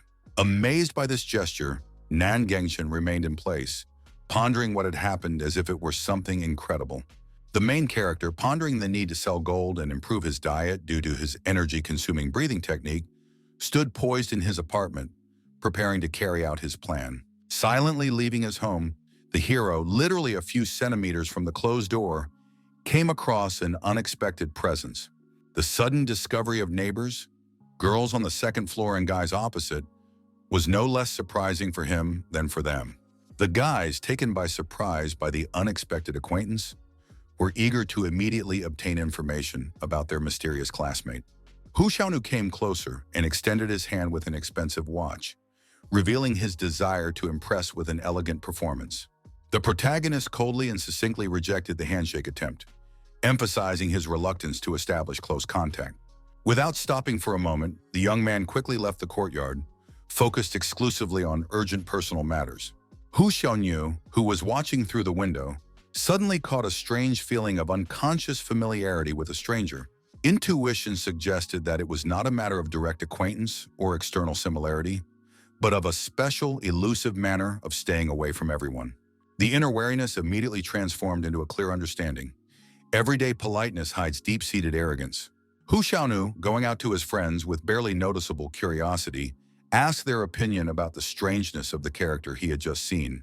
The friends settled comfortably in the house of Wang Yun and Bai Waner, where they began to discuss the oddities of their classmate Qing Chen, who seemed to care nothing. A diligent student from the provinces is unlikely to be able to rise above the circumstances, Wang Yun believed, emphasizing the insignificance of their new neighbor. She casually offered to stay at a hotel, explaining that their only goal was to meet with Liu Dezhu, and Zhang Shui was not of particular interest. Hu Xiaonu abruptly interrupted her reasoning, urging her to be more far-sighted and reminding her of the strategy for establishing connections in the city of 18, where every acquaintance can become a key one. Tired Wang Yun talked about the need to gradually establish contacts with Liu Dezhu, allowing for the costs of information and resources, but Zhang recalled the readiness to overcome possible difficulties.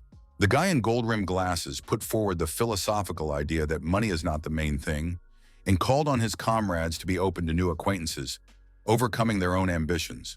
He emphasized that friendship would be the main advantage in his relationship with Liu Dezhu, greatly improving his points. Wang Yun inquired about the curriculum, mentioning overcrowded classes, and asked for information about a mysterious traveler who seemed like an impenetrable mystery. She suddenly mentioned the name of Yang, who might be planning to transfer, causing puzzled looks among those present. Tianjin reacted with alarm to this news, and Hu Xiaonu tried to calm the company by slowly getting up from the table. The young man interrupted the discussion with a proposal to meet the neighbors and took a beautiful box, hinting at further actions. The company headed to the neighbors, decisively knocking on the first door they came across. Xiaoyun was running happily in the apartment, assuming that her brother Qingchen was knocking, and exclaimed for him to wait a minute because she was already running.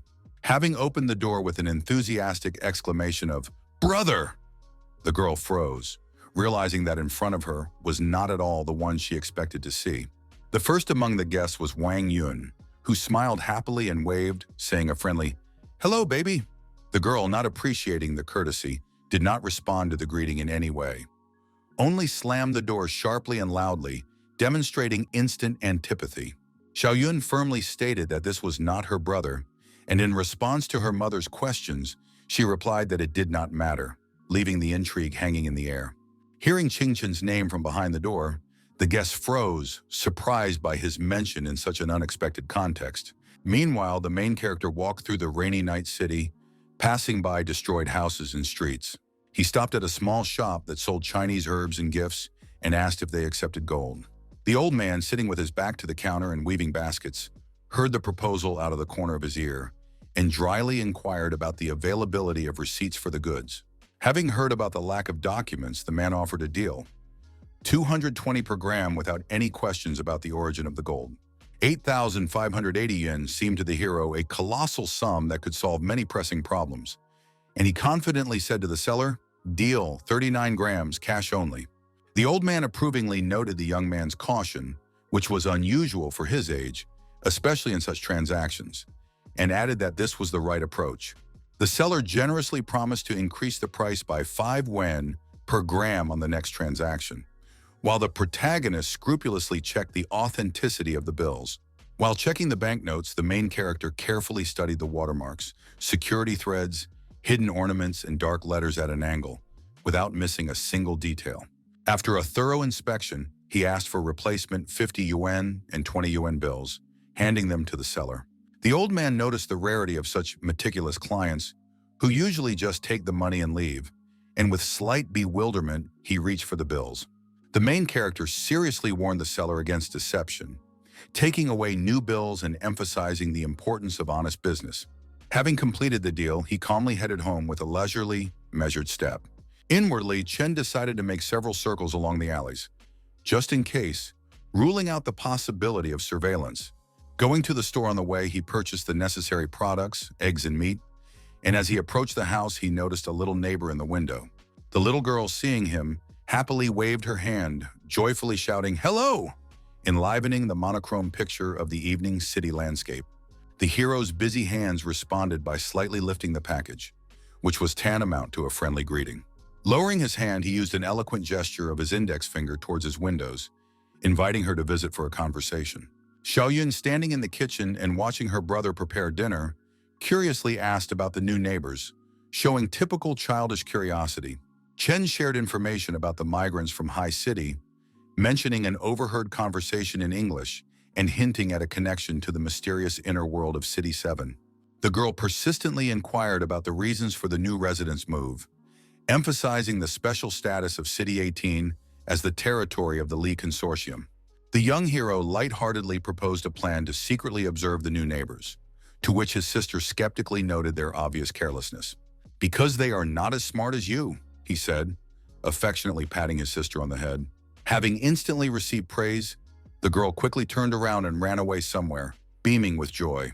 Along the way, she reminded him that her mother had instructed her to pick up his dirty clothes for washing, and slyly sticking her tongue out at him, she hurried to complete her task.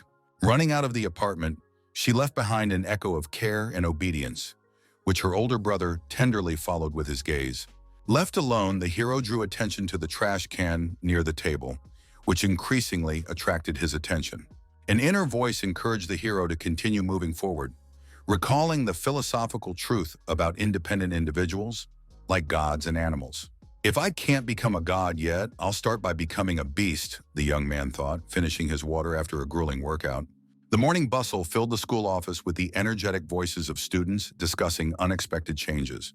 Nan, beaming with delight, could hardly believe in his friend's unexpected initiative, dreaming of an earlier change of place. The friend's assumptions infuriated the protagonist, like invisible irritation frozen on his face with a sharp grimace of dissatisfaction.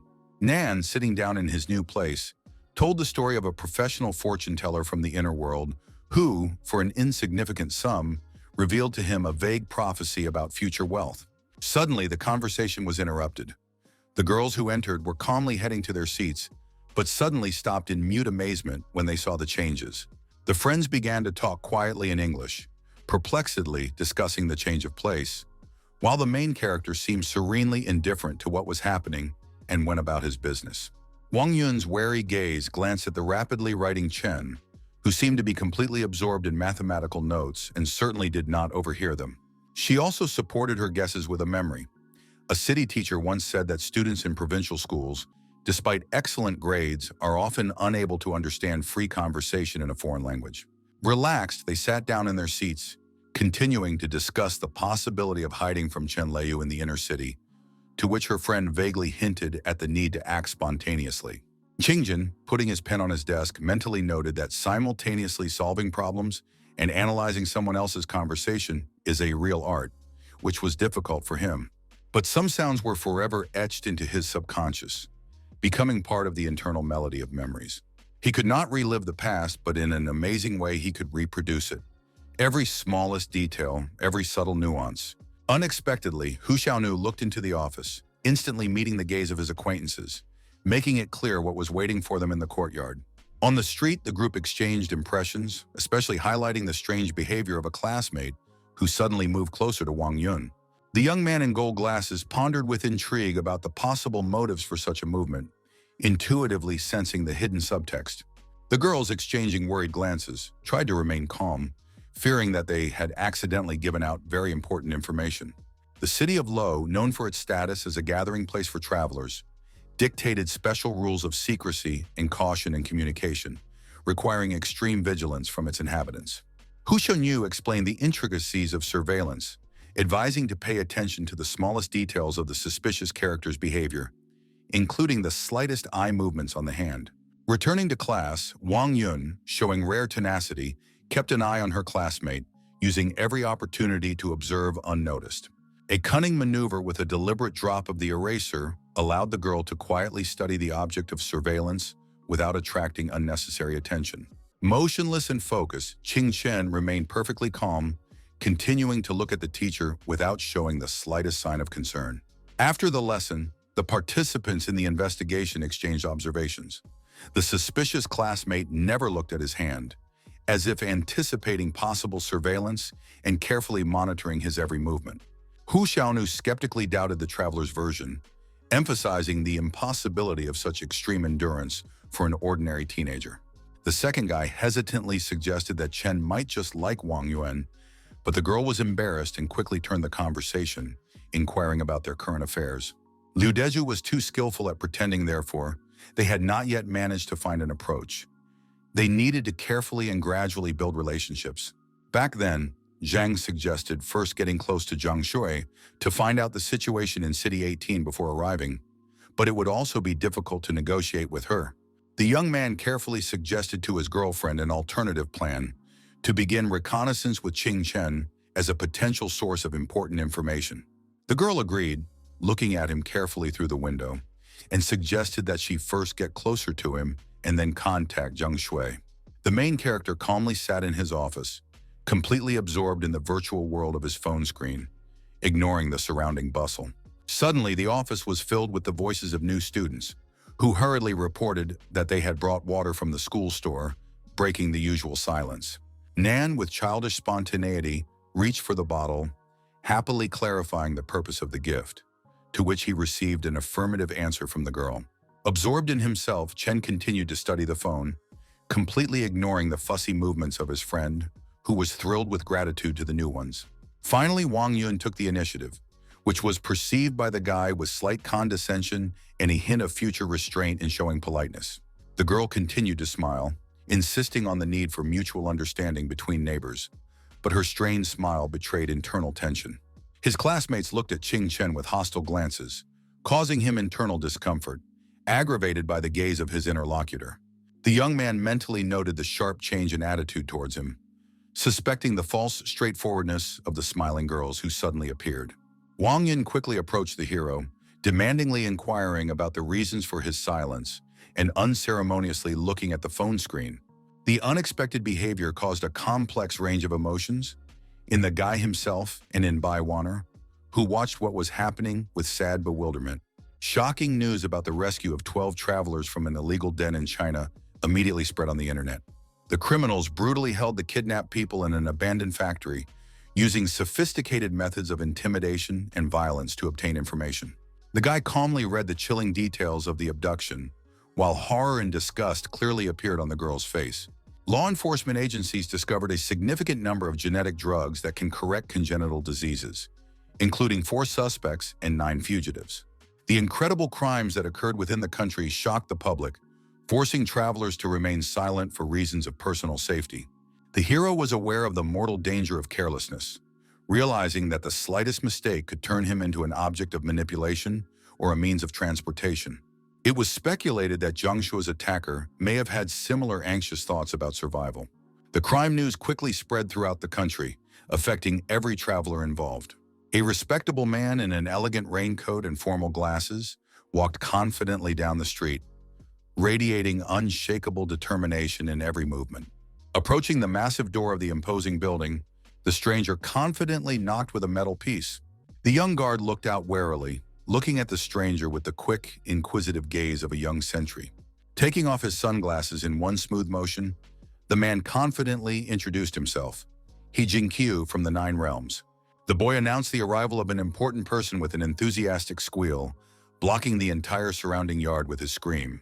The massive gates silently opened, allowing He Jinkyu into the Kunlun territory, where all the members of the organization came to the shouts. The contemptuous glances of those around him literally bored into the guest's back, not hiding their bewilderment at his sudden visit. In an authoritative tone that brooked no argument, the stranger demanded a meeting with the boss, instantly attracting the attention of Assistant Lu Yuan. A cordial representative of the organization kindly invited the guest to sit down, offering tea while awaiting the return of his superiors. The weary wanderer gratefully accepted the invitation, settling down on a hard seat in traditional Chinese style. Having assessed the uncomfortable furniture with a critical eye, the guest imperiously demanded that the tea be replaced with wine. The guest unceremoniously sat down in the boss's place, ignoring his partner Lu Yuan's attempt to whisper something in his ear, which he instantly stopped. The mysterious silhouette, opening the door slightly, began to reason philosophically that wine is served to guests, meat is eaten when meeting, and guns are eaten when jackals appear. He Jinkyu, straightening his collar, explained that the day before he invited Boss Zheng to a meeting, but was refused, which is why he specially flew from the capital. The head of the organization, leaning back in the chair opposite the visitor, did not even spare him a glance, demanding an extremely clear explanation of the reasons for the sudden invasion. The guest pointedly hinted at today's news, expecting to hear an assessment of the rescue of 12 travelers, but was met with the cold indifference of his interlocutor. He Jinkyu, without losing his presence of mind, persistently clarified the true purpose of the visit, to find out the fate of his previously abandoned proposal. The guest noted that the number of people in the organization not only is not growing, but is also decreasing, and the chaotic nature of what is happening requires large labor resources to maintain order. Boss Kunlun objected, considering the concept of controlling travelers in the Nine Realms to be incorrect and not seeing the need to mix dubious people in one organization. While the tense conversation lasted, the silent assistant had already prepared an exquisite cup of tea for the leader, becoming an almost invisible shadow. Getting heated, the guest began to insist on the need to control travelers, citing a recent incident as an example and emphasizing the importance of being informed about the inner world and its dangers. Guangdong, demonstrating complete indifference to the ongoing conversation, took a loud sip of hot tea. Zheng inquisitively inquired about the hinted details, receiving only a sarcastic grin and meaningful silence in response. The head of the organization displeasedly put the cup on the table with such force that the dishes clinked loudly, revealing his irritation and internal tension. The piercing gaze literally burned through the opponent, demanding an extremely honest answer about the true motives and hidden intentions. Realizing that the answer would not be what He Jinkyu wanted to hear, he slowly stood up from his seat, preparing to leave this place without a word. The meaningful phrase thrown near the exit hung as an intriguing hint of future events that would become known only after noon. Boss Zheng's motionless face remained completely impassive, as if carved from stone, not betraying the slightest emotion. The last words about military camaraderie sounded unexpectedly softly, forcing the interlocutor to stop a few steps from the exit. The guest slowly turned around, confirming his readiness to follow the old commandments of the commander and remain faithful to the word once given. Quickly leaving the territory, the uninvited guest quickly walked back along the familiar route. After the midday break in the school hallway, students tensely read an emergency warning about traveler safety.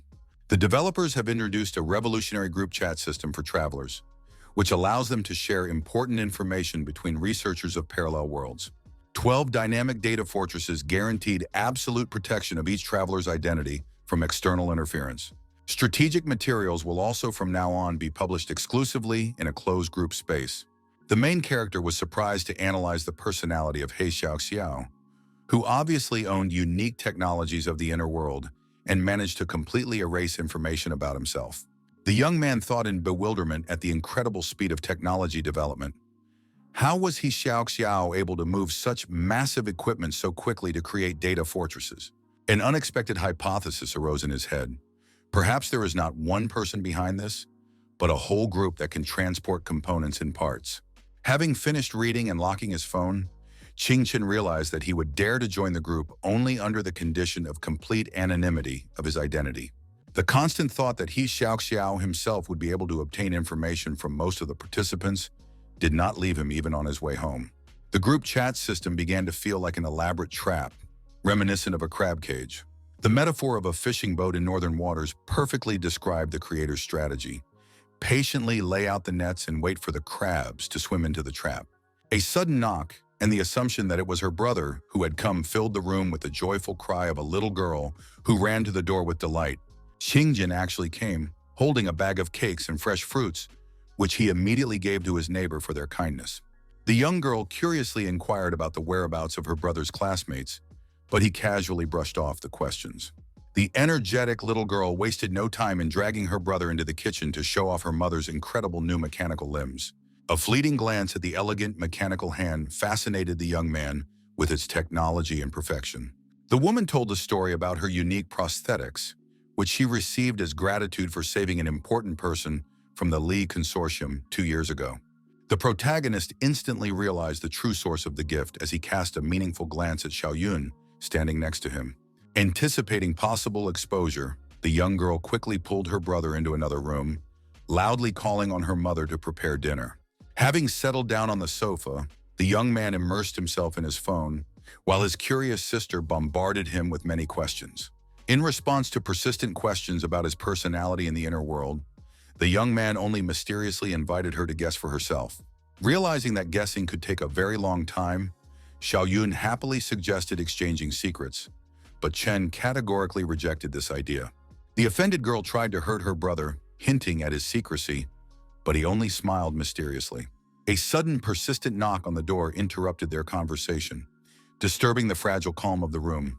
Wang Yun, appearing on the threshold, introduced herself as Qingchen's classmate and good friend, which instantly changed the atmosphere of the room. Not believing the girl's words, Xiaoyun turned to her brother sitting on the sofa with a silent question about his acquaintance with the guests. The girl, perceiving Chen's confusion, only looked at the unexpected visitors with a furious glance. Yesterday's situation repeated itself. A sharp slam of the door left confused classmates standing in front of the closed entrance. The speed of what was happening caused the guests' emotions to instantly change, from surprise to complete misunderstanding. The guy in the gold-rimmed glasses was especially acutely worried about the incomprehensible situation, unable to explain the privileged position of his classmate. In the midst of bewildered silence, the door swung open in front of them, revealing Zhang Shui, who apologized for the naughty child and invited the new neighbors to enter. Looking at the mechanical arm with an appraising glance, Hu Xiaoyu mentally noted its considerable cost. Involuntarily, his mouth gaped in surprise. The girl pointedly stuck out her tongue, dissatisfied with the appearance of unexpected guests and forced to pour tea for them at her mother's request. Dusk fell on the city, enveloping the houses in a mysterious twilight glow, when 4 friends left the apartment of the aunt and her daughter. Classmates sat comfortably on the sofa. A fragrant cup of hot drink hovered in front of each one, filling the room with warmth. Hu Xiaoyu began a frank monologue about social differences, contrasting expensive leather sofas with the simple fabric decoration of the apartment, which caused astonished looks from his interlocutors.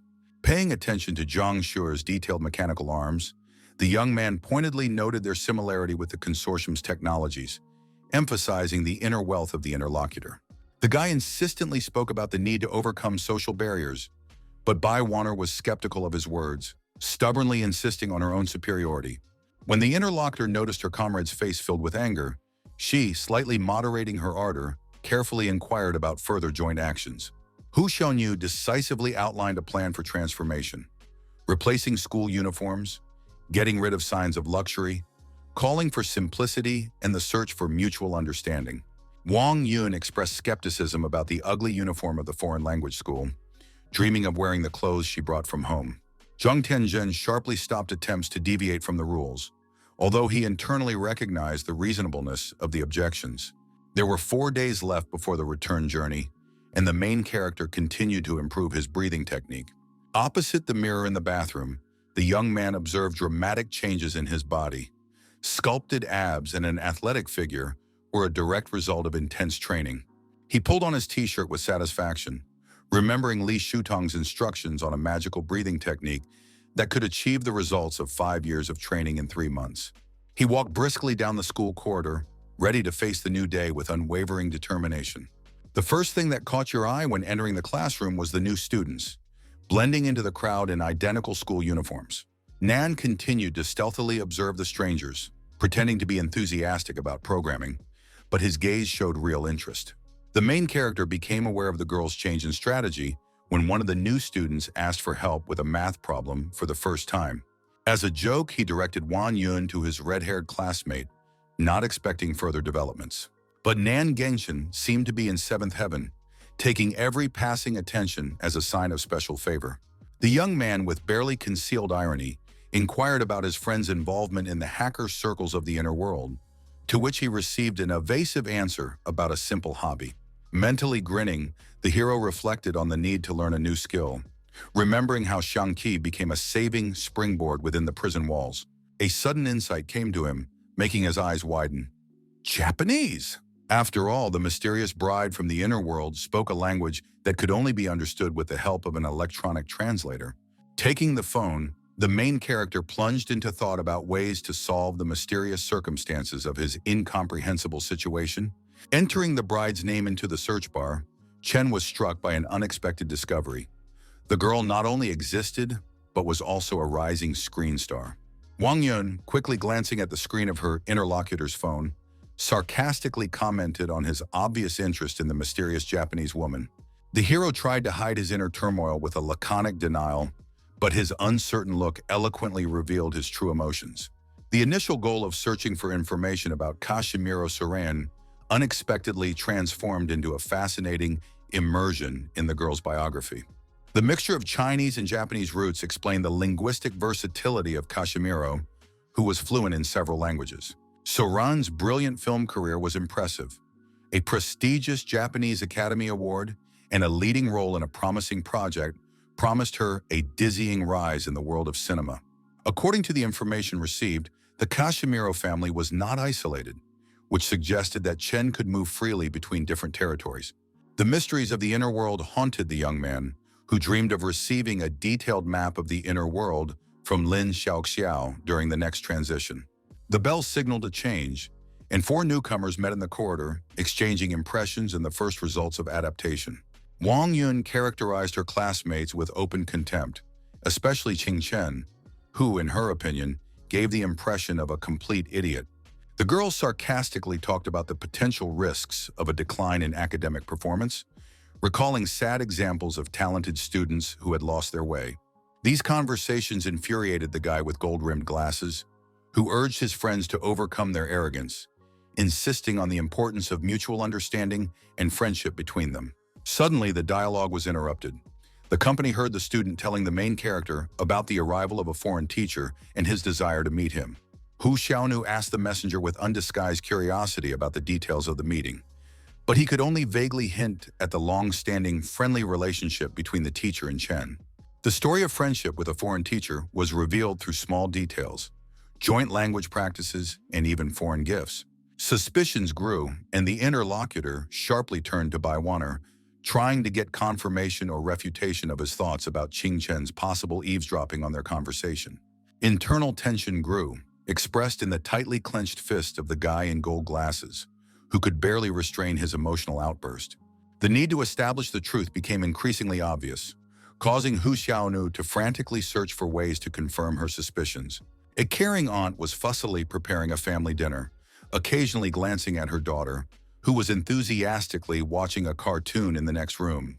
Affectionate Wang Yun tried to gently start an educational conversation with the baby, offering sweet treats in exchange for information.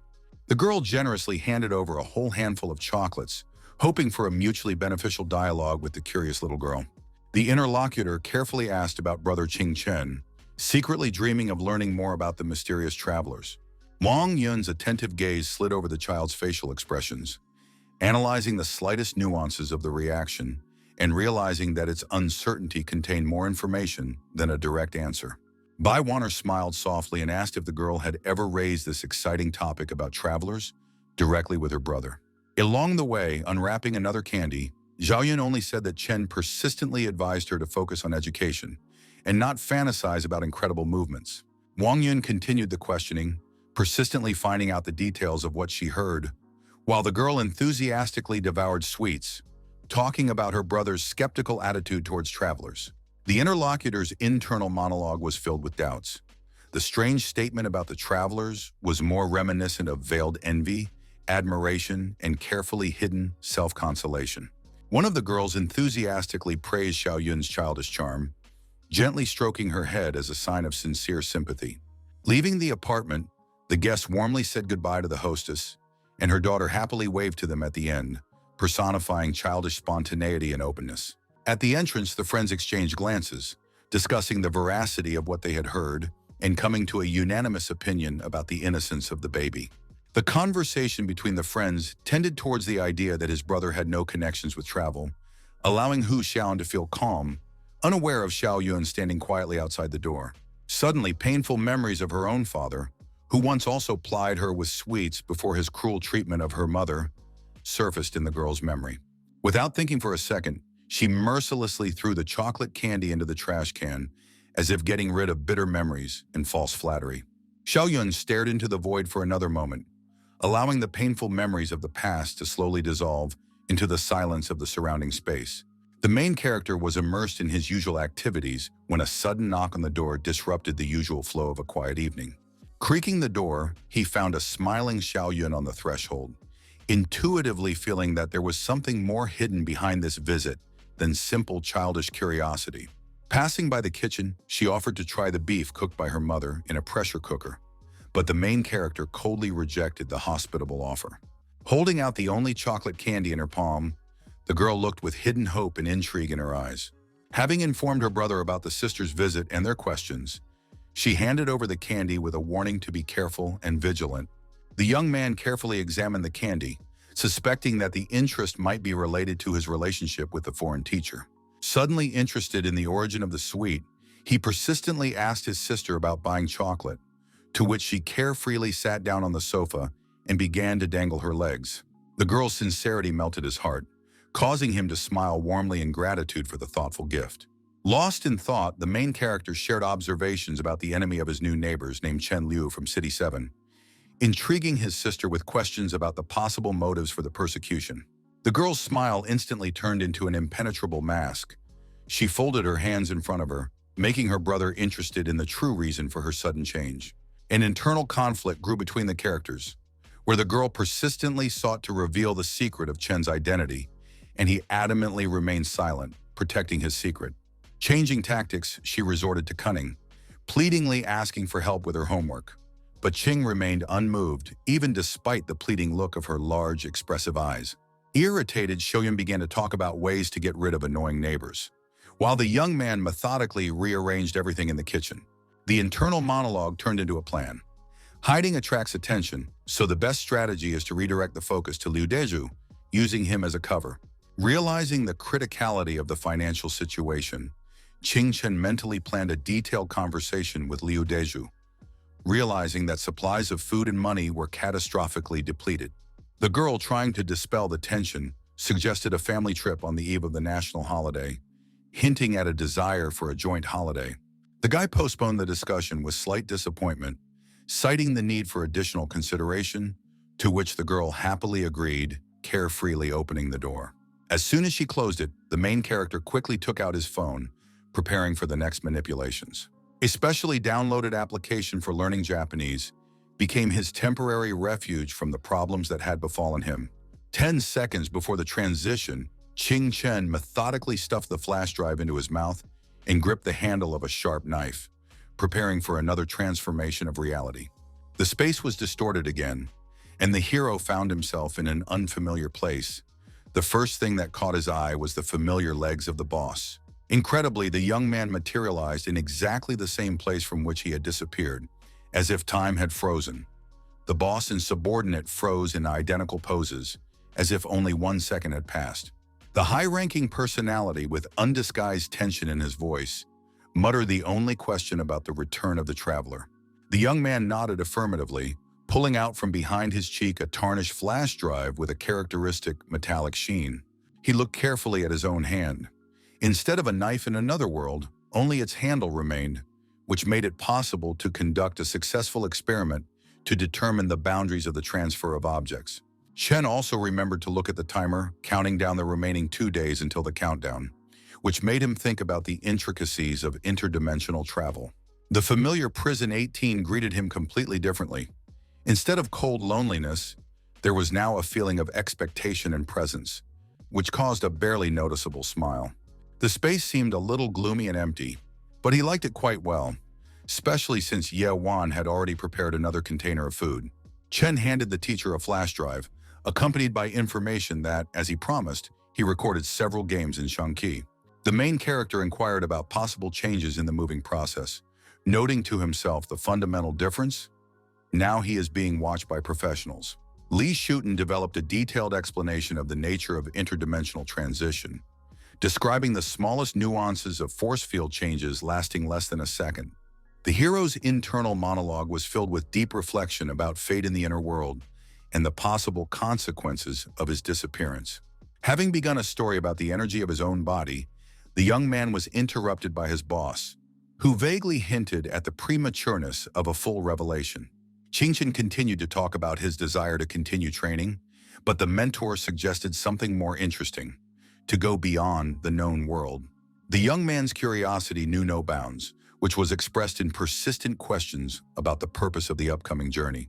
The iron gate slowly opened, letting in sunlight and opening the way to an unknown space. The desire to understand the teacher's motives forced the hero to ask a direct question about the reasons for such a sudden decision. But the boss's cryptic answer, filled with a rhetorical question about the nature of human curiosity, made Chen freeze in a tense stupor. The young man's inner voice passionately screamed about the desire to learn the unknown, but his body continued to remain motionless.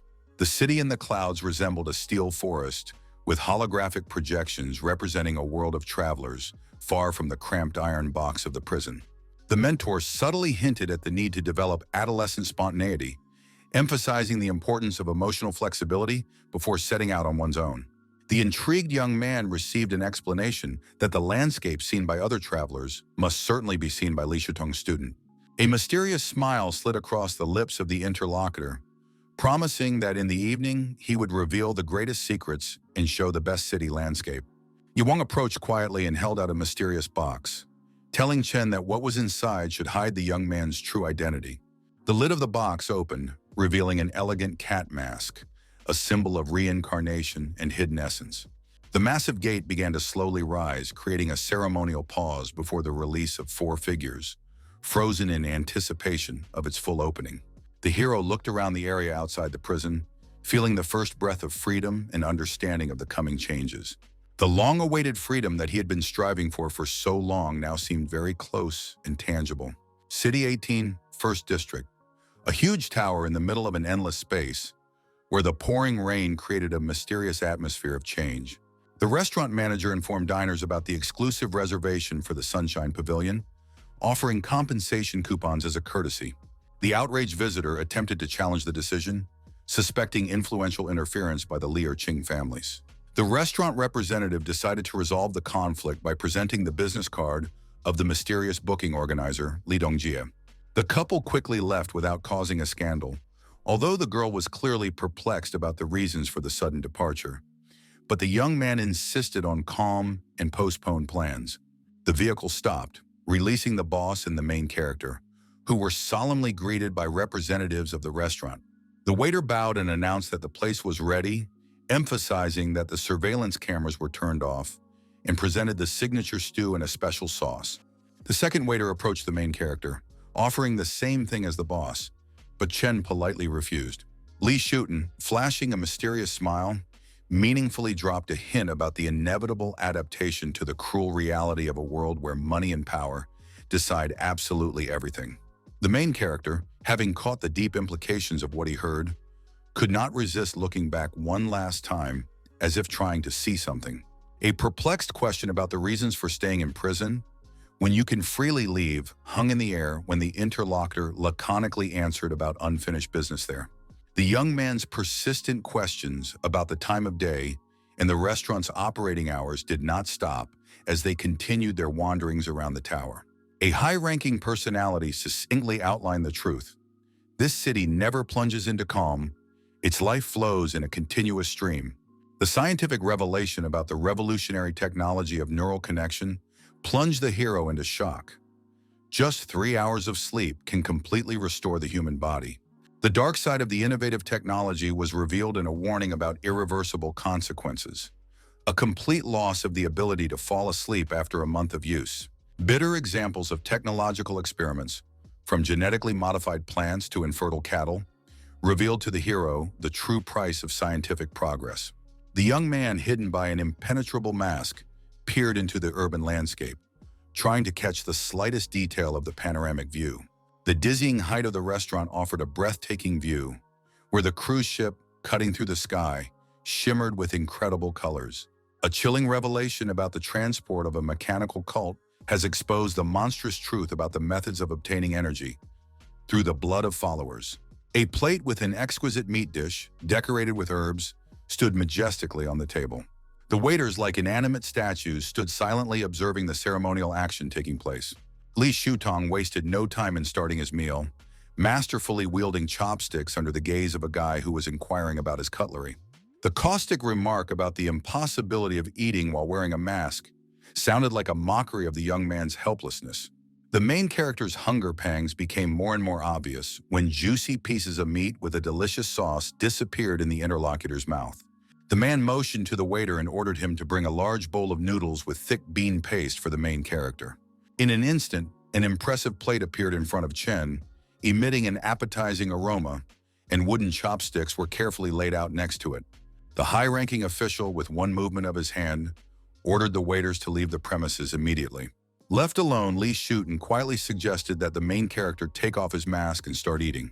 The young man absent-mindedly looked around the surroundings, noting to himself that this building was undoubtedly one of the tallest in the city, and only 2 buildings in the distance compete with him in his aspiration to heaven. He mentally noted that they could belong to the Li and Qing families. The man remained silent, carefully watching his interlocutor's every move. When asked about the beauty of the local landscape, the boss sarcastically remarked that the Eternal Tower, which once supported 6 buildings, is now just a ghost of its former grandeur, despite traces of vandalism and dirt. "Today I showed you beauty," he said, "and at the next opportunity I will introduce you to the most disgusting side of the city." The man pointed to the binoculars hanging next to the window and explained that they were specially designed for admiring panoramic views, inviting the young man to look at the other side behind him. With lively curiosity, Chen grabbed the massive binoculars and began to look closely at everything, eager not to miss the slightest detail. The first thing that attracted his attention was a huge aircraft from which a continuous stream of people in uniform came out. Dozens of soldiers quickly climbed ropes onto the building, creating the impression of an impending large-scale assault. The main character looked questioningly at his interlocutor, but he turned away, calmly advising him to eat first. The young man returned to the table, and the interlocutor immediately asked if he was scared. The hero calmly replied that a real teacher would never allow a student to die halfway, continuing to leisurely eat noodles. The interlocutor laughed sincerely, clearly admiring the young man's intelligence and equanimity. Meanwhile, the soldiers continued to methodically storm the high-rise building, turning what was happening into a semblance of a military performance. The helicopters circled over the building, their engines thundering deafeningly, carefully shooting through every centimeter of space so as not to miss possible fugitives. The soldiers furiously moved deeper into the room, methodically combing every corridor and room. There was also a feverish commotion at the remote military base. An entire squadron of aircraft took to the skies. Among the many aircraft, a massive Qing Corporation vessel stood out, adorned with their trademark. One of the commanders sharply ordered to stop and check the technical parameters of the mechanical limbs in order to avoid danger. The military immediately reported their readiness through miniature headsets, simultaneously transmitting additional information. Chen warned the commander, "If they want to survive this evening, they must refrain from shooting and not involve outsiders." The confused subordinate tried to object, but the commander only pointedly said that he would explain everything later. Suddenly, a stranger appeared on the landing to meet them, taking the entire squad by surprise. The commander feverishly raised his weapon, looking at the mysterious guest in black clothes with a cap pulled down over his face. Instinctively holding his weapon forward, he was ready for immediate defense if necessary. However, the stranger dealt with all the attackers with lightning speed, leaving them lying on the stairs and continued to descend, casually throwing out, "Don't stop others from eating." At that moment, a respectable man in a suit appeared in the restaurant, clearly heading to a high-ranking official. His surprise knew no bounds when he discovered that it was not only Li Shutong sitting at the table. The boss stopped the stranger with a gesture, ordering him to wait until the main character finished his meal. The man in the suit began to approach cautiously, looking at the boy in confusion, not believing his eyes. The strangeness of the situation lay in the absolute calm of the main character, who calmly continued his meal as if no chaos was happening around him.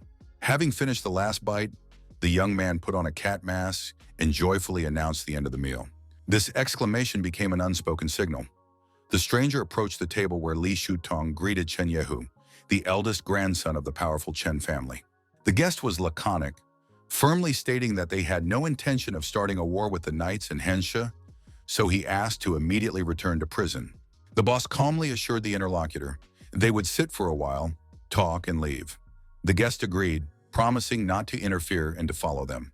The helicopters that were circling outside suddenly froze in the air, turning off their flashing lights but continuing to watch intently through the glass. Li Shutong explained with a bitter smile that his release from Prison 18 would be a major shock to many influential people. To the remark about semi-divine power, the guest objected that even a demigod is not invincible and should not be underestimated. Looking meaningfully at the burning candle, he mysteriously spoke about the fear of fire and suggested going home. They left the restaurant as quietly as they entered. The young man watched the helicopters with curiosity, intuitively understanding that someday he would certainly return. The vehicle, along with the visitors from the prison, left the territory of the restaurant, gradually moving away into the distance, which was very reassuring. Yahoo. Without looking up from observation, the eldest grandson asked the girl who approached whether the operational detachment had been found.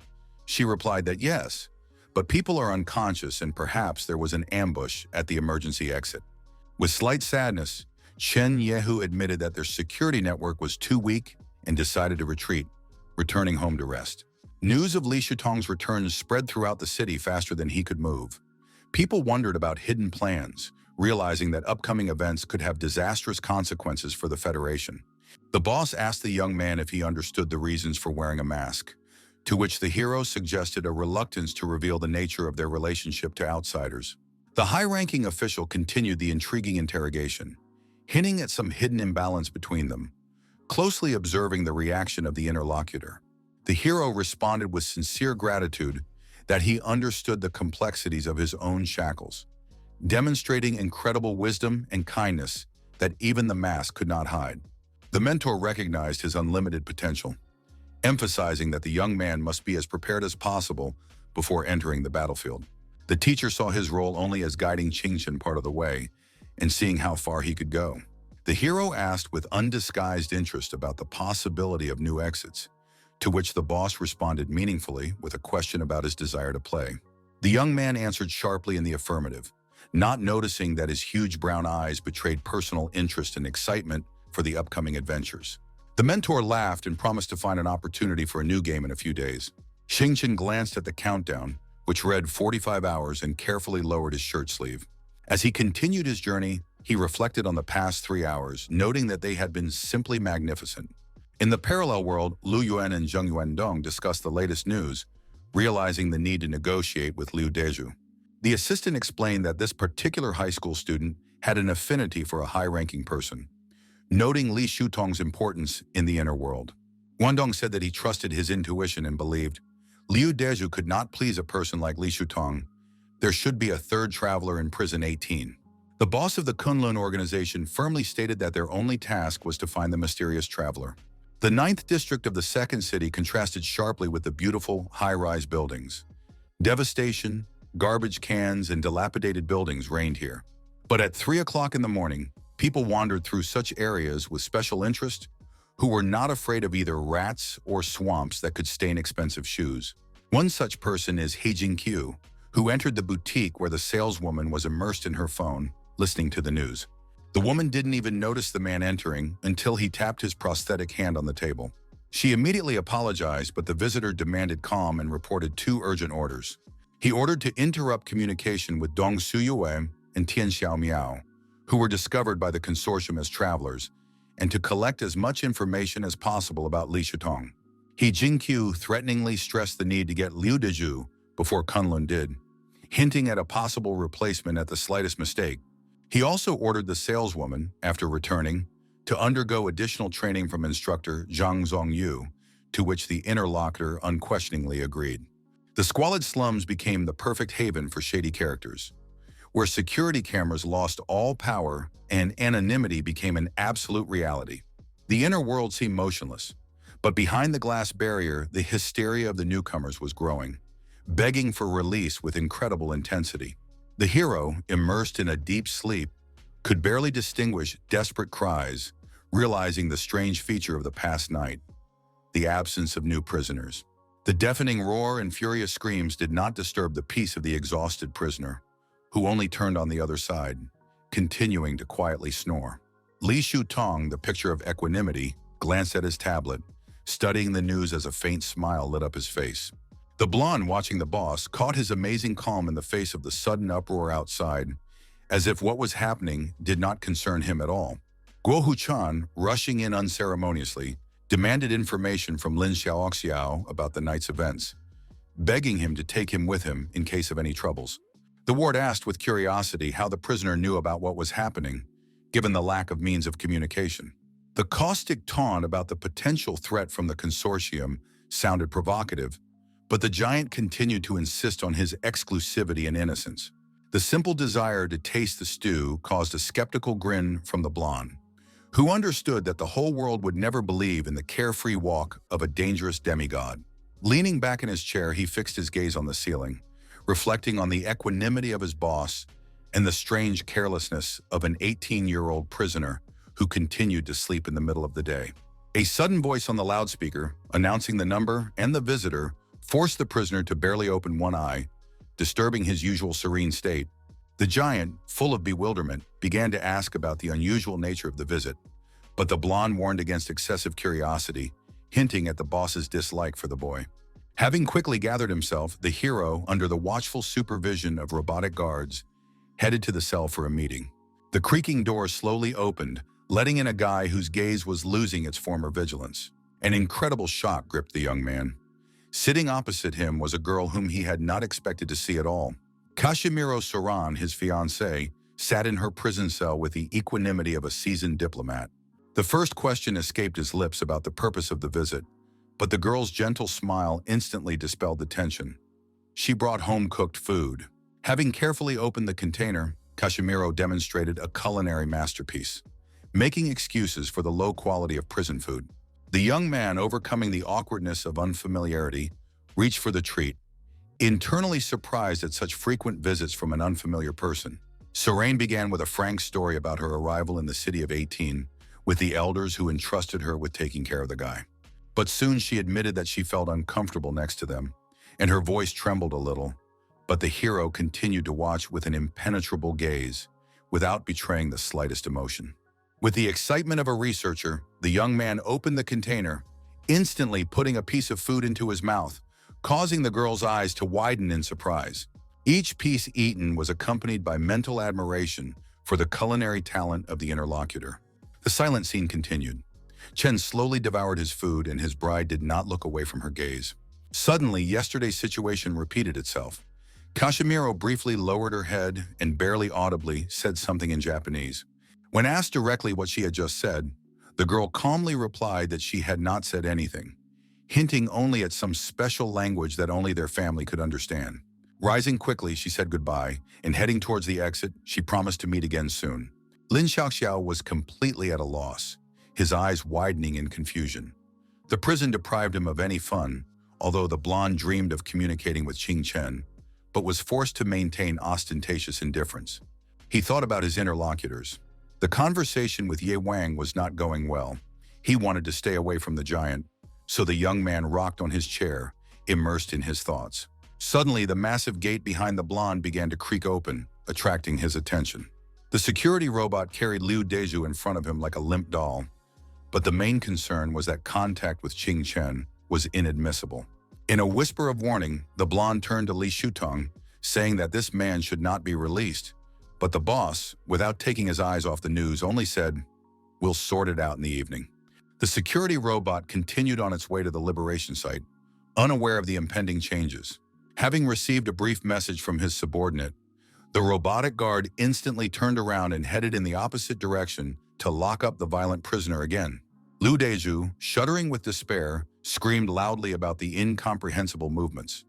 Why every time after the countdown, he was forcibly pulled into the inner world and sent to a prison cell.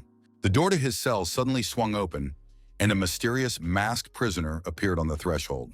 The stranger deliberately hid his identity, slowly approaching Liu Deju, who was sitting on the floor, who began to scream heart-rendingly in horror, demanding to know his name.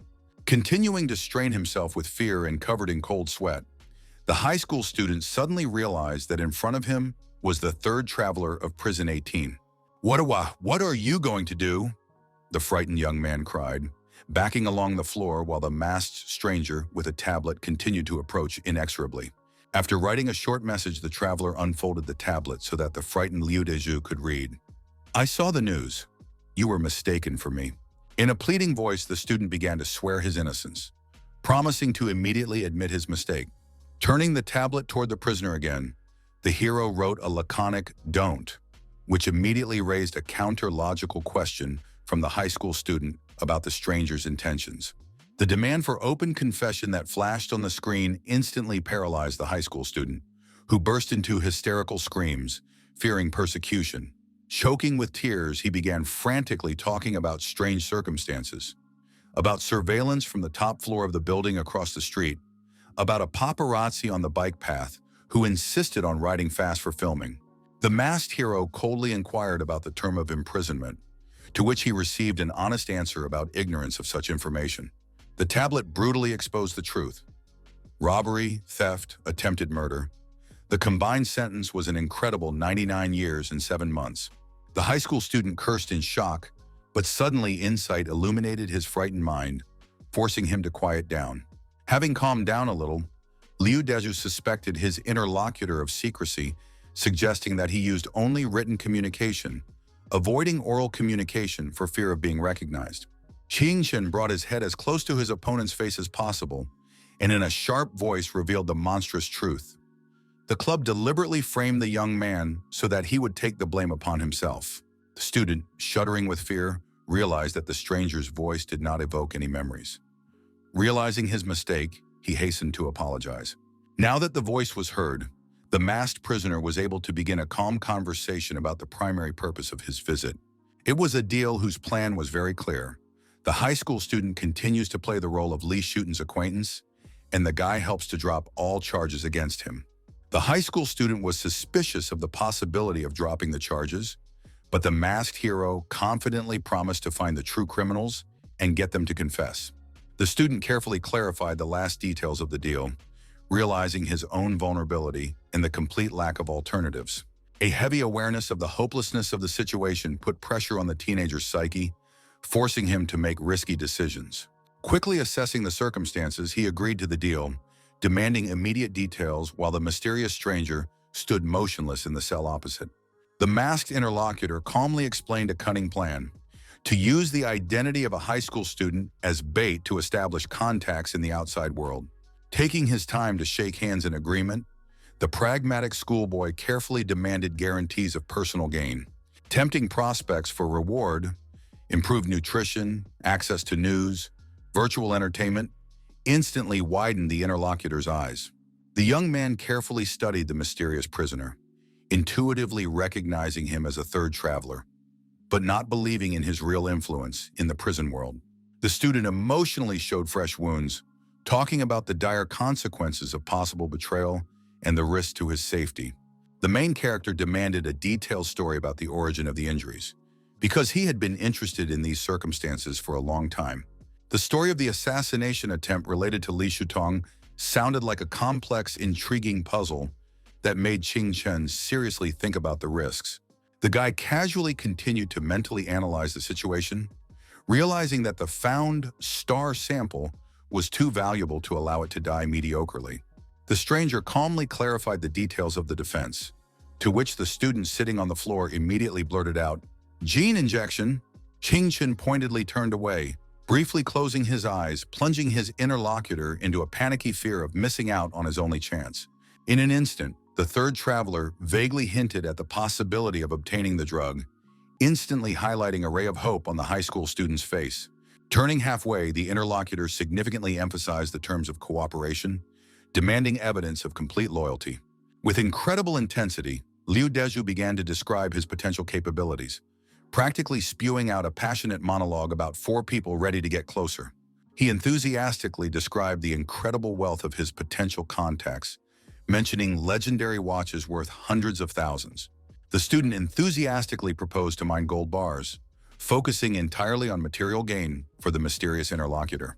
Continuing his unrestrained story, the high school student mentioned a strange student from a neighboring class, instantly making Chen realize that he was talking about Cheng. The prisoner cautiously inquired about the communication channel in the outside world, but received a laconic answer that the mysterious interlocutor himself would establish contact. The stranger quickly left the cell, leaving the student in a tense daze. The young man soberly assessed the situation. Without becoming close to Li Shuten, he may have found an equally interesting alternative in the person of his successor. Realizing his own inferiority in this world, he assumed that the real main character was the owner of the mask. After closing the door, Qing Chen stood in the corridor, gradually recovering from such a tense conversation. The changing voice and effects of the breathing technique flowed through his veins like a dying fire as he removed the mask. Li Shuten unceremoniously greeted the young man with a question about his classmate, to which he succinctly replied, "We need a gene injection." The news of the genetic injection for Liu Deju caused sincere surprise among the boss and his subordinates. The main character explained the need for the drug as a way to prove his worth and create a self-defense mechanism in the outside world. The hero soberly but sadly assessed the student as a convenient tool, a weak-willed but useful firewall for his own purposes. The internal monologue suggested, since the guy is inclined to confess when caught, it means that he needs to be made invulnerable. The countdown was approaching the end when Qing Chen showed up to Liu Deju's cell empty-handed. A high school student sitting on the floor looked at the mysterious case incredulously, not believing in the reality of what was happening.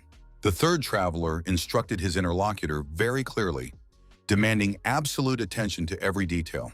In a small case, 2 syringes and 1 ampule neatly lay, ready to change someone's fate. The intricacies of introducing genetic drugs were explained to the interlocutor in detail, with a warning about the mortal danger of an error. Gene injection had unique advantages: low probability of rejection, quick effect, and complete safety for internal organs. The masked man persistently instructed the student on the intricacies of the injection, emphasizing its value through the ability to endure pain. As soon as the main character left, the young man immediately began to follow the instructions without wasting precious moments. As soon as Qing Chen took a few steps away, heartbreaking cries of unbearable pain were heard from the cell. The guy curiously asked his comrades in the corridor about the likelihood of the student continuing the gene injection, hoping to hear a positive answer. The blonde eloquently described the unbearable pain that stops most applicants. Next, Ye Wang philosophically noted that any strengthening requires inevitable suffering and colossal inner strength. The main character asked with interest about the phenomenon of the awakened, to which he received a frank explanation about the nature of their superpowers. The sudden silence after prolonged shouting made everyone look at each other with a silent question. With slight sadness, the hero admitted that he overestimated the willpower of Liu Deju, who did not complete the full course of injections. He bitterly stated that many dream of becoming stronger, but the true price of transformation is revealed only at the moment of real physical tests, which only a few are ready to undergo. Yewang handed the young man a gold bar from his boss, causing the young man to be puzzled, but then explained its symbolic meaning as a sign of recognition and teacher's care. The blonde then handed over a communication device with unique encryption capabilities and independent modeling of channels for secret communication. Qing Jin carefully examined the device, wondering how the blonde knew about its needs, to which he received an answer about the will of the boss. Continuing to observe his confused friend, Lin Xiaoxiao retold Li Shutong's words that the device would help hide the identity in the outside world, taking into account the personality characteristics of the recipient. The main character asked in surprise about his character, closely examining the mysterious device he had received. Not wanting to quarrel, Yuan cautiously suggested that the high-ranking official saw the many facets of the young man's personality, partly in a dark light. Having dealt with all this, the guy looked at his hand. The countdown timer showed 1 minute, which made him sadly realize that Liu Dezhu had refused to administer the drug. But the boss's subordinates had a backup plan of action in case of such an outcome, and it was this that they decided to turn to. They quickly approached the cell, where Liu Dezhu lay in extreme exhaustion from unbearable pain, barely raising his head to look at the guests. Realizing the shortness of time, his subordinates quickly tied him up, preparing to give him a forced injection. Liu Dezhu began to desperately beg for mercy, but it was too late. The injection was given a second before the transfer. Returning home, the hero turned on the translator, trying to understand the girl's mysterious phrase about the cruelty of people in the inner world, comparable to themselves. He tiredly collapsed on the bed, thinking about the need to return to the outside world, analyzing information about the composition of the Federation and migration processes. Studying the available information about Serene on the internet, Qin Chen wondered why no one had noticed that the famous girl was a traveler. Remembering their meeting, the guy's inner feelings told him that Kashmira was unhappy and perhaps seeking refuge from the real world. In the quiet moments of the meeting, he realized the special value of this short truce, an opportunity to take a break from the exhausting struggle for existence, to forget about the intrigues and dangers of the inner world.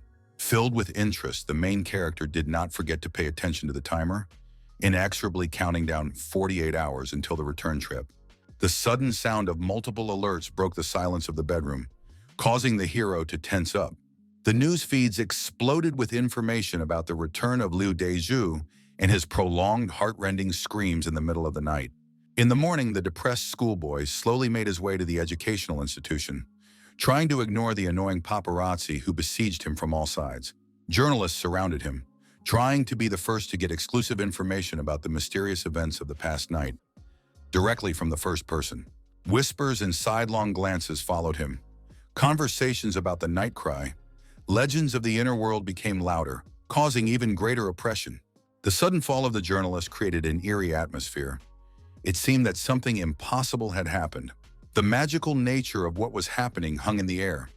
The distance between the cyclist and the fallen man was too great for a natural explanation. A fleeting guess appeared in the head of Liu Dezhu, who sharply looked at his outstretched hand, as did everyone present, as if seeking an explanation for the inexplicable. Quickly apologizing, the high school student disappeared around the corner, leaving behind many unanswered questions. Feverish thoughts rushed between amazement at the speed of receiving gene injections and an understanding of the incredible possibilities of the inner world. The young traveler's excitement grew. The realization that even an inexperienced player can achieve success by clinging to a strong one filled him with delight and faith in his own strength. Liu Dezhu crossed the threshold of the school, but complete indifference hung in the air. The students, immersed in their smartphones, did not even glance in his direction. The internet newsfeed captured everyone's attention with a sensational event. After 8 years of imprisonment, Li Shudong went out to have dinner with a mysterious man in a cat mask on the top floor of the Eternal Tower. The main character read with horror the mention of Chen Yehu, who personally went to persuade Li Shutong, while military bases watched the Qing land cruiser airship take off into the sky. It was known that the Qing clan was using the airship to transport the forbidden item ACE-009 and was even willing to use it to neutralize Li Shutong, who had suddenly appeared. The identity of the man in the cat mask remained a mystery, as did the reasons for the appearance of a high-ranking person, but the event caused widespread resonance throughout the Federation. After rereading the news in amazement, Qing Chen finally realized the lack of a clear understanding of his boss and everything that was happening. Prince Important, obviously, had even more information than expected about the launch of the land cruiser airship and about the intention of the Qing clan to deal with the unwanted guest. Comparing He Xiao in The Important Prince, the young man thought that the latter was more like a war correspondent and was incomparably more effective at working in real time. The one who comes forward either has strong organizational support like Kunlun or has a unique technology for hiding his tracks like He Xiao. He understood that the number of travelers would increase, and the new generation would be distinguished by mastered technologies to counter the outside world and hidden skills. Finally, having collected his thoughts and thought over a plan for further action, the guy left the office, heading along the intended route. What a surprise he felt when he saw Liu Dezhu with an expensive watch on his wrist, chatting with two new guys as if they were best friends. Slamming the door to the toilet stall, Qing Chen cursed furiously. He made it very clear that he did not need a watch, but the high school student completely ignored his warning. Taking out a device for communication, the hero began a secret correspondence, directly interested in progress, to which Liu Dezhu pointedly hinted that rich people are surprisingly stingy and there is no need to rush. Cursing the scoundrel to himself, the young man realized that he clearly intended to appropriate the watch for himself, having first deceived Hu Xiaonu around his finger, and then tried to snatch the maximum benefit, including the gene injection. Incredible but true, this newcomer managed to turn wealthy patrons into his own instruments of profit, and his intelligence suddenly soared to unattainable heights. Hidden in a cramped booth, the guy talked with a high school student who literally begged for advice on how to quickly gain a foothold in the City 18. Just the mention of the watch shocked Liu Dezhu so much that the device literally jumped out of his trembling hands. Huddled in the next booth, the student feverishly tried to calm his nerves. Did the boss really already know everything? Maybe even one of your classmates is involved in this story. Realizing the possible punishment, the high school student immediately wrote a letter of recognition, admitting his guilt and begging him not to spread it around. Depressed and lost, he trudged out of the toilet, when suddenly Hu Xiaonu suggested that he shake things up in a bar in the evening, because since his arrival he had never been to such establishments. Rebuffing his interlocutor, Liu Dezhu rejected the idea of a bar, saying that there was only business cooperation between them, and that from now on, payments would be made exclusively in gold bars. Then he held out the watch. Bursting out with absurd New Year's wishes, he began to spout sentimental nonsense about the well-being of the family, frantically squeezing the hand with the watch to Hu Xian. Having waited for complete privacy, the main character got out of the booth when suddenly the phone beeped with an incoming notification. A message appeared on the screen that Li Tungyun had added him as a friend. News that plunged the hero into sincere bewilderment, because before the girl did not have a mobile phone. The caring sister, tightly clutching the phone, immediately scribbled an alarming message to her brother. Kunlun warned her mother about 9 escaped suspects who, most likely, had already appeared in the city. The crime statistics were terrifying, because over the past 24 hours, 2 travelers had disappeared without a trace, and the young man gloomily thought that the appearance of these 9 fugitives could turn into a real disaster for the city. The girl continued her methodical correspondence, reassuring her brother that she and her mother were completely safe. Without stopping, Xiao Yun wrote another message that worried Qing Chen.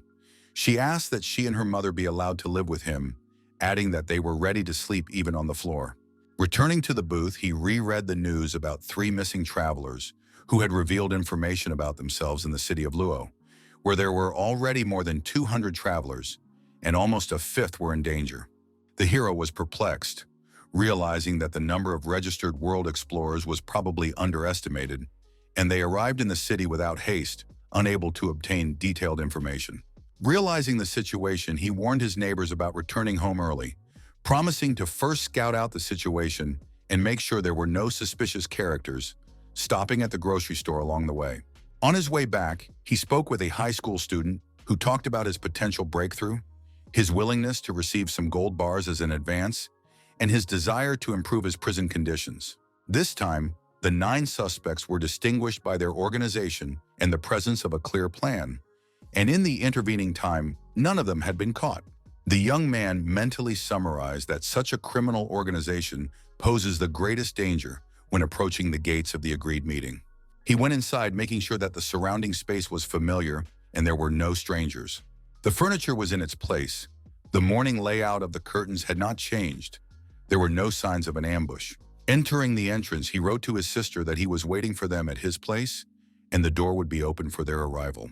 A few minutes later, the door gently opened, and the aunt and her daughter cautiously looked inside.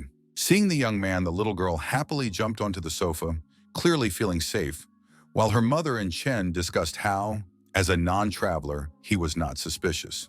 Putting on an apron and heading to the kitchen, the aunt left the young man to reflect on her softness and tenderness, despite the prevailing circumstances. Following her advice, he sat down on the sofa next to Xiaoyun, patted her on the head, and carefully asked her about Li Shitong's case and the position of the consortium.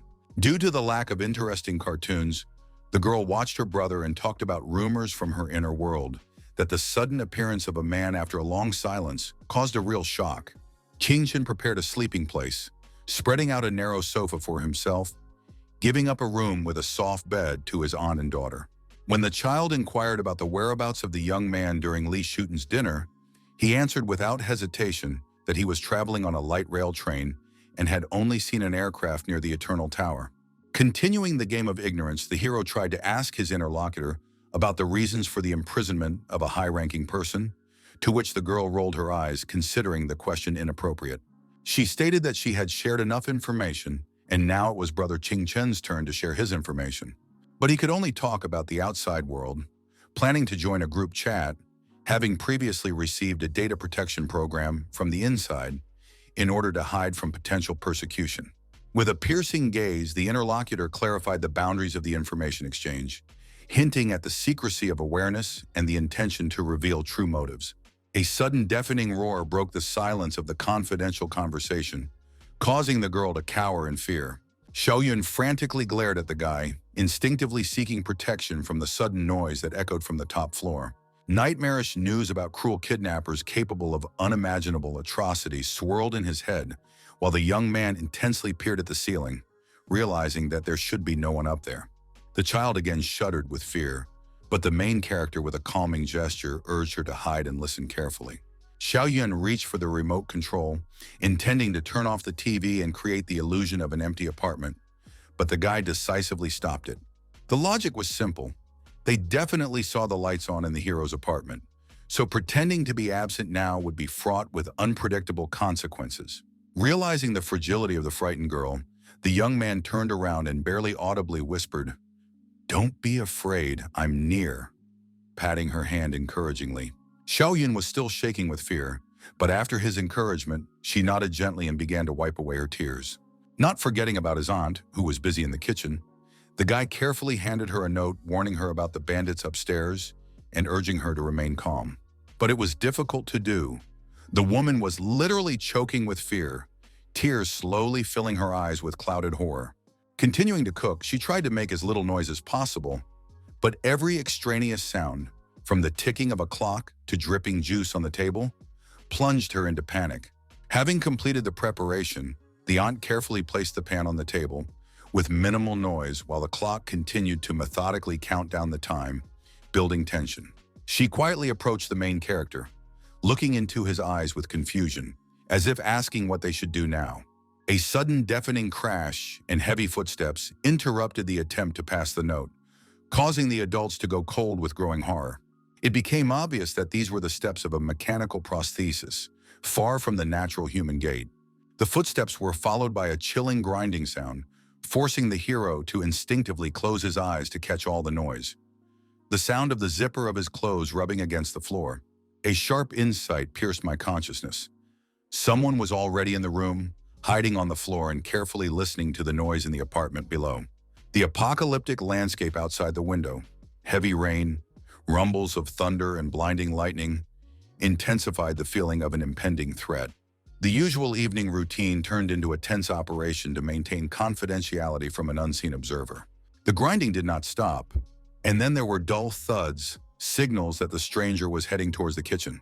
The young man quickly composed a note with instructions for Zhang Shui to contact Kunlun exclusively in writing, avoiding conversations due to possible eavesdropping. Aunt Zhang took out the phone, but her face instantly became distorted. The signal was blocked. The hero instantly appreciated the scale of the enemy's preparation and their professionalism, realizing that there was no signal on his own telephone device. Thanks to his natural intelligence, the young man remembered a secure correspondence device with a high school student, where the connection remained stable. Having composed a new note, the hero ordered the guest to remain absolutely calm and patient. The little girl gracefully tapped the bowl with chopsticks, imitating a regular dinner, which earned her brother an approving smile for her resourcefulness and cunning. But everything was not so good. An unexpected creak forced the young man to peer intensely in the direction of the front door, sensing an impending threat. The silence was cut by the voice of fellow classmates casually discussing the fresh beef they had bought and their intention to visit Zhang Shui. Fear immediately showed on the faces of those present when they realized that Hu Xiaonu was probably already going up to his aunt's apartment, where an ambush awaited him. The uninvited guest decisively went upstairs and persistently knocked on the door, inquiring about the presence of the hostess. The little girl, sobbing, hugged her mother tightly, who held back her sobs, pleadingly writing down on paper the question of saving those children. The dull thuds from the upper floor grew louder, plunging the woman and daughter into a paralyzing terror of anticipation of imminent danger. The hero critically assessed the situation, understanding the insidiousness of the shadows and their ability to deal with obstacles with lightning speed without killing potentially valuable witnesses. Feverishly turning over the smallest details in his memory, the young man tried to find a chance to prevent the impending disaster. Liu Dezhu was immersed in his studies when the communication device with the boss suddenly burst out with such a ringing signal that the young man flinched in surprise. The boss ordered to take a taxi at lightning speed, get to the specified address, sit down in front of the house, and convey to Hu Xian the news of the completed transaction, demanding gold bars. The main character soberly assessed the situation. Zhang Shui has no access to the organization, but Liu Dezhu is an ideal intermediary whom they are probably watching. The growing roar from above, amplified by a heartbreaking female scream, escalated the atmosphere, plunging the daughter and mother into a state of primitive horror. The high school student, like lightning, rushed out into the street in search of a taxi in order to carry out the boss's instructions as quickly as possible. The protagonist's premonition was justified. The organization reacted to the target's movement, christening him with the call sign Sparrow and starting a thorough escort. The student, quickly slamming the taxi door, gave the address and pleadingly asked the driver to go as quickly as possible, as if his life depended on it. Lu Yuan, having received the report, was wary of the passenger's reaction, but still ordered the employees to hurry up so that they could take a hidden position. The taxi stopped at the indicated address, the student quickly jumped out, and the driver, being curious, asked why he needed the former administrative residential complex. Hearing the answer, the undercover agent, without hesitation, contacted the boss, reporting that Sparrow had arrived for gold bars. Lu Yan, having heard the report, noticed a hint of a possible deal with the mysterious traveler, which instantly heightened the intrigue of what was happening. As they made their way through the traffic, the staff discussed an incident in Tai where a client had almost gotten murdered by not paying for his medication, and Kunlin had been forced to guard the suspect all night. The high school student carefully began to approach the place, carefully looking out from behind the building. In short dashes from cover to cover, the young man slipped into the yard, continuing to hide and move as unnoticed as possible. Following the instructions exactly, he squatted down in front of house number 12 and just sat there waiting. The members of the organization who were watching did not understand his actions, thinking that he might just be an idiot. Soon, a hooded man emerged from the entrance with the characteristic thud of heavy feet, clearly trying to hide his identity. The stranger glanced at the frightened young man sitting on his haunches, hiding in the corner. Intuition told the mysterious visitor that in front of him was a painfully familiar face, forcing him to slowly approach the trembling victim. An attentive gaze literally pierced the frightened student, who in panic only frantically squeezed out an indistinct "Abba," losing the ability to think coherently. Feverish attempts to explain something turned into an incoherent stream of incomprehensible syllables, while the unfortunate man looked around in the hope of salvation. As if numb with horror, Liu Dezhu could not move, so he simply watched as the stranger, through the headset, reported to his partner about a sudden problem. Having overcome paralyzing fear, the high school student broke into a hysterical run, angrily shouting the only saving grace, "Abba!" The pursuer wanted to rush after the fugitive, but noticing the surveillance, he immediately retreated and quickly disappeared into the entrance. Returning to Zhang Shui's apartment, the intruder carefully opened the curtain to keep an eye on what was happening in the courtyard, but by doing this, he only gave away his location. The members of the organization, realizing the fact of their exposure, instantly decided to surround the perimeter of the house, while Lu Yuan emphasized the exceptional danger of the enemy. A deafening sound from the back of the building broke the silence of the courtyard, accompanied by the characteristic crash of window glass flying out. Employees of the organization, quickly running to the entrance, quickly realized the true intentions of the criminals: to escape through the back window. Instantly changing the trajectory of their pursuit, they rushed towards a potential escape route, ready to intercept the intruders at the most unexpected moment. Approaching the turn, the team suddenly caught a strange, alarming sound that broke the silence of the chase. It was an uncharacteristic noise. Lu Yuan managed to loudly warn his colleagues about the danger, but it was too late. A powerful explosion threw all the pursuers back. Having come to his senses, the chief approached one of his partners, anxiously inquiring about his condition and possible injuries. But he silently pointed to the explosives lying ahead, which the bandits had cleverly hidden in a trash can, hoping to gain time to sneak into Zhang Shui's apartment. Lu Yan analyzed the criminals' plan in detail: a broken window, an explosion, and chaos as a distraction to create a corridor for safe escape. Having made sure that everything was in order, the deputy boss enthusiastically urged the team not to let the fugitives go, citing possible casualties among the travelers. Inspecting the hole in the wall, Lu Yuan came to the conclusion that the criminals' mechanical limbs were unable to withstand a jump from the second floor with an additional load, which ruled out the possibility of kidnapping hostages. After analyzing all the details of their plan again, Lu Yuan realized the true purpose of the diversion and quickly ran towards the front door, ordering the team to follow him.